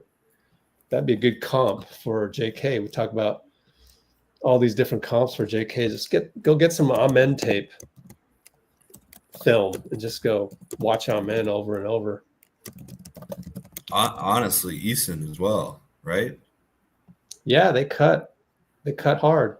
Oh, wait, it's cutting hard. Oh, yeah. I said in the beginning. And rebounding, man, that does frustrate me about Kamigo. Like, dude, don't jump. Box out. You know what I mean? Box out, then jump. Learn to time the jump correctly to catch the ball. Like, he doesn't really have that yet.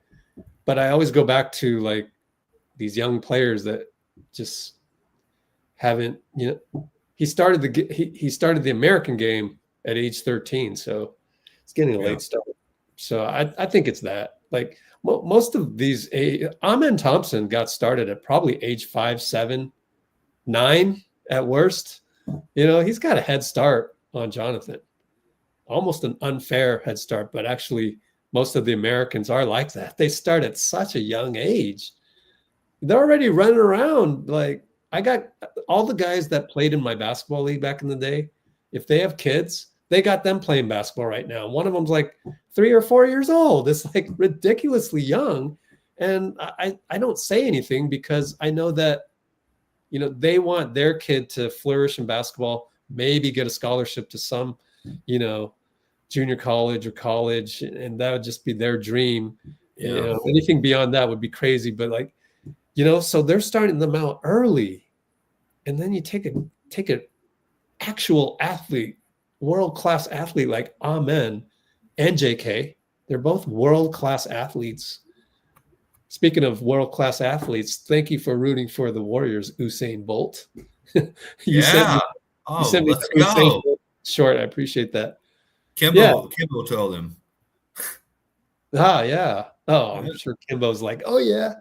But anyway, yeah. So I'm honestly like, I'm not frustrated by JK. I wouldn't say that word anymore because I just understand it. It's just like, it's okay for me. What are you gonna do? Well, he's right on the nice edge of,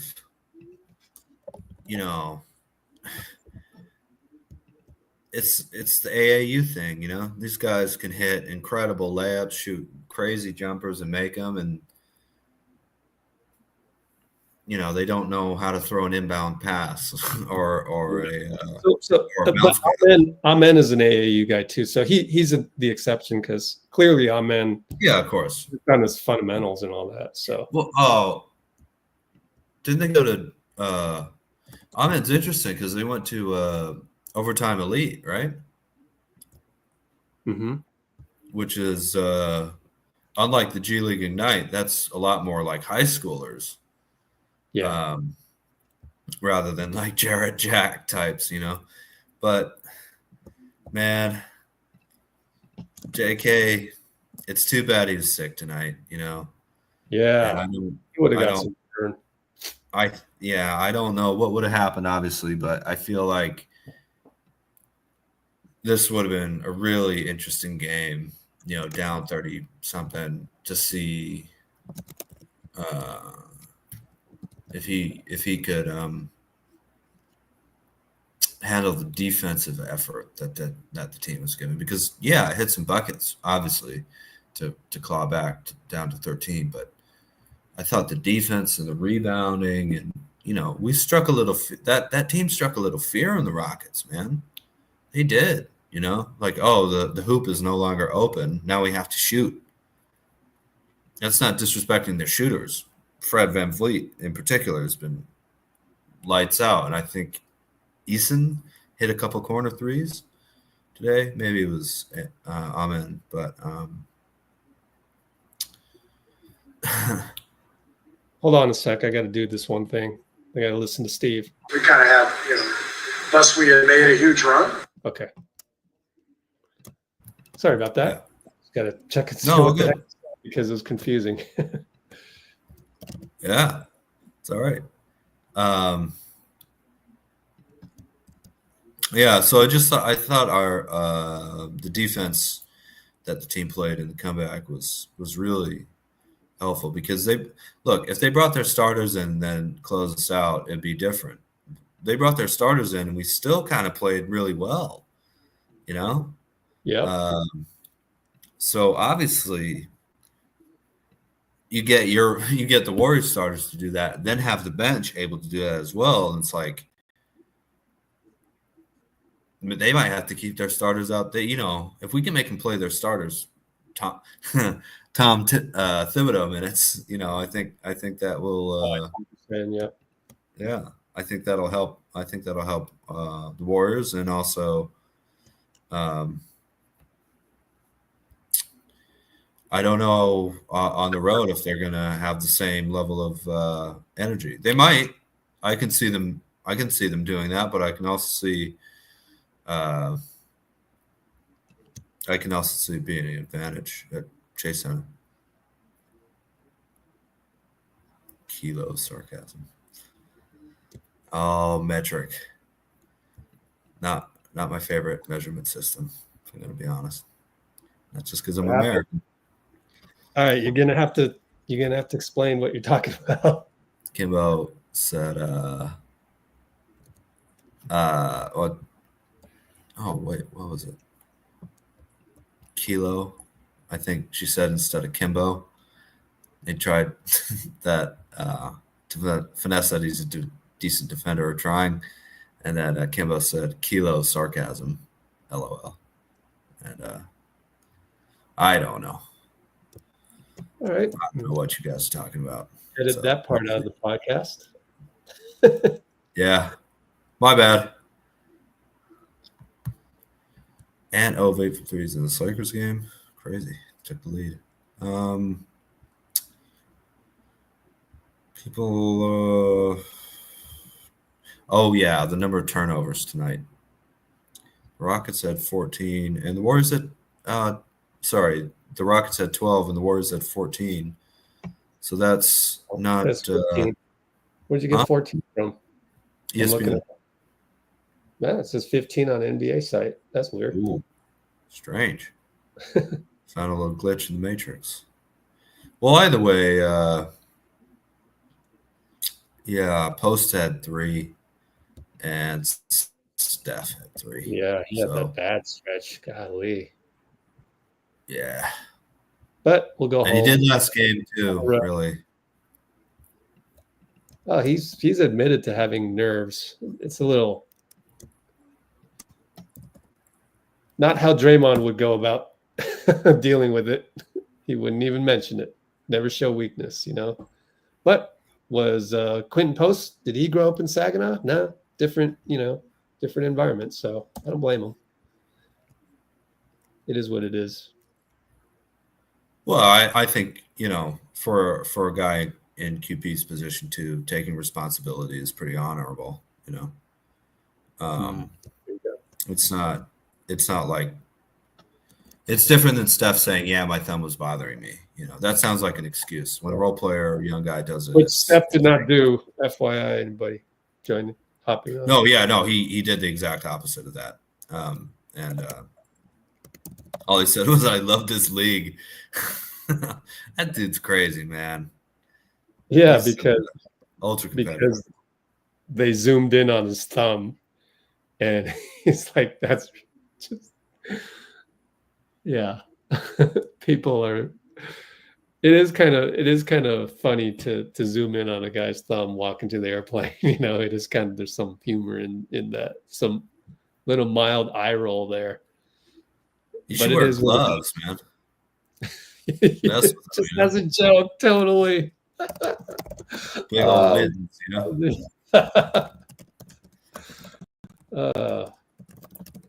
But back to QP real quick. I do think QP is going to be an awesome vet. I wrote it on the website. I think he'll be a cross between literally, not just physically and on the court, but also on the podium. On the podium, he will be a cross between Buchert and Clay. In terms of maybe not so much Clay on the podium, but it just feels like everything matches up. Even just the fact that he shoots threes, the fact that he's a center, it's like, to me, is like a cross between. I could just envision it in the future. Hopefully, we'll have him be a Warrior for a long time, but like he could be like between Buchert and Clay, right? Well, I was thinking maybe OPJ and Belly too, right? Belly, interesting. Yeah, kind of the stretch 5 European sneaky vet thing with. I'm thinking on the podium though. So what are you thinking on the podium? On the podium, Juan. I was like Juan on the podium. Well, I don't know. I like your comparison. It's definitely got some Clay in him, kind of relaxed, but also sort of poignant, short answers, laconic a little bit. Yeah, I like that. Yeah, one thing QP does on the podium is he'll go blah blah blah blah blah. Right? It's like he's, saying this is common sense. This is a common sense answer, right? So, yeah, that's sort of like Clay in a way. Sure. Yeah, QP is he's a unique player, man. There are not too many 7-footers who can shoot threes who are from Europe and played 5 years in American college. He's had a lot of experience and then play on the Warriors after that. So, I think he had a good. I think he had a good run today too, for the most part. But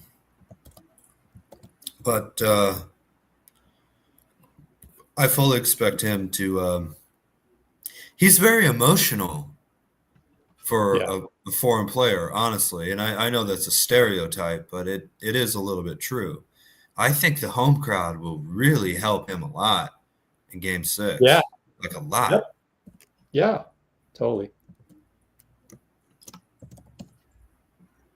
He's still a young player. A young player is a young player is a young player, or a rookie is a rookie is a rookie. You're going to play better at home. Absolutely. With the energy. Your game is based on energy. You're going to play better with the energy behind you. Well, if it takes a long time for booze to excite same booing the away team booing to excite the same energy as the home team cheering. I was envisioning Carlos Boozer real quick, but okay, gotcha. My guy, Carlos Boozer, Darren Williams, Utah Jazz, let's go. But when QP flies through the lane and dunks the ball, and you go, "Wow, this guy's more athletic than I remembered." When he starts yelling and Houston's booing him or whatever, it takes years for that to feel the same as a home team cheering. But he's a very expressive player.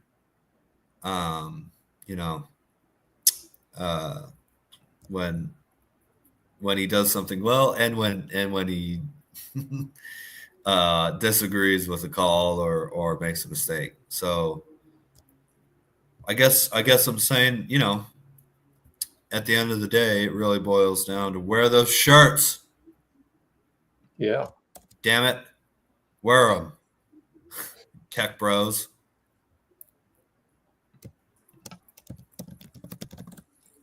It's not just the tech bros. I don't know what it is, but you could see on our video 2 games ago. Why can't you pay all that money for that seat and you're not going to wear the shirt? Well, I'll tell you one thing is they're all extra larges just out of logistics. Mm-hmm. And some people don't want to, especially if you're not an extra large, you feel like, oh, this is too big and it just doesn't feel right. But they got to get over that hump. So it's about the collect. They can't even see you. Hardly anyone's even going to notice you. They're going to notice the sea of gold, though. That's the reason why they don't wear it, is they think they won't be noticed until, like in the video. Again, go look at the video on the channel from Game 4. It's like the behind the scenes courtside stuff. They had to out people on the jumbotron. It shouldn't have come down to that, but they had to do that to get people to. So, hey man, you're just making Oakland and Oracle look good. There was never a problem there. Yeah. Still a great crowd though. Not the Bay knows basketball. Every city in the Bay, but come on, man. Oh no, Rich, you're spoiled. You're spoiled. What do you mean? You are, man. I'm spoiled, or the guy that actually pays $3,000 and sit courtside is he possibly spoiled? No, I meant you're used to the greatness of Oracle. Well, just Bay Area being a great basketball town, For instance, I freely admit, and maybe piss some people off by saying this, I can't stand the tech bros. I really can't stand them. Sorry. Yeah, but the crowd in New Orleans, they just don't care in the same way the crowd in the Bay has always cared, Yeah. Even when the team wasn't winning, you always had great crowds who were ahead of the jumbotron and would know when to chant, let's go words versus ref, you suck at certain times of the game without being prompted. So I just think,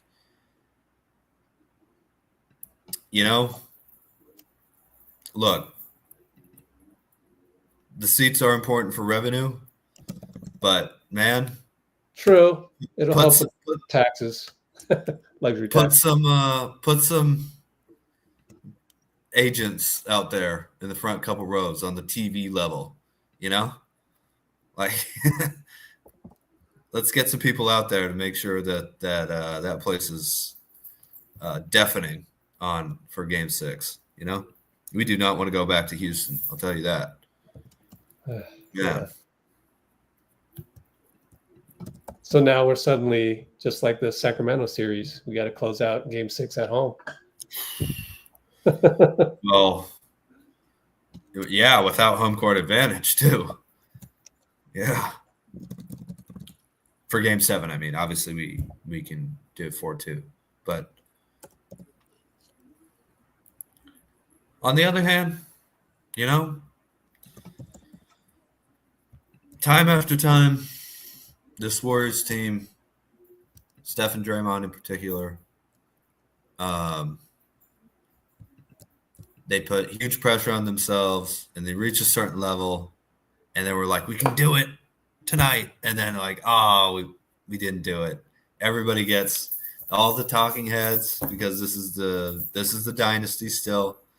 All this pressure builds up. Oh, Warriors, lost this. I don't know, if Steph can handle being guarded by this player or that player. He's a Curry stopper. And then it gets way out of bounds, and the Warriors respond, and then we get no love for the next round. That's just what happens when you're the only dynasty in the NBA. There's no one else, We have the most pressure, but we also have the most bulletin board material, right? Yeah, at least we're not the Milwaukee franchise, not to pick on them, but boy, they've got problems. At least we're not Phoenix. Yeah, I don't even know. I'm not going to speculate. I'm not going to say anything. I just feel bad for them, and that helps me feel more gratitude for being a Warriors fan. Knock on wood. Let's hope nothing happens, right? No, it's sympathy for them. But as of today, right? Yeah. I mean, they had Dame have a torn Achilles and then lost on an overtime layup with a second and a half to go in the next game. And they have, an MVP, man. And just,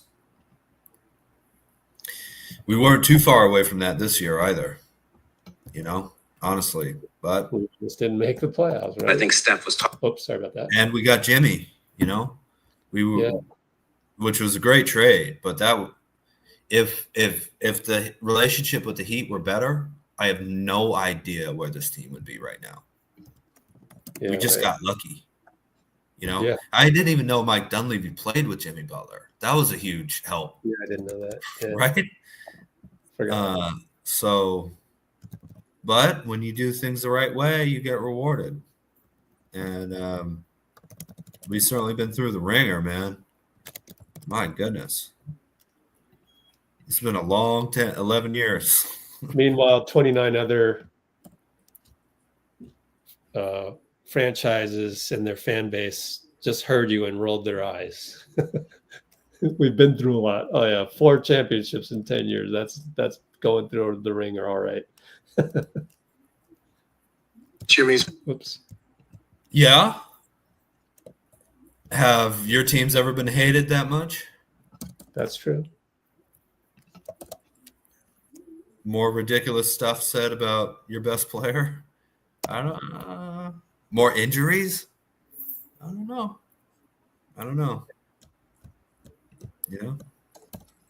Although, 4 rings is a lot. It's a lot of championships, man. Yeah, they played together in Chicago. I think you're right. Mm-hmm. And Ime chose not to respond about Dillon Brooks swiping at Steph's thumb, which Kimbo does not like. He called him a coward. I don't know. Why would you respond to that? You got to play the diplomatic game there, you know. So he's not a coward. Yeah, I agree. He's not. Inside the NBA, everybody knows what Houston does and what kind of team they are. So it is what it is. Just I don't think Adam knows. Adam's getting the memo late. Adam needs a shoulder tapper. You know, they'll Mr. Silver, you know, he needs to hire a guy like that. Oh, I wonder who's going to replace Joe Dumars. Joe Dumars, yeah. I wonder. It doesn't matter. I will send another rebuttal. It doesn't matter. Because culturally, like it's just everything's wrong. So we're gonna have this year after year. Something if this year it's last year it was the foul grifting James Harden style. This year it's the foul after the shots. I guarantee you there'll be something next year. Because this is Adam's league. He doesn't know what he doesn't know. So whoever you hire is gonna be the next Joe Dumars, which is look. I'm looking at this from 32,000 feet away. Like I don't really know what's going on behind closed doors. So this could be a little flippant, but like to me, Joe Dumars, it just he's more of like a yes man type. Like he's gonna extend the culture that is right now, and the culture is I don't have a clue. That's the culture right now. I'm slow to respond. I don't know that there is a connection to be made between basketball played at every level and the NBA. Like you're up in your ivory tower, you just like to me, Joe Dumars is an ivory tower type guy. So he's going to go hire another ivory tower type guy. He's not ever coming anywhere near to hiring, like my guy Paul Bates, who was the head of Oakland Parks and Rec, RIP once again. Head of Oakland Parks and Rec and had a connection to the upper class above that and all of the lower class of inner city type basketball. So he understood all of that. And so, but this is just me observing from a mile away. There's not a whole lot of information to go on. I wish somebody would go do would understand. And part of it is that the media doesn't have enough of people that, touch the grass at the grassroots. They just don't. So Adam never gets challenged because it's the same ivory tower types. It's a problem throughout the entire league. And it all comes down to culture. It's the same thing as saying like, oh, we don't have enough, honestly, let me give you an example that I'm sure people in the ivory tower will understand this. So it cannot be racial. Okay. You cannot do that. We should have more Serbians in the NBA in terms of like, we should have more Serbian. So this example you'll get, and it's not racial. Okay. We need more Serbians doing stuff in the league. I would love if you hired a Serbian to run something like, well, the thing is basketball. Let me finish. They play the game of basketball a certain way that is to be respected. Finally, right? They need to be respected that way. The same way that Draymond gets no respect from the fact that he's from Saginaw. There is something to be said about basketball players from Saginaw. There is, like, their style, predominantly, not everybody, obviously, every human's unique, is kind of like Oakland. I have been there running my basketball league, and there's guys mouthing off, trying to get to you mentally. I've had playing in the same league that's not my league. I'm playing in it, and they're jawing at you. This is the inner city. This is how it works. And you need to man up on that in certain aspects, and that's still basketball. They don't cross the line, but they will use the verbal assaults, not crossing the line, but they'll use it and tiptoe on, just like Draymond does. That's part of the game. That's part of America. I'm sorry. You're going to have to go to Saginaw, Oakland, and I'm sure those are not the only two cities. So the parallel to that is there's some good basketball being played in Serbia right now. Let's get some representation from there as well. And when you run your league like an ivory tower, you're never going to understand that. So every year there'll be something. We're always going to be a year behind on some certain rule. Anyways, I'm done. Go ahead. Yeah, I was just going to say the thing I think you're expressing is that you have to have experience, Yeah. In the trenches. You have to have been experienced, whether you're Serbian or not. You have to understand what kind of game is played in the Balkans. Yeah. you know, when you go there and you look, just as you would go to Saginaw, go to a gym in Saginaw. It's not that you're not going to get accosted. Okay. Same thing as going to Serbia and understanding how they play there, which, by the way, Lee Ellis does that. He travels around the world, reports on it. Of course, he's an experienced journalist, so he knows how to group that and make it the good things on Instagram and everything. And has this thing where he plays pickup ball everywhere. And in Serbia, they actually do pass the ball and move more than other places he's been. So it's awesome. So like, I'm just giving two examples. I'm thinking of the fans too, with the lit torches and jumping up and down until the stadium rocks, Yeah. Yeah. It's a little different than than what Moses Moody went through, even though he's from Arkansas and he experienced a certain style of play, from a small town to going to a huge, I forget what high school it was because I don't really care about high school basketball unless it's my high school. But he was on a great team, right? But that's totally different, that AAU system, to what Kuminga went through, to what Steph went through at a mid-major. To you want to have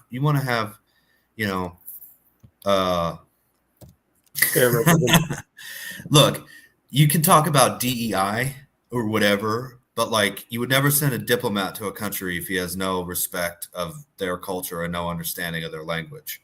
You need to be able to experience it. You need to understand it from within before you want to go try and make decrees from without. And I actually have a little bit more faith in Silver on that, just because I think he's had a very difficult era of basketball to deal with. But there are definitely certain things where you go, Stern would have been on top of that immediately. And it's a different era though, with different just the financial difference between the average NBA player back in the day versus now. They used to be like professionals, and now they're, look, if you play 20 years at minimum salary, you're going to make $30 million eventually. You're dealing with people in a different just existence now than Charles Barkley, who was a superstar making $500,000, $1 million a year, or $3 million a year, whatever, so it is a difficult place to be in. But like,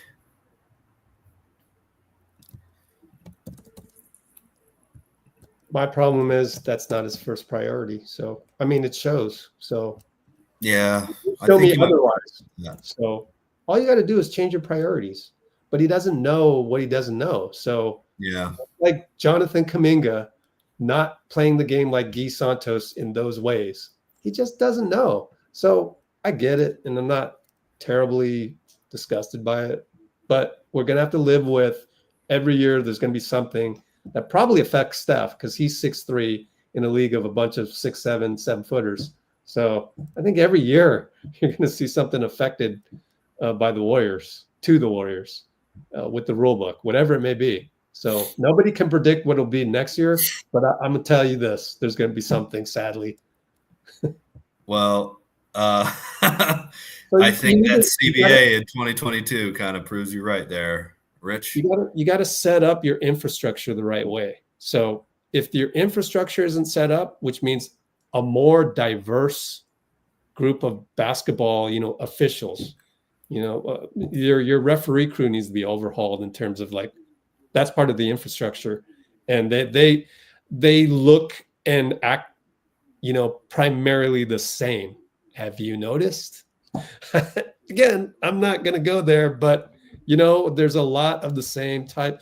I want to see more diversity in terms of not skin color, just diversity of where you're from, and like just more of it. Like I want to see backgrounds of the refs like that are from these inner cities that have dealt with the guys that play the mental game, the vocal game, that the predominantly AAU style of the makeup of the NBA players is. Why is there not more of those? Maybe there is already, but like, I don't know. I just don't feel it's right. There's something off that isn't representative of the makeup of your players. And that goes into, I just maybe just do more background on that. Just be a little bit more transparent on everything. Yeah, I agree. Otherwise, then I'm making these assumptions and I'm looking at the results. So anyway, hey, we crossed 5 hours. Go ahead. We did. I didn't think I'd have to say this, but I have to go soon. Yeah, I got to go as well. So let's call it a night. But yeah, I just want to say, with all that being said, Rich and I, this is, look, college, Olympics, international, WNBA, of course. We love this league. We love NBA basketball more than anything else out there, sports-wise. And I think we also can agree that we live in one of the greatest basketball eras, if not the greatest basketball era ever. And we just want to see this league improve even more. So, and also we've chosen to follow the best NBA player to root for in our lifetimes, I think. So, in Steph Curry. So, this is not like anger at the league as much as it is we want it to be even better. We just want it to be even better. We're almost too passionate about the game, Dean. No such thing, Rich. You can never be too passionate about basketball. Greatest sport in the world, baby. All right, anyway, guys. I gotta go get some groceries, man. And you gotta get that Go ahead. Starbucks. I'm gonna run the Cholo, but go ahead. If you need to go. And I gotta go too. No, I got time for a little Cholo fun. Cholo file. Present screen, video file. Search on Brate. Hey, there's another Serbian coming up soon. Here you go, guys. It's Friday, Sunday. Oh yeah, right. Pretty sure it's.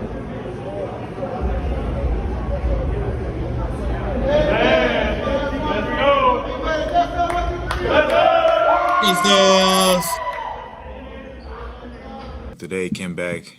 He came here today talking about how he got a new blicky. For the uninformed, what's a blicky? How you don't know about no blicky, man? You had a blicky? You told me you had a blicky growing up. Yeah. You was a shooter. A strap. Yeah, that's a blicky.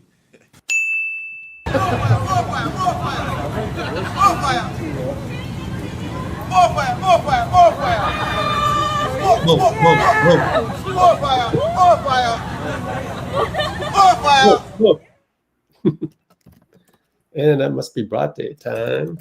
I'm still typing away and waiting for the Kerr transcription to finish. But anyways, thanks, Dean. Thank you, Rich. We'll see everybody Friday. And Bruce Morrow, get Bruce up here. Thanks, guys. Yes, sir. Right now. Appreciate you.